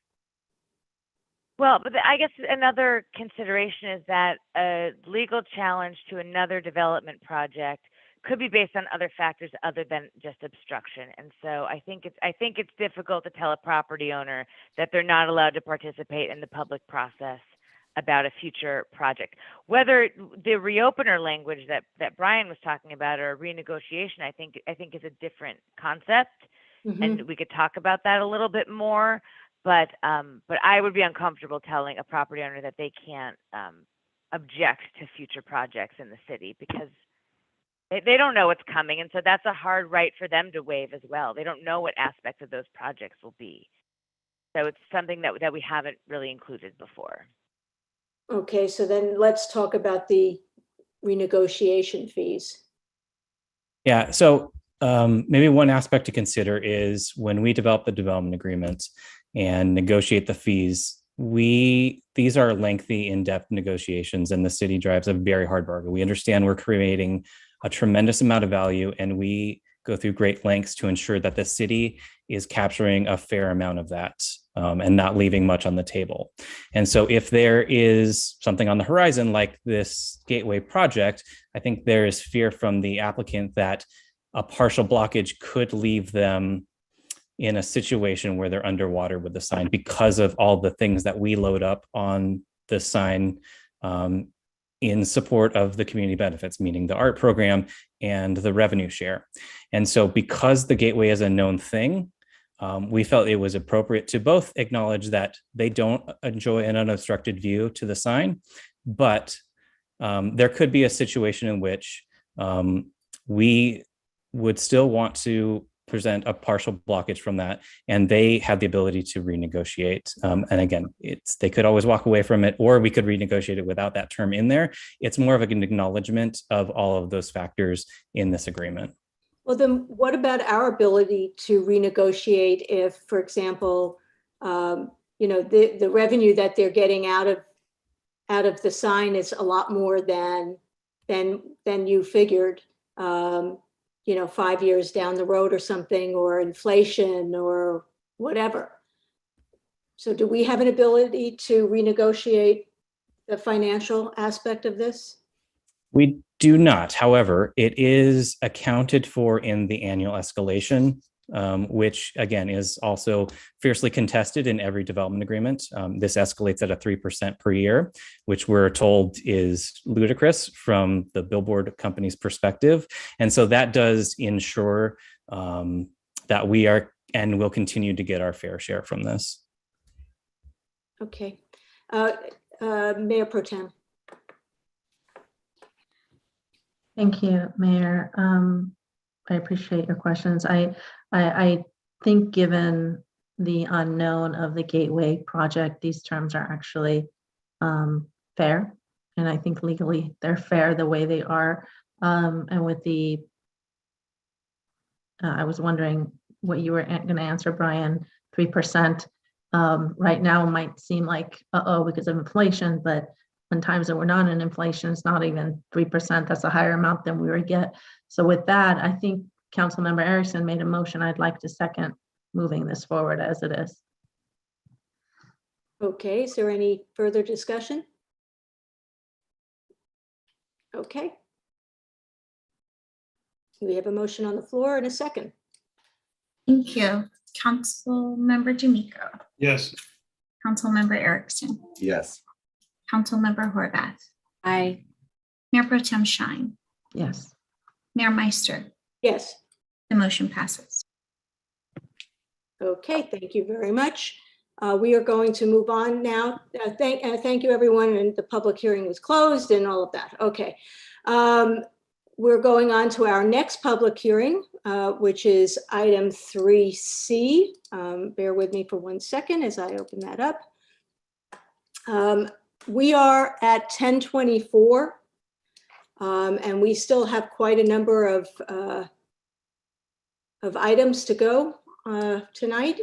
And I just want to throw it out there that, you know, we may have to, at some point, 10:45, decide what items we can push to another date, another meeting. Okay, so we are now going to hear public hearing item 3C, a resolution of the City Council of the City of West Hollywood, amending the master fee resolution for fiscal year 2021-22 to adopt a new recreation services fee schedule. The public hearing is now open. Are there any disclosures? No. Okay. Madam City Clerk, how is this hearing noticed? This hearing was noticed actually twice per the government code. So it was published once on November 18th in the West Hollywood Independent, and this past Saturday in the LA Times, and was posted at the city's legally required posting locations. Thank you very much. Will the staff? Mayor, do we have any speakers for this evening, this item? I don't know. We do not. Okay. Perhaps we don't need a presentation. I think all of us read the agenda item. Okay, well, can we at least introduce the staff person and let them just say hello and, okay. Steve?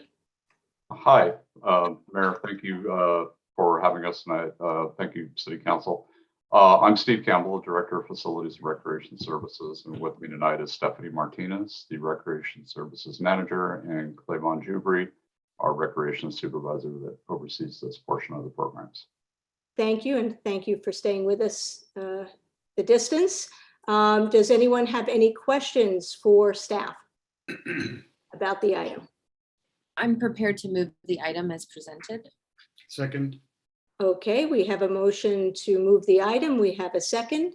Can I ask a question, Mayor? Yes, you can, Councilmember Erickson. Would the maker of the motion be interested in including direction to staff to explore how they would incorporate a low income option for our residents and non-residents into the resolution fee schedule? I know there was direction from, I believe, the mayor and the mayor pro tem a while back, or the mayor did it at some point regarding low income, and they're developing a policy, but would you be interested in having them explore that and bring that back, proving this now, but then bringing back any type of an amendment to that later on, just giving that direction? Do you have specific direction on how you'd like to see that developed? Yeah, so in speaking with Steve Campbell, thank you for introducing yourself. I spoke earlier with him about how when seniors or people with disabilities apply for these services or to do all these things, it's almost like selecting a box. It's like self-selection that you were doing this to basically operate under the same policy for low income. I know they had developed a policy. They're working on developing a policy that would establish scholarships and other things for people who would be low income, but I don't want to create another barrier. And much like with disabilities, it is on the trust system, obviously, but how we can make sure that those residents and non-residents who are low income can still utilize our services just like everyone else. And so that would be the general direction if you are comfortable. I'm fine with that. Me too. Steve, are you fine with that? That's the direction. I'm fine with it. Okay. All righty. So we have an amended motion. Is the seconder? Yes. Okay, so we can have a roll call. Thank you. Councilmember D'Amico. Yes. Councilmember Erickson. Yes. Councilmember Horvath. Aye. Mayor Pro Tem Shine. Yes. Mayor Meister. Yes. The motion passes. Great. Well, that was much quicker than Thank you. it could have been. So now we are going to move on to unfinished business. 4A, personal delivery devices pilot. Staff want to come forward and If we don't have, Mayor, if we don't have any speakers, maybe you could just jump right into your questions, because I think we were prepared to put this on consent, but you had questions. So maybe we could just get into that. Oh, I don't have questions. I have comments and that I think could impact what we are asking for. Well, first of all, you're proposing, staff, who is that would be me, Mayor. Okay, thank you, Bob.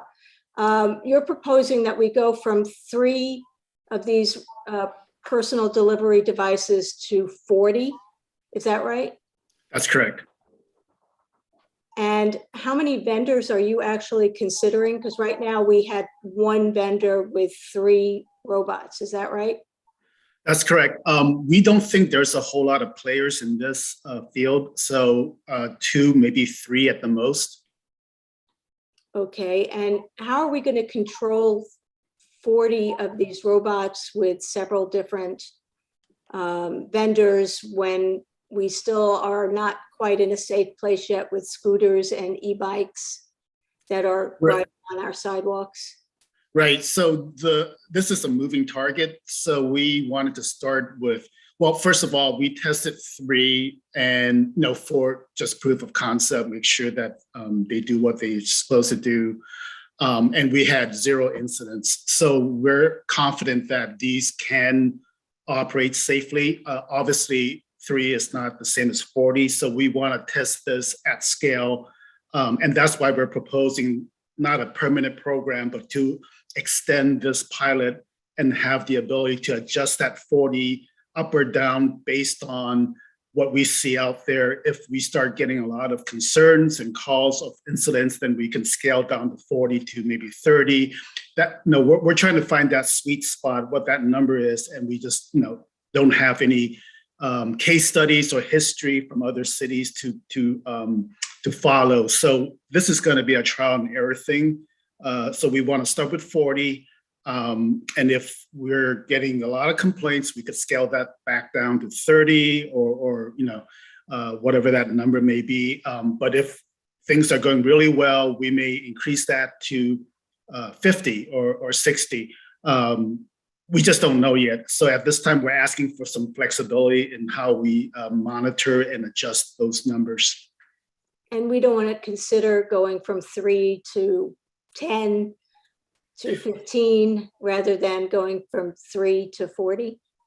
Well, one of the things that we're considering is that the vendors, the operators, they also need to have a viable business as well. So we want to kind of strike that balance between what we think we can manage and also what works for the vendors. Okay, and then what the hours, right now we have what hours to what time? The pilot ended at 6 p.m. What we considered is that dinner service is obviously a popular and high demand time. And given the safety record that we've had so far with 0 incidents, we wanted to explore covering dinner service as well. We were really cognizant of the late night crowd, so we wanted to extend that to 10 p.m. when that late night crowd starts to build, and when dinner service sort of starts to wind down as well. So we thought 10 p.m. might be a good time to extend and also stop the service. And again, we can make adjustment to that time frame if we see that as causing issues. Okay, and then just the last thing that I noticed in the staff report is wanting to allow the delivery of alcohol and tobacco, and knowing how my colleagues feel about tobacco, I just wanted to make sure that's what you want. Well, that is available for human deliveries. So if you're concerned about age and minors getting a hold of it, the verification, the age verification still happens at the point of purchase, and that's through the merchant. Now with the robots, we have actually an added layer of security, because only the person who ordered it can open the delivery. So we feel that with those two conditions in place, we feel that the age verification process should be working fine. Okay, thank you for answering my questions. Do any of my colleagues have any questions? I'll move the item as presented, Mayor. Okay. We have, I'm sorry, we I'm have sorry, 2 you're probably- speakers. I'm sorry. Yeah. We have speakers. Yeah, we do. Our first speaker is Carl Hansen. So Carl, if you would like to turn on your camera, or if not, you can simply unmute yourself and you will have 2 minutes. Great. Good evening, Mayor Meister and council members. I'm Carl Hansen, the head of government and community relations with COCO. I'm leaving my camera off because my Wi-Fi is a little spotty. I'm actually in Hawaii right now, and we're having like a once a decade storm here. So it's a little crazy. COCO is a remotely piloted personal delivery device service. We're currently operating in Santa Monica and across 8 other LA neighborhoods. We've been operating in Santa Monica for over a year, have I think close to 50 devices across the city now, with over 25 local business partners, including restaurants and markets. Restaurants really appreciate us because we're a more cost-effective solution than the car-based delivery companies. We come in at about 20 to 50% cost savings for the local portions of our partner businesses orders. And that local portion is a 1 to 2 mile range. And residents love us because we're taking cars off the road, reducing CO2 emissions and other forms of pollution, and also providing a kind of contact-free form of delivery for people that are concerned about exposure to COVID. We strongly support the staff recommendation. I think this is a really good move. This is working great in Santa Monica and in Los Angeles. We've done thousands of miles of deliveries both day and night, and have had no significant issues or incidents. And really take safety as a top concern for us. All of our pilots are trained to yield to pedestrians and those who may have mobility issues. And that's a kind of core of our mission, is to make sure this is safe, and totally understand the concerns after experiences with the scooter programs. But as has been said, like this operates very differently. We only put devices out if it's attached to a business's actual demand. So there's never just one day there's going to be a lot of devices. It's a slow process to bring on new merchants and establish those relationships. And because the devices are only controlled by a pilot at walking speed, they're never left abandoned in the middle of sidewalks. And think that this is just a really good solution for cities to achieve their climate goals, their traffic reduction goals, and to support local business. So would encourage you to move forward. Thank you. Yeah, he just hit his 2 minutes. I think we have a timer issue. Okay. Our second speaker. Yeah, is Genevieve Morrill. Genevieve, if you I see you unmuted, so. Thank There you you, Madam Clerk. Good evening, Mayor, council members, Genevieve Morrill, President and CEO of the West Hollywood Chamber of Commerce. In this pandemic era, contactless delivery is becoming essential. I'm going to almost repeat what I said at the Transportation Commission, but as the creative city, we should celebrate innovation. Companies such as Postmates, Serve Robotics, and Coco Delivery are innovators in the food delivery service industry. I'm sorry about my dog back there. This is our future. We must embrace new technology. What we used to see on the big silver screen as the future is here now. We need to be vision forward and take the lead. The first of anything takes real courage. The market may be messy for a bit, but it will right itself as you create policy, the council creates laws, and the public learns how to interact. And just like the e-mobility program, the market will eventually right itself. It's important to show the region that we are not intimidated by new technology, but instead set the trends for others to follow. The pilot program has shown over the past few months that these robots can be unobstructed, independent operators in our city. They are an important partner for our small business who need to compete in the digital age with efficient on-demand delivery. I hope you will consider. However, I hope you'll consider to make them solely independent. I was on the east side recently and saw a robot go by, and a lovely woman was robot sitting. She was following the robot. And I was told, I said, why are you following the robot? Doesn't that defeat the purpose? And she said, we were the only city that was requiring this. I do hope that we can be even bolder as we take this pilot program to the next phase. Please support and continue this innovative and exciting program in West Hollywood. Thank you. Thank you, Genevieve. Okay, Councilmember Erickson. Genevieve's dog's cheering her on from a side. Where's Winston? We need him to cheer us on here too. Or Suki and all them. I would like to move. I would just like also for them to have this go to the DAB as well, for them to review stuff during the pilot program. I think the company has a lot of great features that they just spoke about. So I will move, but I would like to add that they go to the DAB as well during the review process. And what about the Senior Advisory Board? Sure. I'll second that. Roll call, please. Thank you. Councilmember D'Amico. Yes. Councilmember Erickson. Yes. Councilmember Horvath. Aye. Mayor Pro Tem Shine. Yes. Mayor Meister. No. The motion passes, noting the no vote of Mayor Meister. Okay, thank you. We're going to move on now to post-pandemic action items. Item 4B. John Kehoe, will you be providing a report for us? Yes, I will. Let me. Do we have public speakers on this too, Melissa? Just so I know in advance. Yes, we have 2 individuals signed up to, actually 3. Okay, thank you. You're welcome. All right. So thank you, Mayor Pro Tem and council members. My name is John Kehoe. I'm the Director of Planning and Development Services. Also here are Jackie Rocco, the Director of Public Works, Jennifer Alkire, Manager for the Current and Historic Preservation Planning Division, and Janet Jimenez, Assistant to the City Manager. So last summer, staff prepared an extensive report for the council regarding how the city may want to transition out of the emergency ordinances and executive orders into a new permanent post-pandemic landscape once the emergency regulations are finally repealed.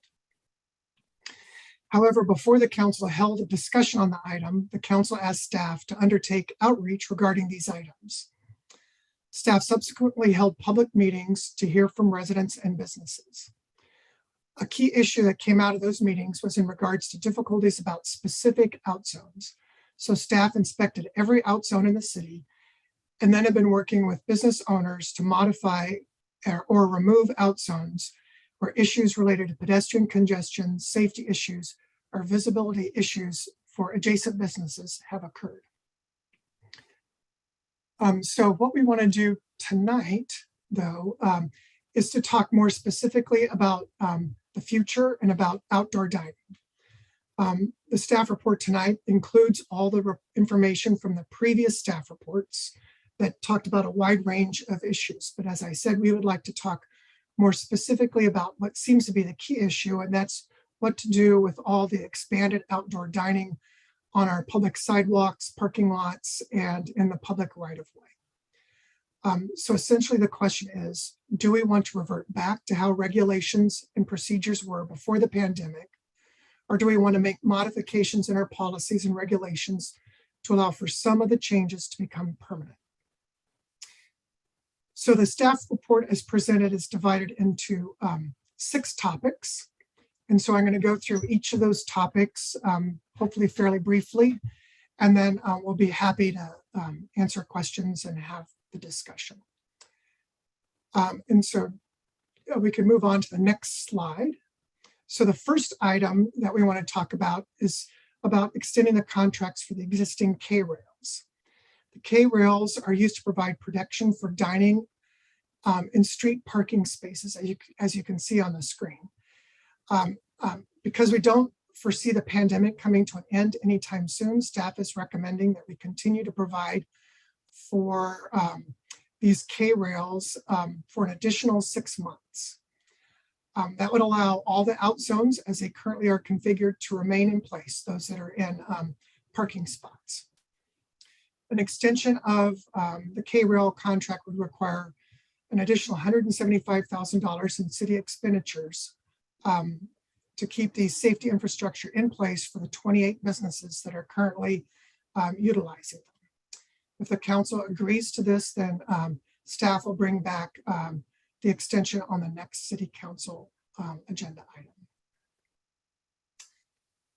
Next item, so next slide, please.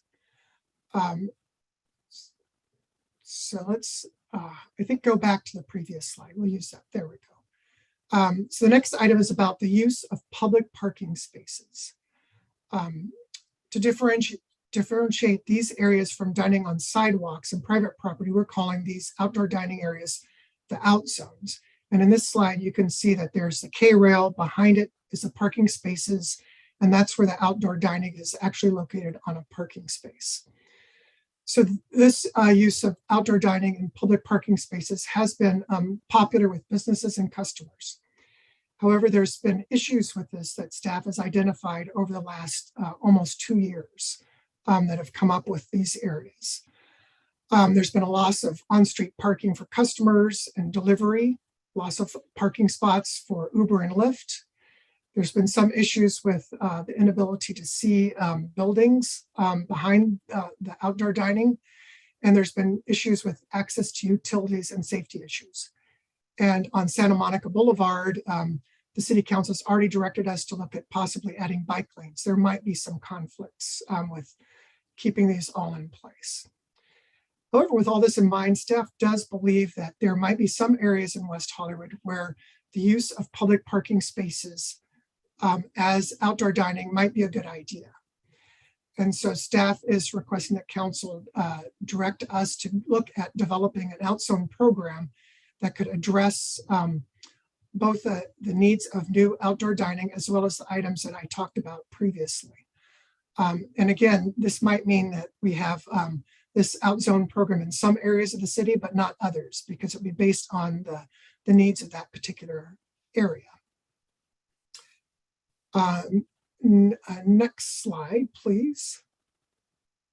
So the third item we'd like to talk about is what to do with the outdoor dining that's on the public sidewalk. So as you can see in this image, there is outdoor dining expanded almost all the way to the curb and left just a small area for pedestrians to walk along. As we all know, outdoor dining has been in West Hollywood for a long time.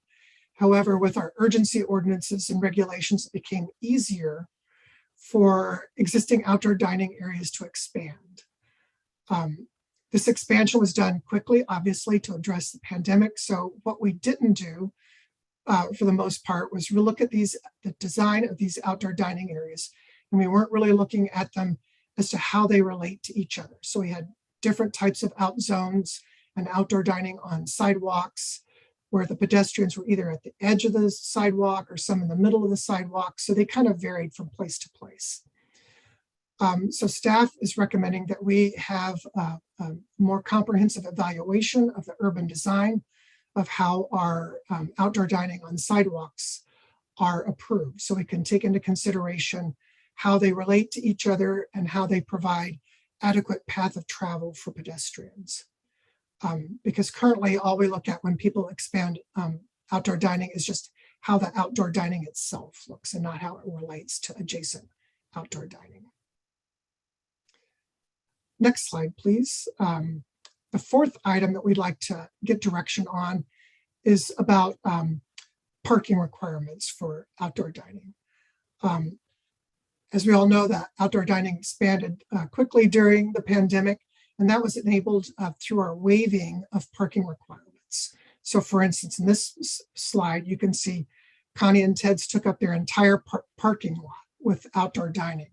We waived all the parking requirements during the pandemic so they could just take over the parking spaces and convert them to dining. City Council has already directed us to look at changing commercial parking regulations generally throughout the city.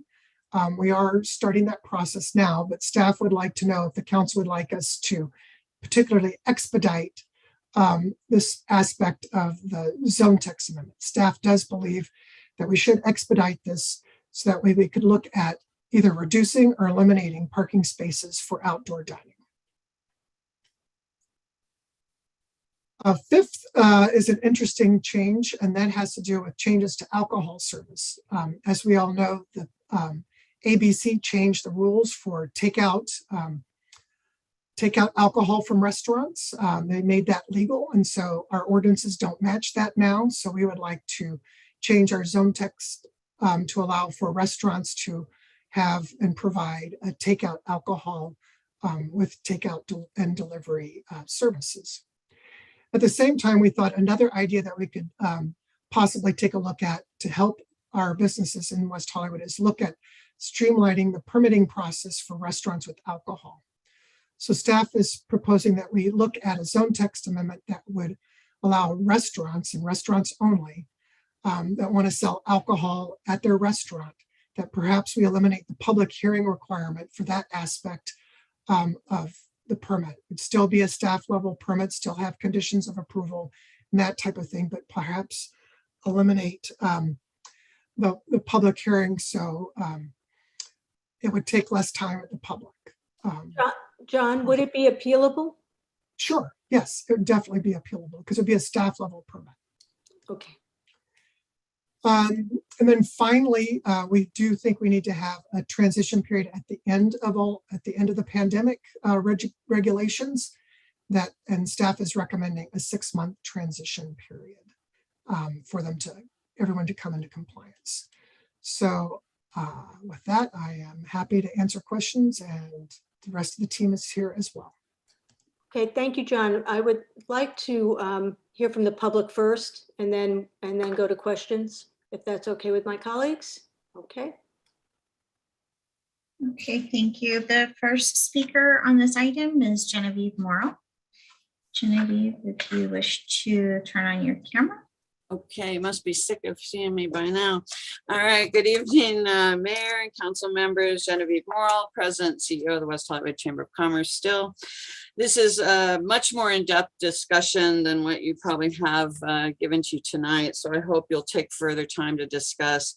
We know this has a lot of challenges. The out zones and the ability to expand into a parking lot on property or in the public right of way has been life-saving for our restaurants, and we know that. We need to get really creative in how we look at these. It's not a one-size-fits-all, and I think we all agree when we look at each out zone independently of the whole program, but yet at the same time holistically for the entire city. As with any permanent installation, the additional seating may trigger additional issues such as bathrooms, kitchens, and parking. And I want to really think out of the box on this, and it's probably against state law, but I really was thinking that if we look at commercial districts and streets as the venue, that provide the citywide programs such as city valet or district public bathrooms that really solve some of the additional issues that might come from some of this expansion. It'd be sad to see a homogenized look with all out zones the same, but maybe we have what you have in similar neighborhoods of design guidelines that require safe build and certain materials and the look and feel that we want. What we do know is that the businesses are interested in keeping these in some fashion, and we need your support and direction in that. They need time to plan and to budget and to be ready to replace the generous contribution that the city's made in the K-rails for most, but many also have invested in upwards of $50,000 to build out in private parking lots that they have on their property, which then again adjust and impacts their parking. So a lot of challenges, a lot of issues. We know you have a lot to look at, but we hope you support some sort of expansion and of permanizing these in some way. Thank you. Thank you, Jen. Thank you, Genevieve. Our next speaker is Walter Schild. Walter, you may begin. Thank you. I can't believe you guys do this every couple of weeks this late. It's amazing the service you guys provide to the city. Thank you. My kid's already asleep. So I had dinner, put the kids to bed, and came back here. I want to thank the city for providing out zones. I'm a restaurant owner in the city, and this allowed us to allow our guests to dine outdoors and follow law. And we saved a lot of jobs doing this. And now it's really become a preference for a lot of guests who love to come to West Hollywood and dine outdoors. And we're so pleased to offer that to them. Also, where we are down on Melrose, east of all that traffic over on where Craig's is, we're kind of on the quiet area where it's pretty quiet at night.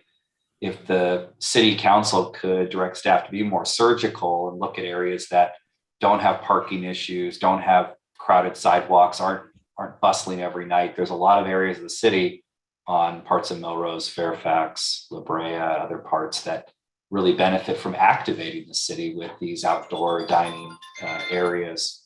So we hope to have a permanent option. I think another big item is this restroom issue. So we hope that the city will exempt the tables that sometimes used only on weekends, sometimes during the week. It's not always used, to require extra restrooms or extra parking, other things. We have found none of that an issue while we have used these out zones, and hope they'll continue. So we are supportive of that, and thank this city staff who've been amazing, who have supported us and walked us through the whole process. We do need time beyond the 6-month extension. We do need time beyond that for permanent permitting and constructing things. Craig's, our restaurant, some others have done some semi-temporary items, but we need permanent time and to permit and construct things permanently as well. So thank you again for the city's support of this item. Thank you, Walter. The final person I have signed up to speak on this item is Keith Kaplan. Keith, if you would like to turn on your camera and unmute yourself. It is telling me that I can't. Oh, it's telling me that I can't turn on my camera because you blocked me, but I'm unmuted. I probably had to turn it off for you the last time, so you should be able to turn it on now. Okay, let's see. Okay, thank you. First, I want to start with a statement that I meant to make in my opening comments, but I didn't make the 20-minute cut. I need this body to understand that I have not been the chair of the chamber for 2 years now. And when I speak as Keith Kaplan, resident, and/or Keith Kaplan, trustee of the Pandemic Recovery Coalition.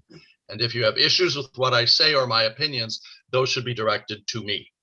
I want to thank the council and city staff for the incredible work that you've done on out zones. Not only were out zones absolutely instrumental in helping our restaurants to survive during the pandemic, but they've added a noticeable energy and sophistication to our city that is directly in line with our vision of creating a true urban village.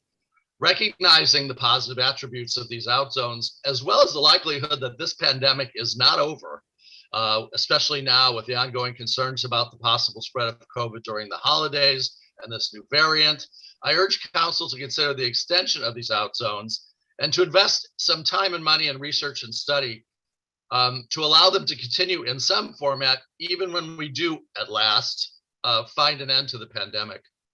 So I urge council to move forward with the extension, to consider the permanency of the out zones. And again, I thank you and city staff for the incredible opportunities you've given restaurants, the energy you've given to city, and the work you've done. Thank you, Keith.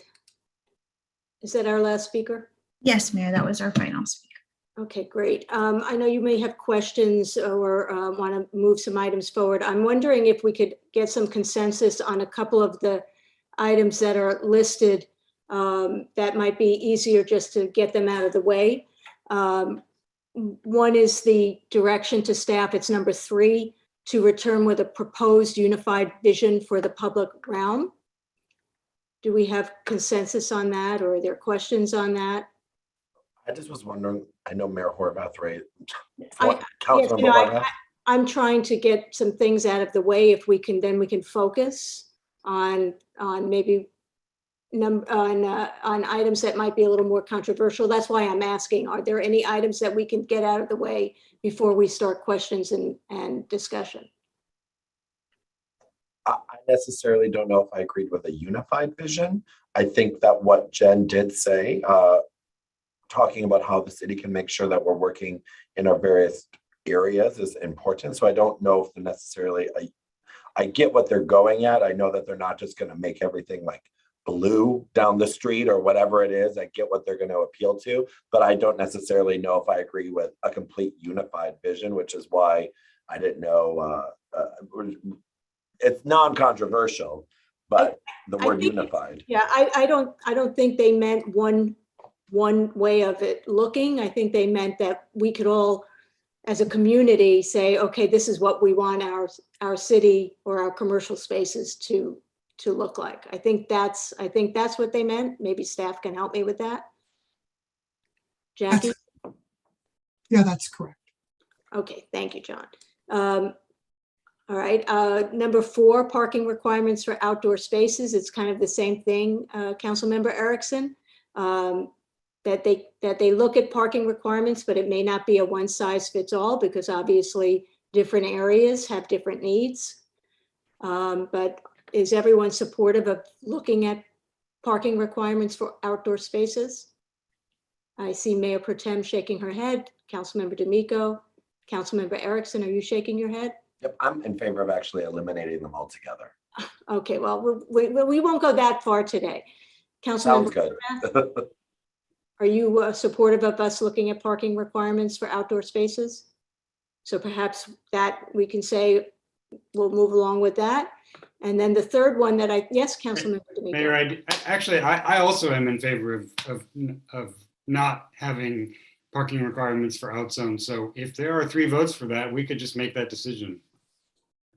So I would move that we not have them look at it, but we just remove the requirement for additional parking for out zone space. I don't think they're just talking about out zones, though.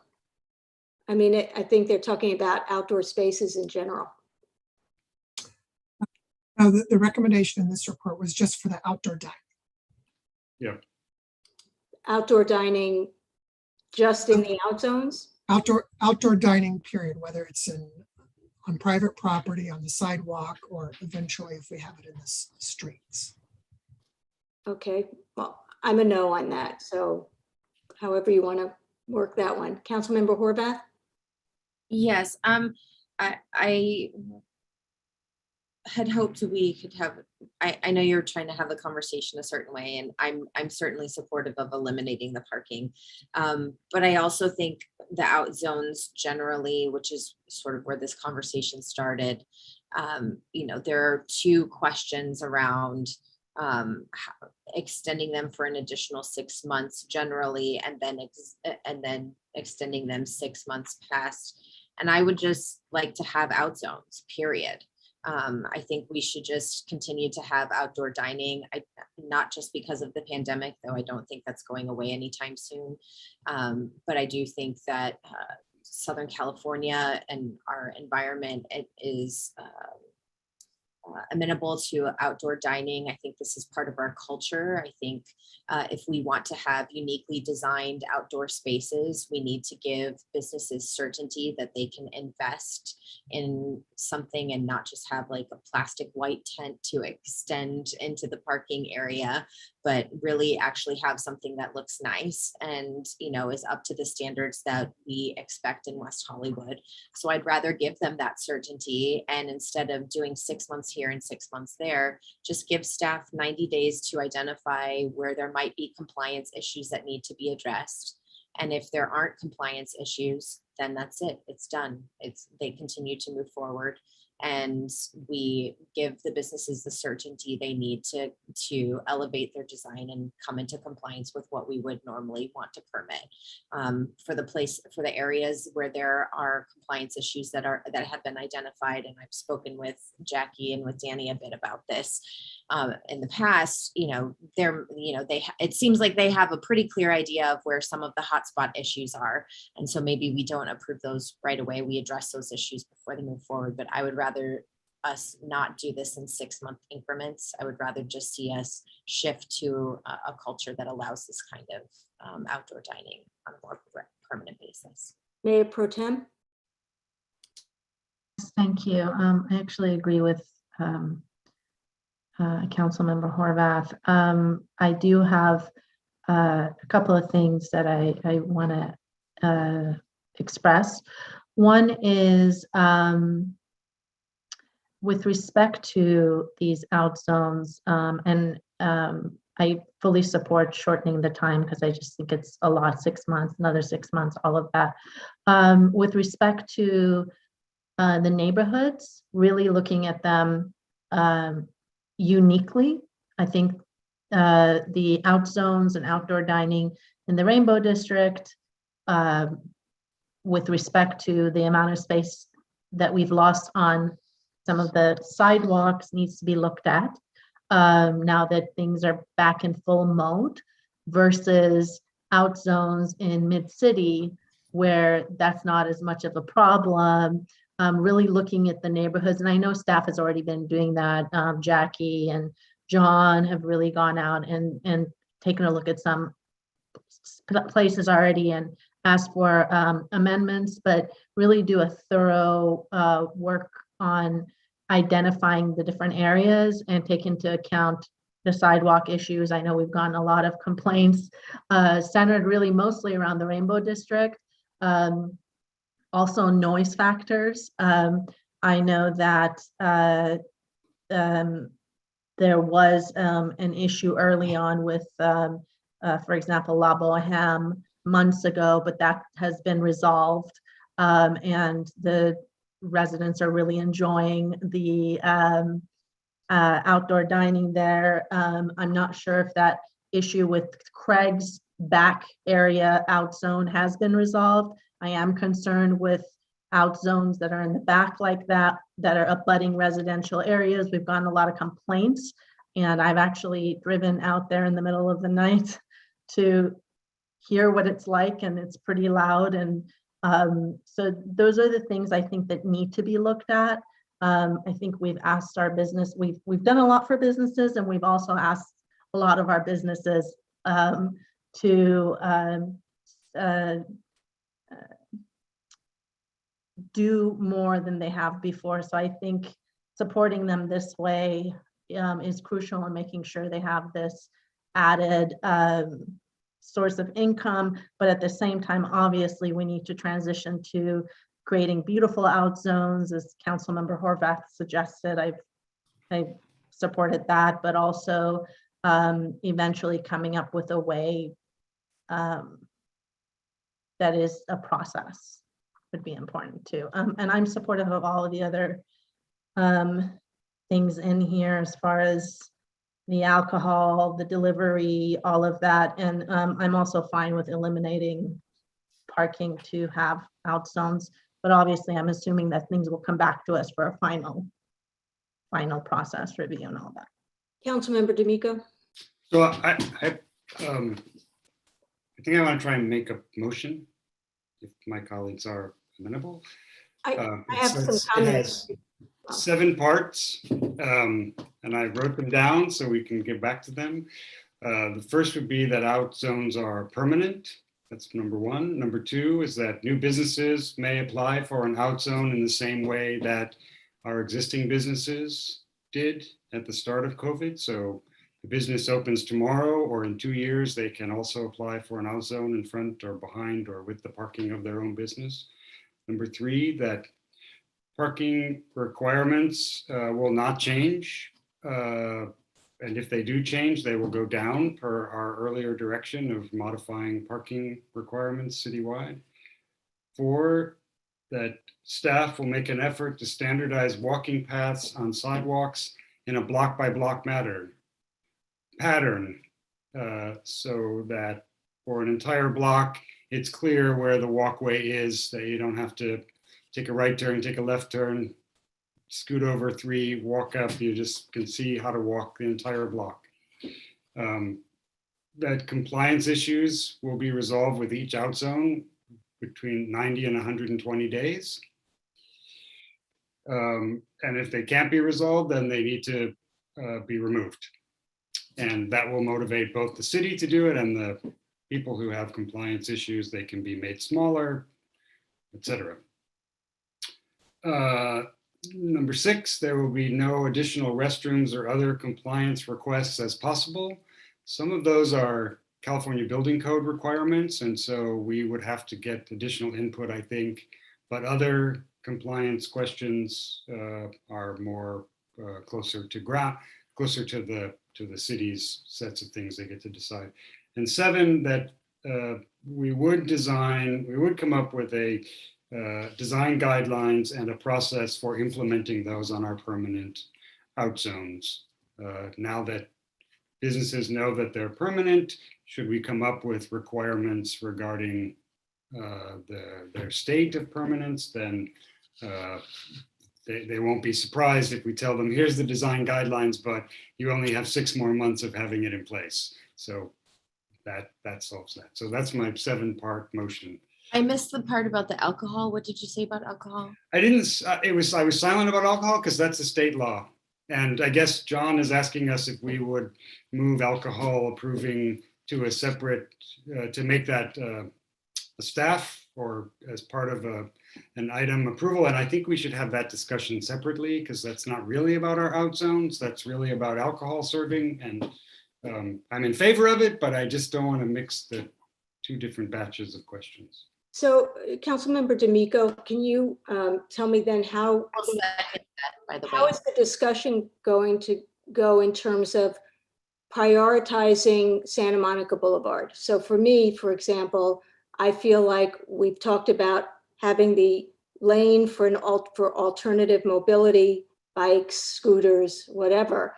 And we also have on Santa Monica Boulevard larger sidewalks for dining. So we're already providing that. Do we really want to have these out zones on Santa Monica Boulevard where we have a competing interest that is an important one?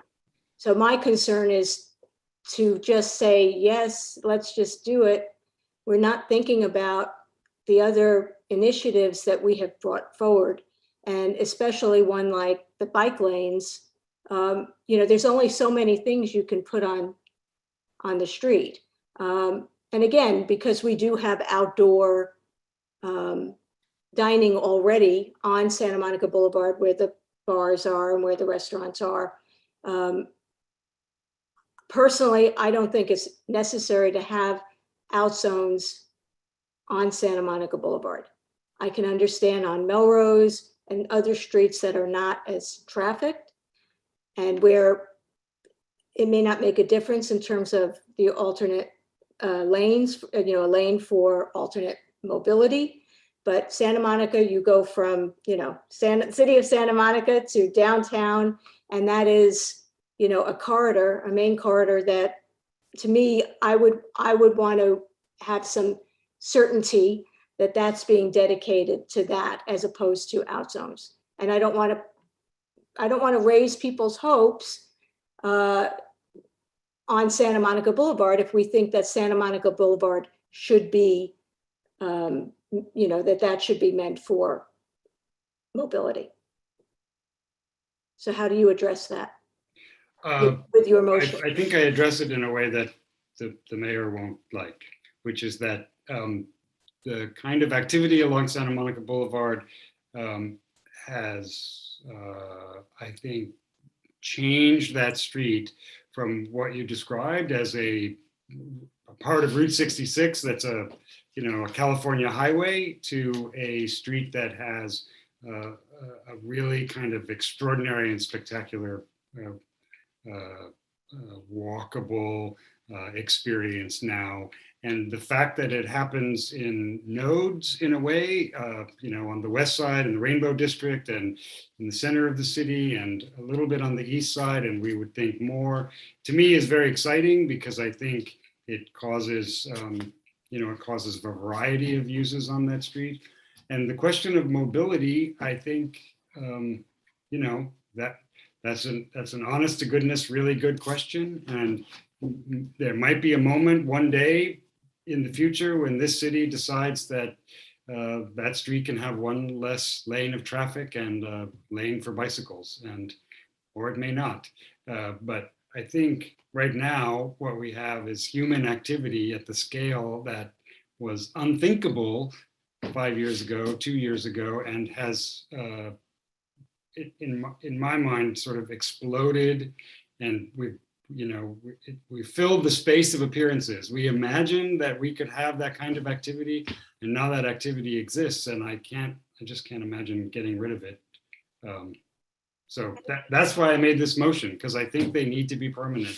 And I think we need to say, these streets are for this purpose. And if there are other conflicts between, bikes and cars, perhaps at some point we need to make that even tougher choice to give half of that street away to bikes. And I think we're actually going to reduce the conflicts, because a lot of the conflicts come when cars are trying to go into those parking spaces and across the bike lanes. And so when we're closing off those parking spaces, we're creating a safer, less interaction between the cars and the bike lane, at least. Okay, and is there going to be public input on these items, or you're just saying, let's just do it? I think we're saying, let's do it. I'm happy to have, of course, the design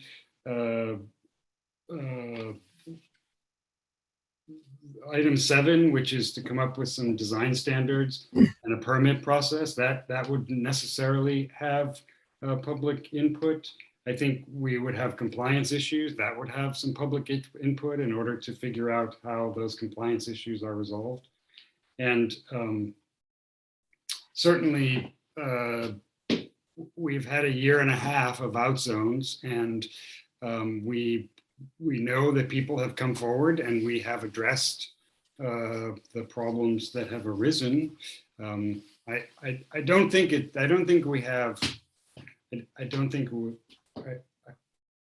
we've had a lot of public input, and I think there's ample opportunity, especially around the design guidelines, for what will make these permanent out zones more appealing, even more appealing to our visitors and our residents. And that's my sense. And there's been public input with what John and the staff have been doing for a while, if I'm not mistaken, right, John? That's right. We did have a couple of meetings. I also want to, if I could kind of go through some of those items in the motion so I could clarify them for staff, and then maybe some of the other people on the team can also jump in. That'd be great, John. So some of the things that we did during the pandemic were through an ordinance. And so we're going to have to create an ordinance to make them permanent. So anything that is going to involve an ordinance will have to go to the Planning Commission and come back to the City Council. So there's public input in that process. The item included number 1, making the out zones permanent, doing it in the same way as the ones during the pandemic. So we waived our fees during the pandemic. So, people could apply and get all these extended out zones. So are we also wanting to waive the fees, or do we want to just go back to our usual fees as we were? Because we would need to change our fee schedule if we now are doing this work without a charge. So that's a question. If that was including no fees for that. New businesses. Would that be something that would be part of the ordinance you would develop, John? It could certainly be part of it, yeah. It's good, because we probably need that analysis for Okay, us. great. Okay, great. Yeah, because keep in mind that our, outdoor dining that requires encroachment permits, there's already a fee structure for that. So there's already a structure in place that allows for outdoor dining to take place, not the use of the parking spaces, but it's something that was always available before COVID, and it's still available even today, and that there's already a fee structure associated with that. And then also for the out zones, we put up the K-rails, so that was the security barrier.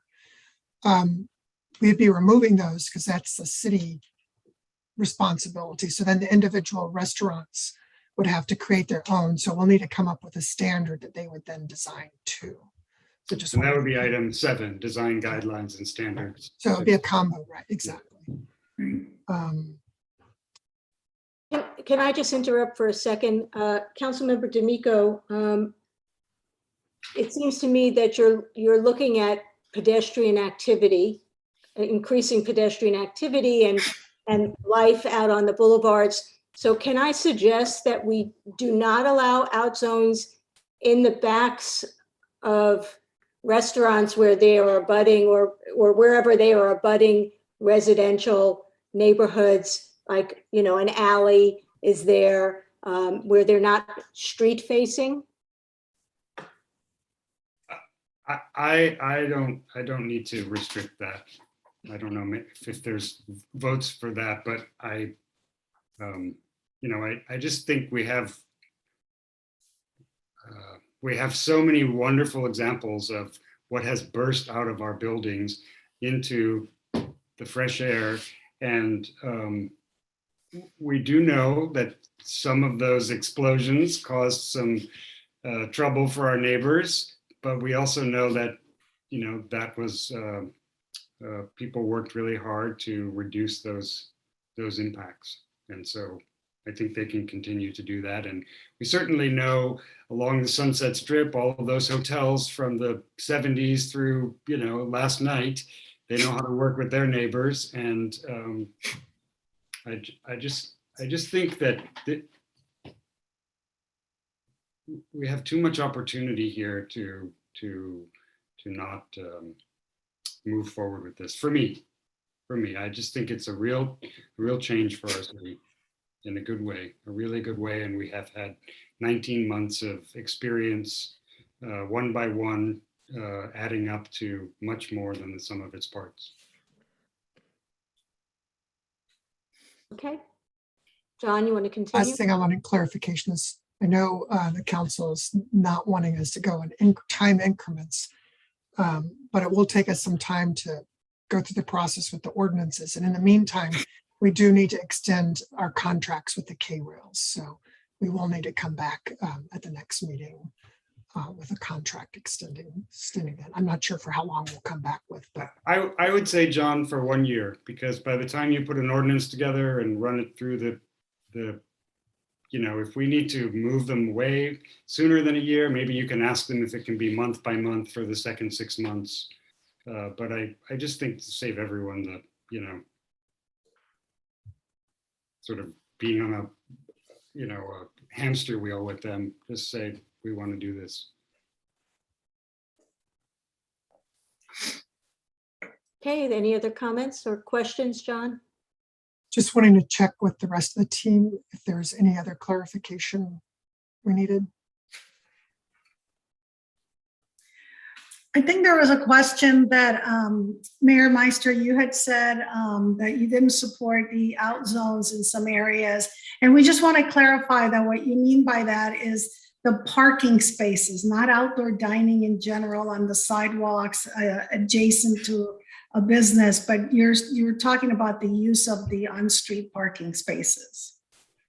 Correct. I'm talking about where it blocks the possibility of bike lanes and, you know, some semblance of, you know, where it's not chaos. I think that the out zones on the streets, you know, that aren't in the street, it's on the sidewalks or in parking lots, depending on what their proximity is to residents, you know, is, again, it's got to be case by case for me, but I see that's not the direction that's happening. So that's, you know, but that's what I'm talking about.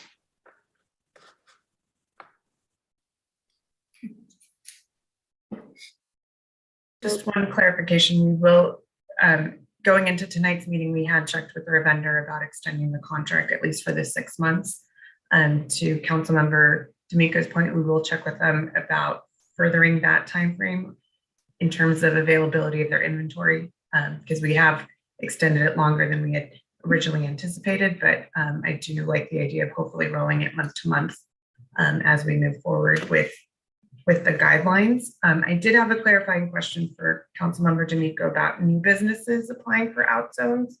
I think it would be staff's recommendation if we could hold off a little bit in terms, they could still move forward, as Jackie mentioned, with outdoor dining, but anything that on the parking stalls to wait till we have design guidelines without having them invest money on something that might not be the future in terms of what the design standards are, if that's something that the council's amendable to. Sure. Is the seconder of the motion agree with that? I mean, I think we want our new businesses to have that opportunity. So as long as it becomes part of the approval process that John Kehoe described, that it's going to come to us in an ordinance and all of that, I think that's fine.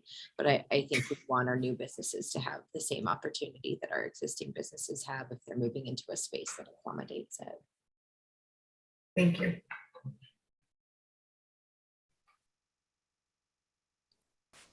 All right. Okay. Call the question. City Clerk? Yes, so there is a motion by Councilmember D'Amico, seconded by Councilmember Horvath on the floor. Does everyone understand the motion that's on the floor? Yes. Great. Councilmember D'Amico. Yes. Councilmember Erickson. Yes. Councilmember Horvath. Aye. Mayor Pro Tem Shine. Yes. Mayor Meister. No. The motion passes, noting the no vote of Mayor Meister. Thank you. Okay, now we're going to move on. 4C got tabled. 4D is the appointment of council members. I think there was a question about alcohol approvals. We had deferred to the second part of this motion, or the second part of this item. I Pardon think me. you said it was going to be coming back, so it wouldn't be part of the motion. No, I didn't make it part of the motion because I thought we should discuss it separately, but Today, okay, tonight. All I think right. it was something John Kehoe asked us to make a decision on. Okay, then let's discuss it. John Kehoe? All right, so again, just summarizing it, one of the things, we were looking at was to help the business community is possibly eliminating the public hearing for alcohol service at restaurants. And so the idea behind that is right now the public hearing is held by me at a director's hearing. It's pretty routine by now. Restaurants come in, they ask for alcohol service. Most frequently, there aren't very many people coming to those hearings. They're pretty routine. And so the thought was if we could turn those into staff approvals, they could be appealed. I know sometimes there are concerns. When there are concerns, they typically are about outdoor activities and the impacts of outdoor activities.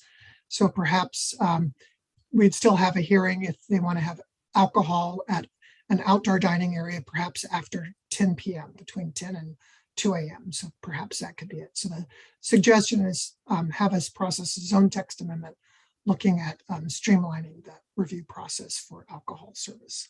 Is there a cost to the applicant for those hearings? Yes, there is. So the cost, right, I don't know the dollar amount, but an MCP is definitely much more expensive than a staff level permit. And then it also includes notification we send out that they have to pay for, a radius mailing. And then of course there's the time for scheduling it for a hearing and that type of thing. So there would be some cost savings, application cost savings for businesses and time.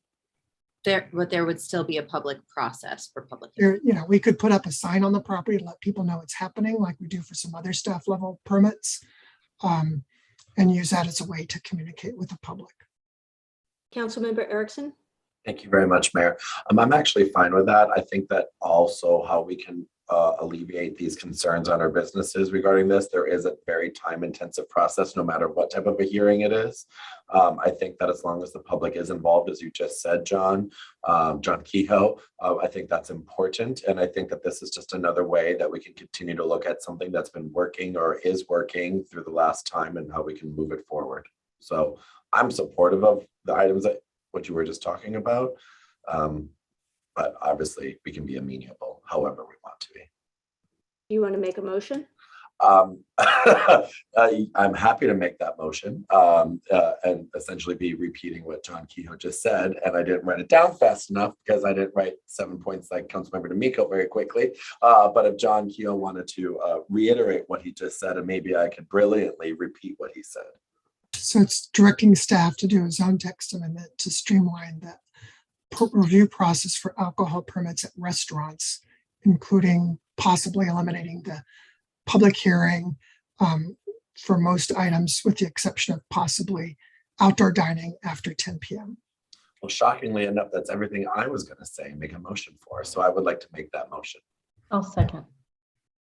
I just want to raise the issue that I know that we've been doing some work with the West, I think it's called the West Hollywood Project. I'm not exactly sure what their name is now, around the culture of alcohol in our city and the impact on people. And so I just want to make sure that we're continuing to consider with the same level of seriousness when there is an alcohol application. I think we know the kinds of businesses that we're welcoming into the community, but I don't want this to be a suggestion that we're not taking seriously the applications that come to the city and alcohol's availability in the city. So I just want to say that for the record. Okay, any other comments? Madam City Clerk? Thank you. Councilmember D'Amico. Yes. Councilmember Erickson. Yes. Councilmember Horvath. Aye.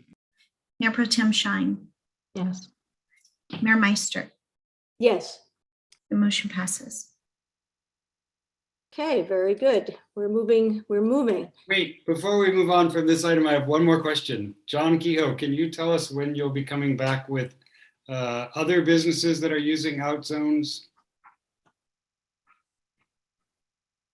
So there really aren't that many other businesses using out zones. I don't know if maybe there are a few, there were a few gyms that were using them. And there were a couple of retail businesses, but we didn't really get, and then during the real hard part of the lockdown, there were some personal services. But I don't think we really have very many active non-restaurant out zones now. Janet or Jennifer, do you know? That's correct. And even some of the restaurants that had out zones have since removed them now that things have opened up more. And what about the bars that are using out zones? Most of them fall under the restaurant dining area. They're the ones that were listed in the staff report. Okay, thank you. Okay, can we move on? Yes, sorry. All right. Thank you, Mayor. I apologize.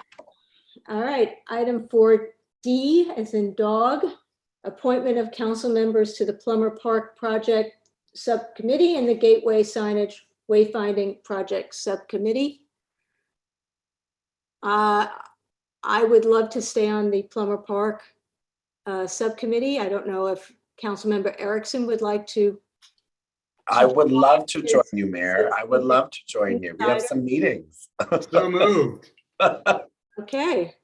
I'm happy to volunteer for the signage. I know I participated in that before. I'm happy to continue if that's helpful. And I would like to do that too, but I hope we can wrap that up.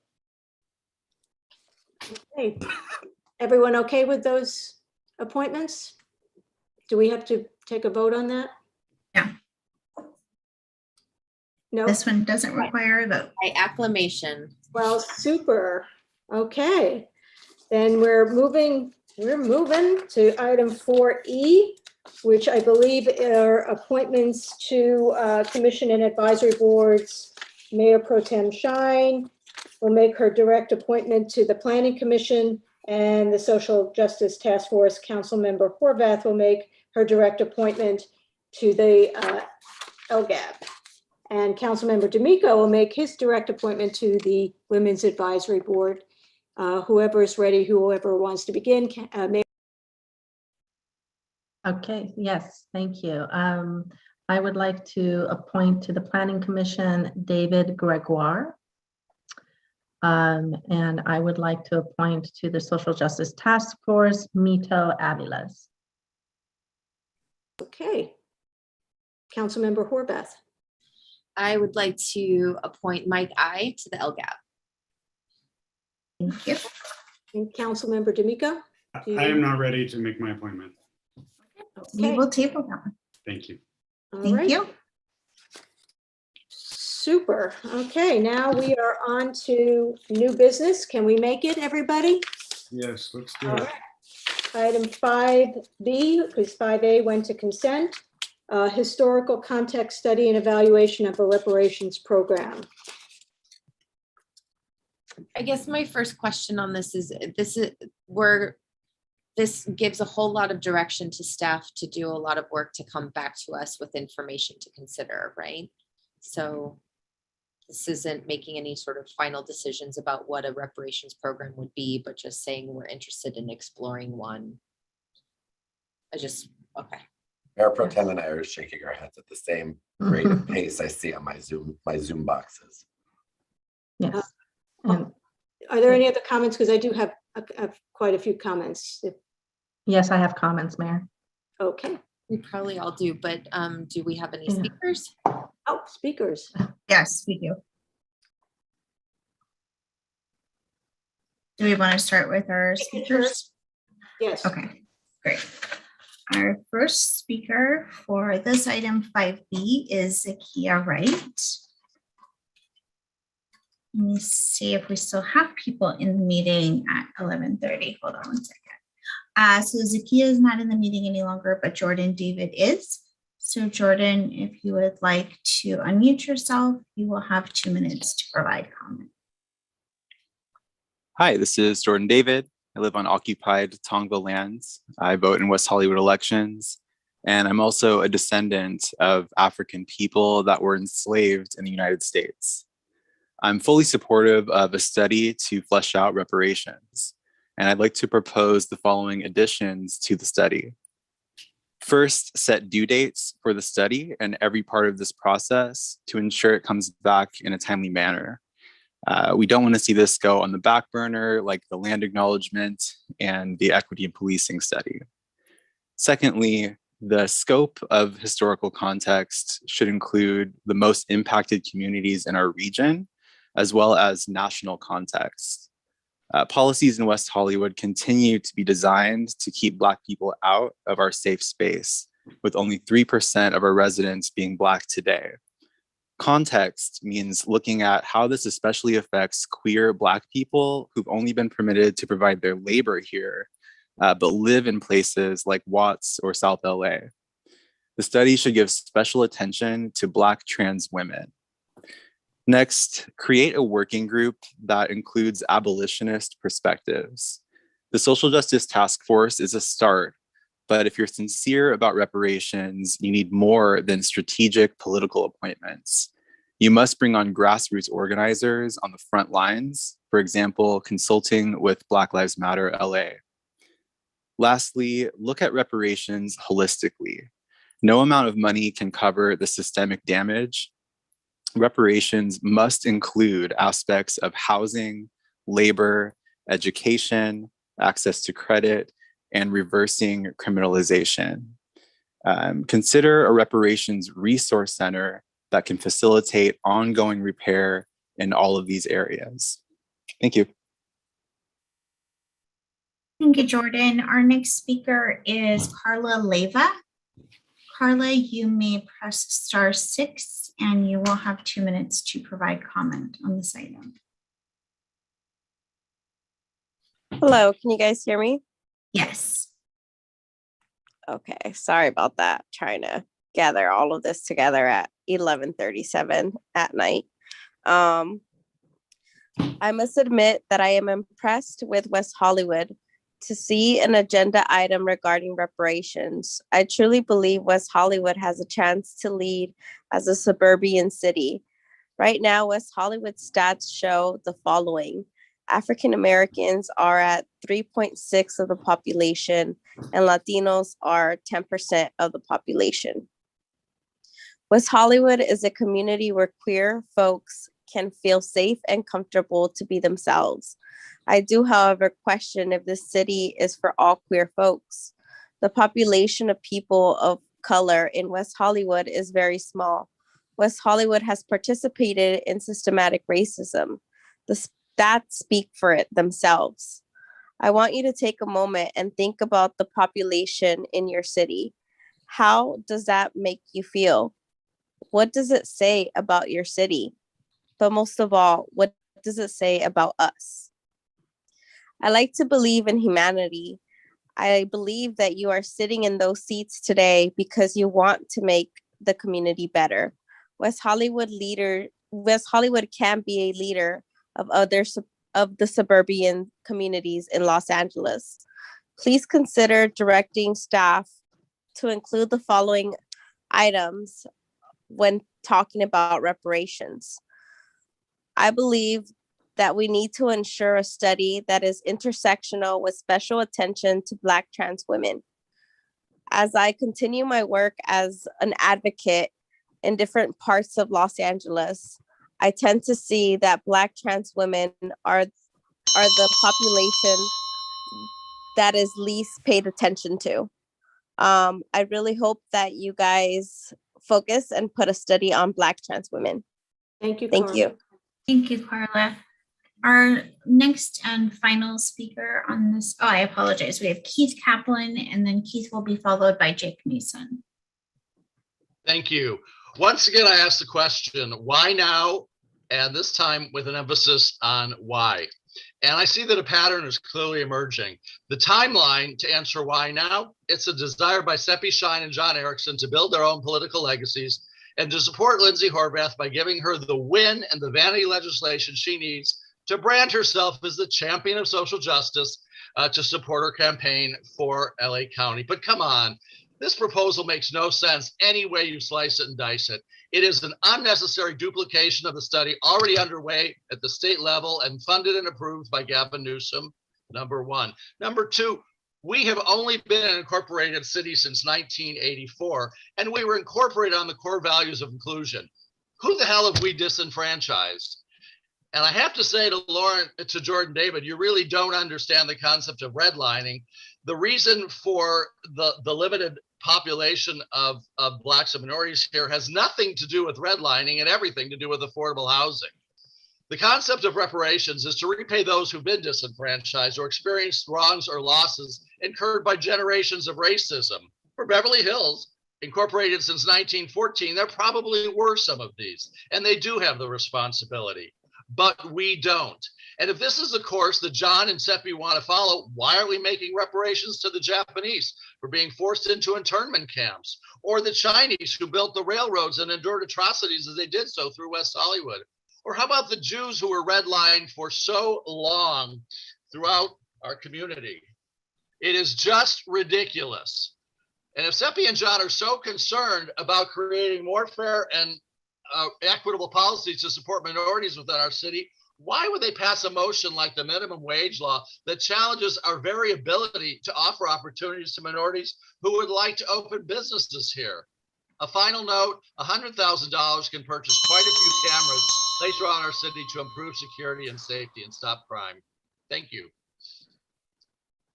Thank you, Keith. Thank you, Keith. The next speaker is Jake Mason. Go ahead, Jake. Hey, good evening, everybody. I've stayed up way past my bedtime for this, but it's important. It's clear that not everyone here gets the concept or understands the complexities of disenfranchisement.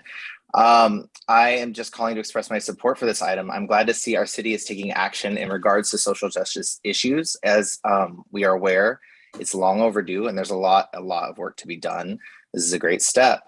I've personally seen each council member here, as well as the mayor, at Black Lives Matter marches and other social justice rallies. So it's nice to see the city putting its money where its mouth is.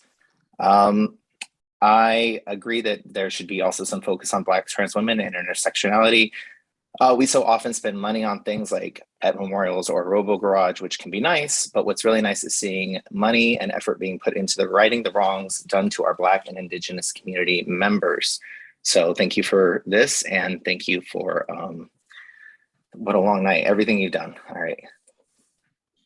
Thank you, Jake. Mayor, I believe Zakia may have come into the meeting because there's a number that came in that maybe hers. So Zakia, if you're the 213 number that came into the meeting, you can press *6 to provide comment on this item. Good evening, this is Zakia Wright. I was just putting on my jammies and decided that this was a very important topic that I wanted to appear on. So good evening, council members and city staff. Thank you to the council members that brought this item forward. I think it's really important that we as a society, start looking at the inequities that have been, for years and years historically placed on the Black community. And I'm happy that in our small WeHo that we're leading the country and leading in a lot of ways to try to address what those inequities are. And starting with the study, I think is a great first step. I would just ask that the council, takes time and consideration and puts some really clear guidelines for staff to take this item forward. I think it's important, like who's making the decision of what's in the RFP, what groups are being reached out to. Are we reaching out to the African American Chamber, the Urban League, the NAACP, and all the other orgs whose sole purpose is Black empowerment, to make sure that we're bringing the voices to the table for the communities that we're trying to reach. I think it's a high price tag, but I think it's worth it. And I just want to make sure that we go into it with the right people at the table, deciding, what goes into the RFP, who's making the decision, who's reviewing the applications, what consultant company we're choosing. All of that's going to matter for what we get back and what we're able to formulate to move forward. And so I thank you again for this item, and I look forward to seeing what comes of it. Thank you, Mary. That was our final speaker. Okay, thank you. Do we have any questions? I have comments, so I don't know if you want me to speak first, but I can. Okay. First of all, I want to thank my colleagues for bringing forward this important discussion, but I do have some thoughts about how we should proceed. As you may know, I'm on the SCAG CEHD committee, and I have been lucky enough to be able to watch various presentations related to SCAG's work. SCAG has an ad hoc special committee on equity and social justice, and the committee has put forward a set of early actions to advance racial equity through policies, practices, and activities. They have defined racial equity, compiled a racial equity glossary, and they put together a report on baseline conditions. There are a number of resources that SCAG is working with as they work to advance racial equity, and I'd be happy to share with my colleagues and our staff. In March of 2021, they had a special joint policy meeting of policy committees on racial equity and regional planning history to guide SCAG's equity efforts. They had 3 presentations, but the most impressive was a presentation on Understanding American Economic Inequality by Professor William A. Darity of Duke University's Sanford School of Public Policy. Professor Darity authored From Here to Equality, Reparations for Black Americans in the 21st Century. He's the founding director of Samuel Dubois Cook Center on Social Equity, a professor of public policy, a professor of economics, and also African and African American studies at Duke University. He also recently wrote an article in the New York Times, Why Reparations Are Needed to Close the Wealth Gap. In this discussion at SCAG, as well as in his article in the Times, Professor Darity stated, and I'm quoting, "The federal government is not only culpable, it is the only government entity capable of meeting the reparations debt. All state and municipal budgets combined amount to less than 3.5 trillion. If they were to even attempt to meet a bill of more than $11 trillion collectively, they would have to devote all of their financial resources to reparations for 4 consecutive years, disabling their ability to provide any services to their constituents," end quote. In the Q&A with SCAG members, Professor Darity used a Malcolm X metaphor for emphasis. The localities and states can pull the knife out, but the federal government has to heal the wound. Further, he said the localities should focus on ending the harm through legislation, policies, and practices. Compensating damages, he said, has to be exercised at the national level. Now, the city of West Hollywood has begun pulling the knife out and ending the harm. We implemented the Social Justice Task Force, thanks to my 2 colleagues. We are conducting a social services BIPOC needs gap study, and we have put forward several items with the intention to help BIPOC people establish businesses in our city. We've raised the minimum wage. We're also looking at environmental justice with our draft climate action plan, and we've initiated the planting of trees in neighborhoods where trees are sparse. And early next year, we're launching the pilot for guaranteed income, which focuses on providing income for 18 months to 25 low-income individuals to help raise them out of poverty. So these are my recommendations for this item, which can be accomplished without pulling $100,000 out of our reserves. 1, we ask Professor Darity to speak with our Social Justice Task Force. We ask him to present and share his thoughts on reparations and what a small city like West Hollywood should be doing to help close the wealth gap. I think it's important that the Social Justice Task Force make recommendations to us rather than the other way around. That's why we have engaged this task force. 2, we see what SCAG has learned and how we can apply their knowledge and resources to our city. 3, we, the city, need to look at our own practices. How are our contracts distributed? Is the city of West Hollywood providing opportunities for minority-owned and women-owned businesses to respond to our RFPs and RFQs? 4, we look at the real estate policies and practices in our city. We look at our own land use, design, and planning policies to see how they can be more inclusive. First of all, you have most of our commercial properties in our city are owned by very few developers. Are there land use policies we can adopt so that we can open the doors of ownership to those who are currently excluded? B, we're approving more and more projects that are exclusive and high-end, underground nightclubs, private clubs. Is that what we want for our city? If not, we need a land use policy. C, how can we incentivize local home ownership opportunities for individuals who currently rent here but want to be long-term residents of this city with an investment in the city? D, how are the city's own properties to be utilized for home ownership opportunities?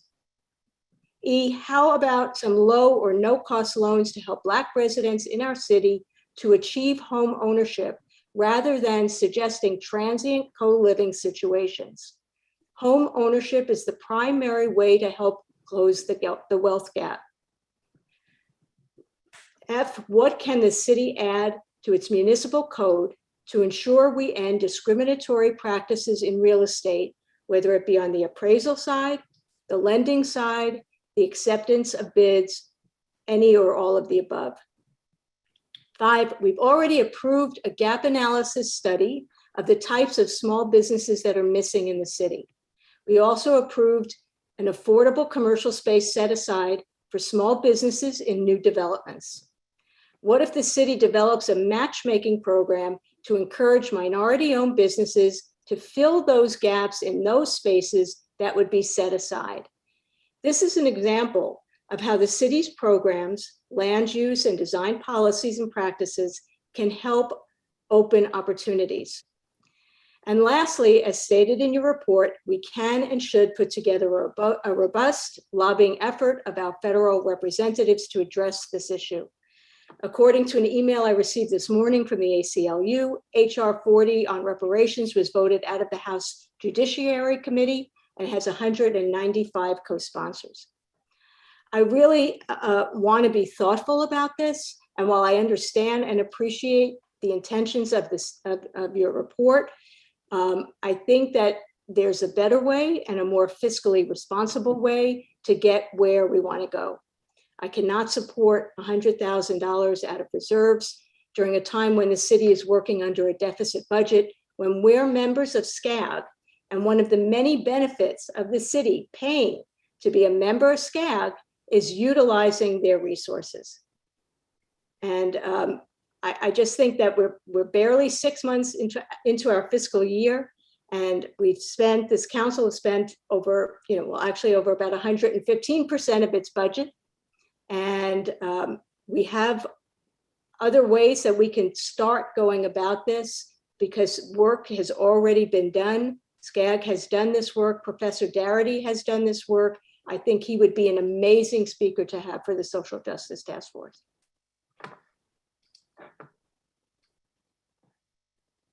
Mayor Pro Tem. Thank you, Mayor.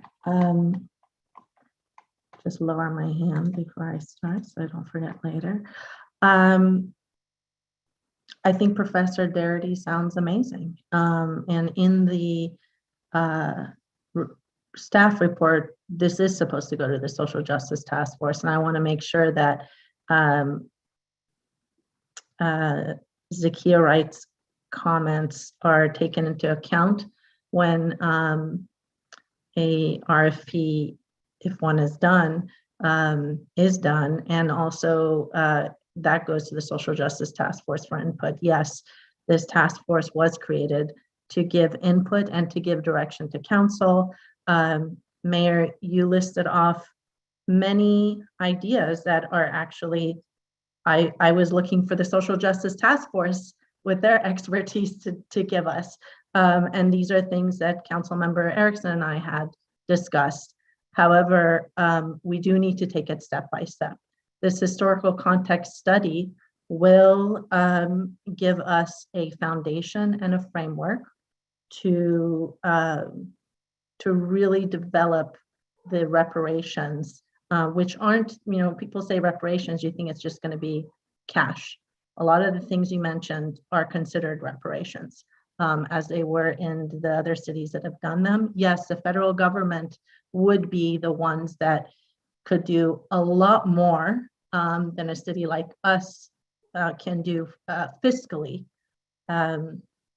However, being a creative city, we can do many things, such as land use policies, home ownership loans. All of these things that you mentioned are important and should be discussed. We do need the foundation to really look at West Hollywood and West Hollywood before it was incorporated as well, because the people that were there when it was incorporated, and there were reasons it was incorporated. Before we had marriage equality, way before, West Hollywood was the leading city for domestic partnerships and LGBTQ rights. We didn't wait decades for the federal government to give us marriage equality. We created domestic partnership. We did everything we could to be on the front lines to create as many opportunities for LGBTQ folks. And I think with everything that we have done, which is incredible for social justice, it really is incumbent upon us to really study in a historical context. And I understand where you're coming from. It just seems like, I know you fiscal responsibility is important. We just had a discussion about expanding out zones. There was not even a blink from anyone. We rushed to it excitedly, $125,000. We've given, I think, $250,000. We've given $1.6 million to our businesses, and we're continuing to give because they're important to us. That 3% of the Black residents of our city, they need to be just as important to us. So there's not a blink of an eye for a study that a consultant's fee that is typical. And this tool, by the way, isn't just going to be great for the Social Justice Task Force to come up with reparations, but it's also going to be great for them to come up with other policy recommendations too, because it's going to show inequities, and they can come up with those and use it more than just for this item. And I do think we do need to give a timeline, by the way. So if David Wilson can speak to what a reasonable timeline is. I don't want to add a lot more to staff's plate, but a reasonable timeline for making sure that everything that we ask for is in this direction would be good, so that it's not just open-ended, because the Social Justice Task Force and their weighing in is really going to be important for this. Dave, Councilmember D'Amico, and then, well, David, why don't you go ahead first? Yeah, so it's a little more challenging than normal because this is a little different type of consultant than we would normally find. So I think it will take us some time, and we'll work with GARE and some of the organizations that we've been working with. I don't want to throw out a date tonight unless you really insist on having one, without having a better understanding of what it's going to take to find the right consultant. But we will certainly do it in a timely fashion. Councilmember D'Amico. Thank you, Mayor. I will be brief to say that I support this item, and I'm so over the moon with my colleagues, the mayor pro tem. I just think, you know, there was so much desire to burst out of the 20th century, and it ached in me for the 10 years I've been here, and we're just finally doing it. And I just am really super thankful. And I just want to break my own arm patting myself on the back for one moment, which is to say that on August, oh, my screen just went blank. On August 18th, 2014, I brought forward an item to establish a commission to study support for HR 40, to establish a commission to study reparation proposals for African Americans. And this city passed that unanimously. So we have been on the record since 2014 in favor of HR 40 and reparations, and studying that and finding ways to bring to ground or this very complicated, long-standing wound, you know, that has lived openly in America. Also, the very map that you have in the staff report, I wrote to Jonathan Wilson and John Leonard before the first meeting of the Social Justice Task Force to say, we really need to look at redlining, because I can tell you that I think in the history of this city, certainly the history of the 20th century of this city, there have been 4 council members who owned a house. And all of us have in our deeds, deed restrictions that are frightening and cannot be removed because of what the laws say about deeds must record everything that's been recorded in the history of the property.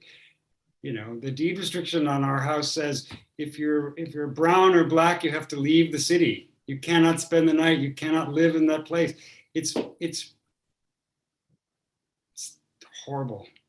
And, you know, So I had asked to have us, raise that, and if nothing else, apologize as soon as possible, as a city, not just me, not just, but all of us think about why we would need to do that. So I just want to say that I'm very much in support of this. I think Jake, I was looking for the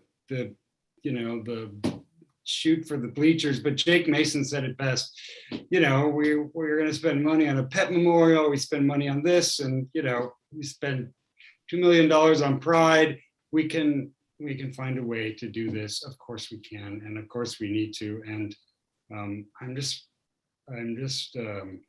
relieved that all of us are taking these big steps to really try to reinvent how governing and how people who govern should govern, and really once again sort of be an example. We are often the example, and I think we're doing that again. So Seppi and John, thank you. Lindsay, thank you, and Lauren, thank you as well. Those are my comments. Councilmember Horvath? You're on mute.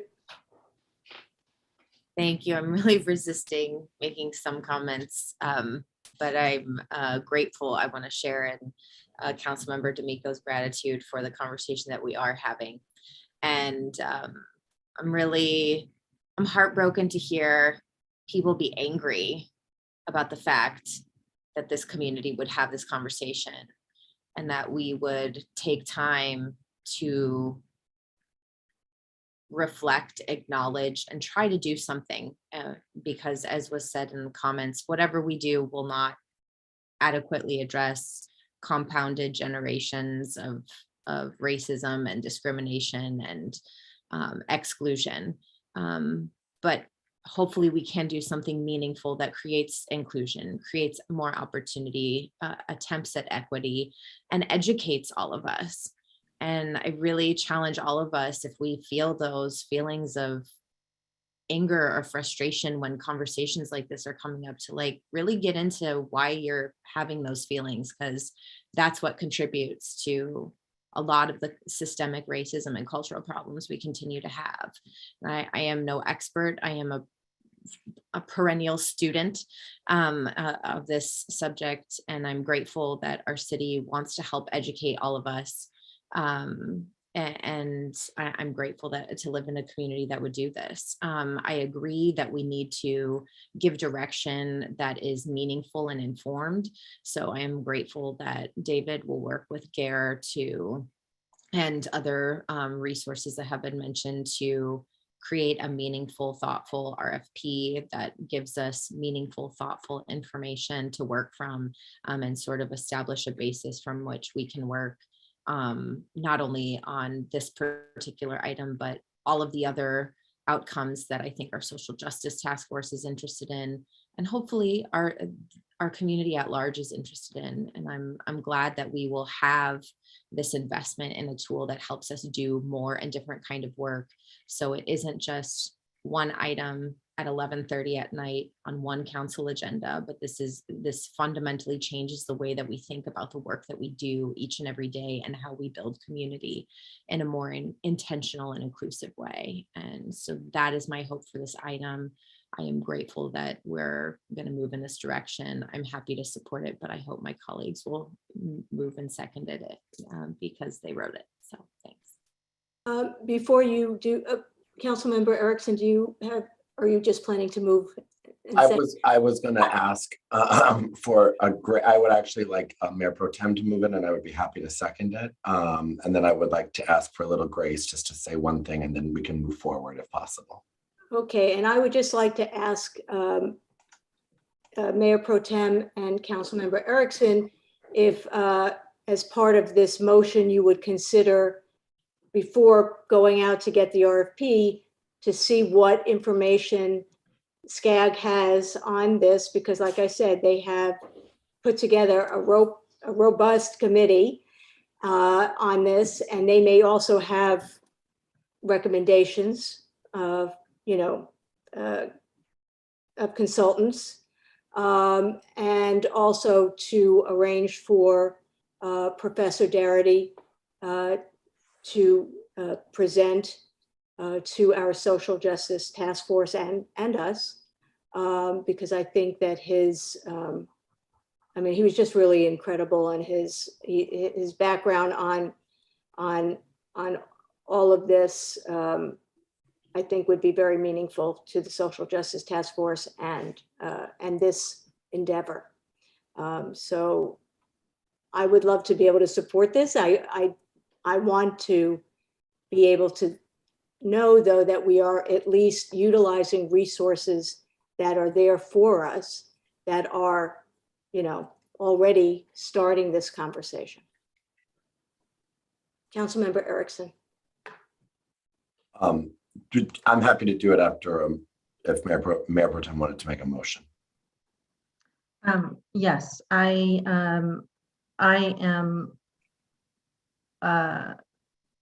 think we would need a report back to see the extent of what we can get from SCAG. I'm not sure if I agree that Dr. Darity by himself will be enough to have context for West Hollywood. And I think that's what we need to really focus on, the historical context and really having that report. And I think it would help to educate some of the public commenters from tonight. It would be a very wonderful education piece for some of the comments that were made this evening, quite frankly. So I am open to the city manager looking into that and coming back to us. It shouldn't take long as far as what resources SCAG has, but I'm not willing to have Dr. Doherty, I may be saying his name wrong, as a replacement for, I do want him to come to, I would love to invite him and have him come. So David Wilson, could we get that information and have this then come back to us maybe at the next meeting? It shouldn't take much to know what SCAG Yeah, and I'm not suggesting that Professor Darity would be able to give a historical context for the city of West Hollywood, but I am suggesting that he has the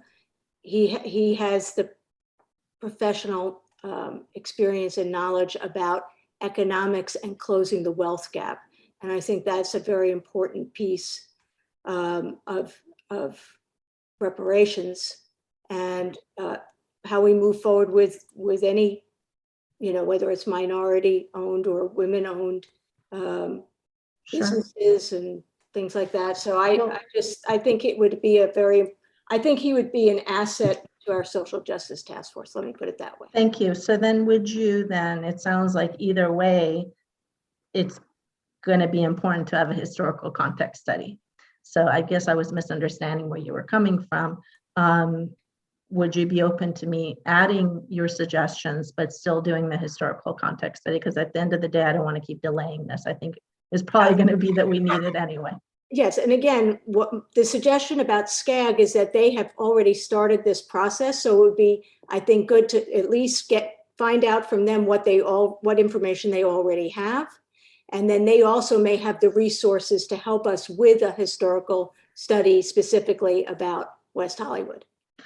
Got it. I understand what you're saying. So I will include that. So if SCAG is able to provide resources to help, and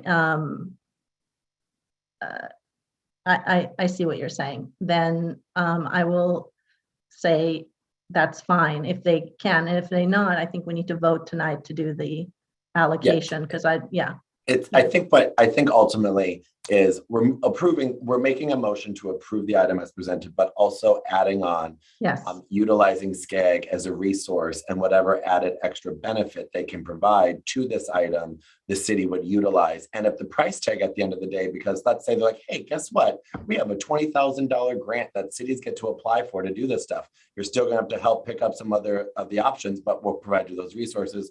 I think that's good, great, and grand. But I think that's essentially what you're saying, Mayor? Yes. Perfect. Yes, I will. That's going to be the motion.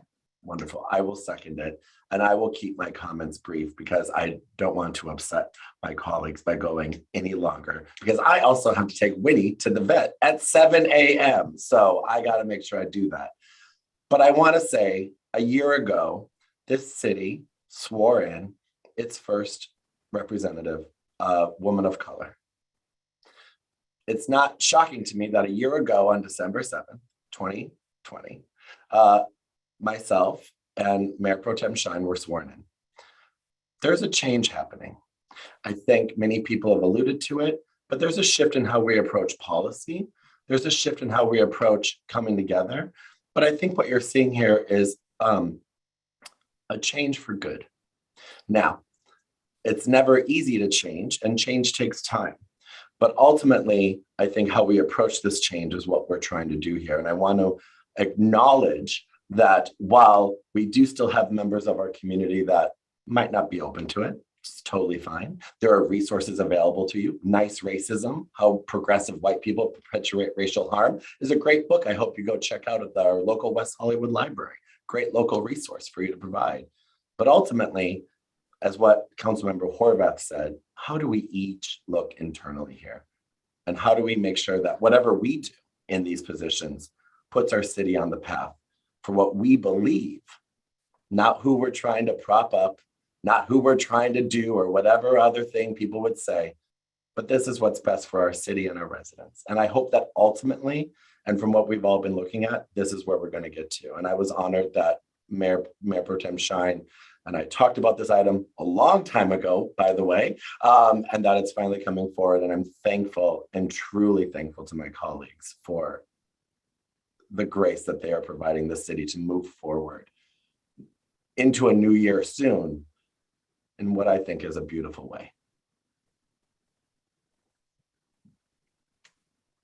Now someone can make a motion. You did. I made the motion. He seconded it. That was the longest second I've ever heard.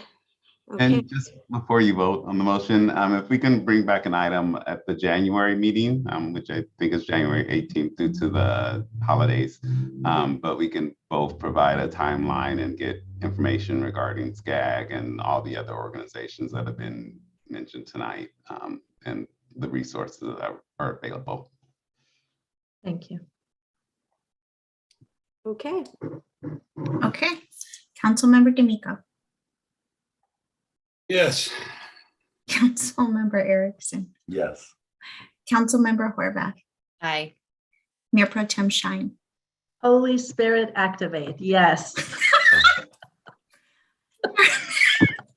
Mayor Meister, you've been watching too many reels. Sorry. Yes. The motion passes. Okay, so now we have nothing for excluded consent calendar, thank goodness. Yeah. We don't have any legislative items this evening. Tomorrow, what day is it? Do we have any public comment? We do. For the final public comment period, Keith Kaplan, if you are still on the line, which I see that you are, you may unmute yourself. I will turn on your camera and you will have 2 minutes. Keith? Going once. Okay, so I will go to Jake Mason. Jake, if there you are, Jake. Hi, I don't want to keep us any longer. I have some stuff I wanted to say about the incidents with the sheriffs, but I don't even want to bring that up now because what you guys just did was amazing. So I'm so proud to be a part of the city. I'm so proud of all of you for passing that. And thank you for everything you do. Now let's go to bed. Thanks, Jake. Let me just call Keith one more time. Keith Kaplan, if you are still on. Okay, he's not responding. Okay, are there any other council member comments? Yes, Mayor Pro Tem. Thank you. Councilmember Erickson, thank you. I had actually forgotten today that it has been 1 year since we were both sworn in.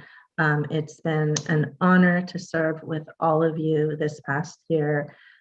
We have done some incredibly innovative, creative, progressive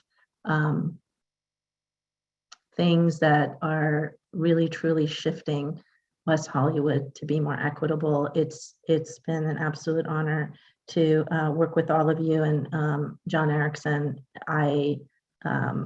It has been amazing to have been elected in the same election with you and to serve with you. I just wanted to say that. We're just getting started. Okay. Are there any other comments? Well, then. I'll call you Seppi and tell you I love you in private, but I do love you for the record. So you too. Okay, well, then on that note, on that positive note, we're going to adjourn. And we will adjourn to our next regular meeting, which will be on Monday, December 20th at 6 p.m. via a hybrid form. Well, actually, we don't know. It'll depend on the numbers. We'll either be 100% virtual teleconference or we will be hybrid. So we will keep you posted on that. And on that note, I say we adjourn. Have a good evening, everyone. Good night. Good night. Everyone.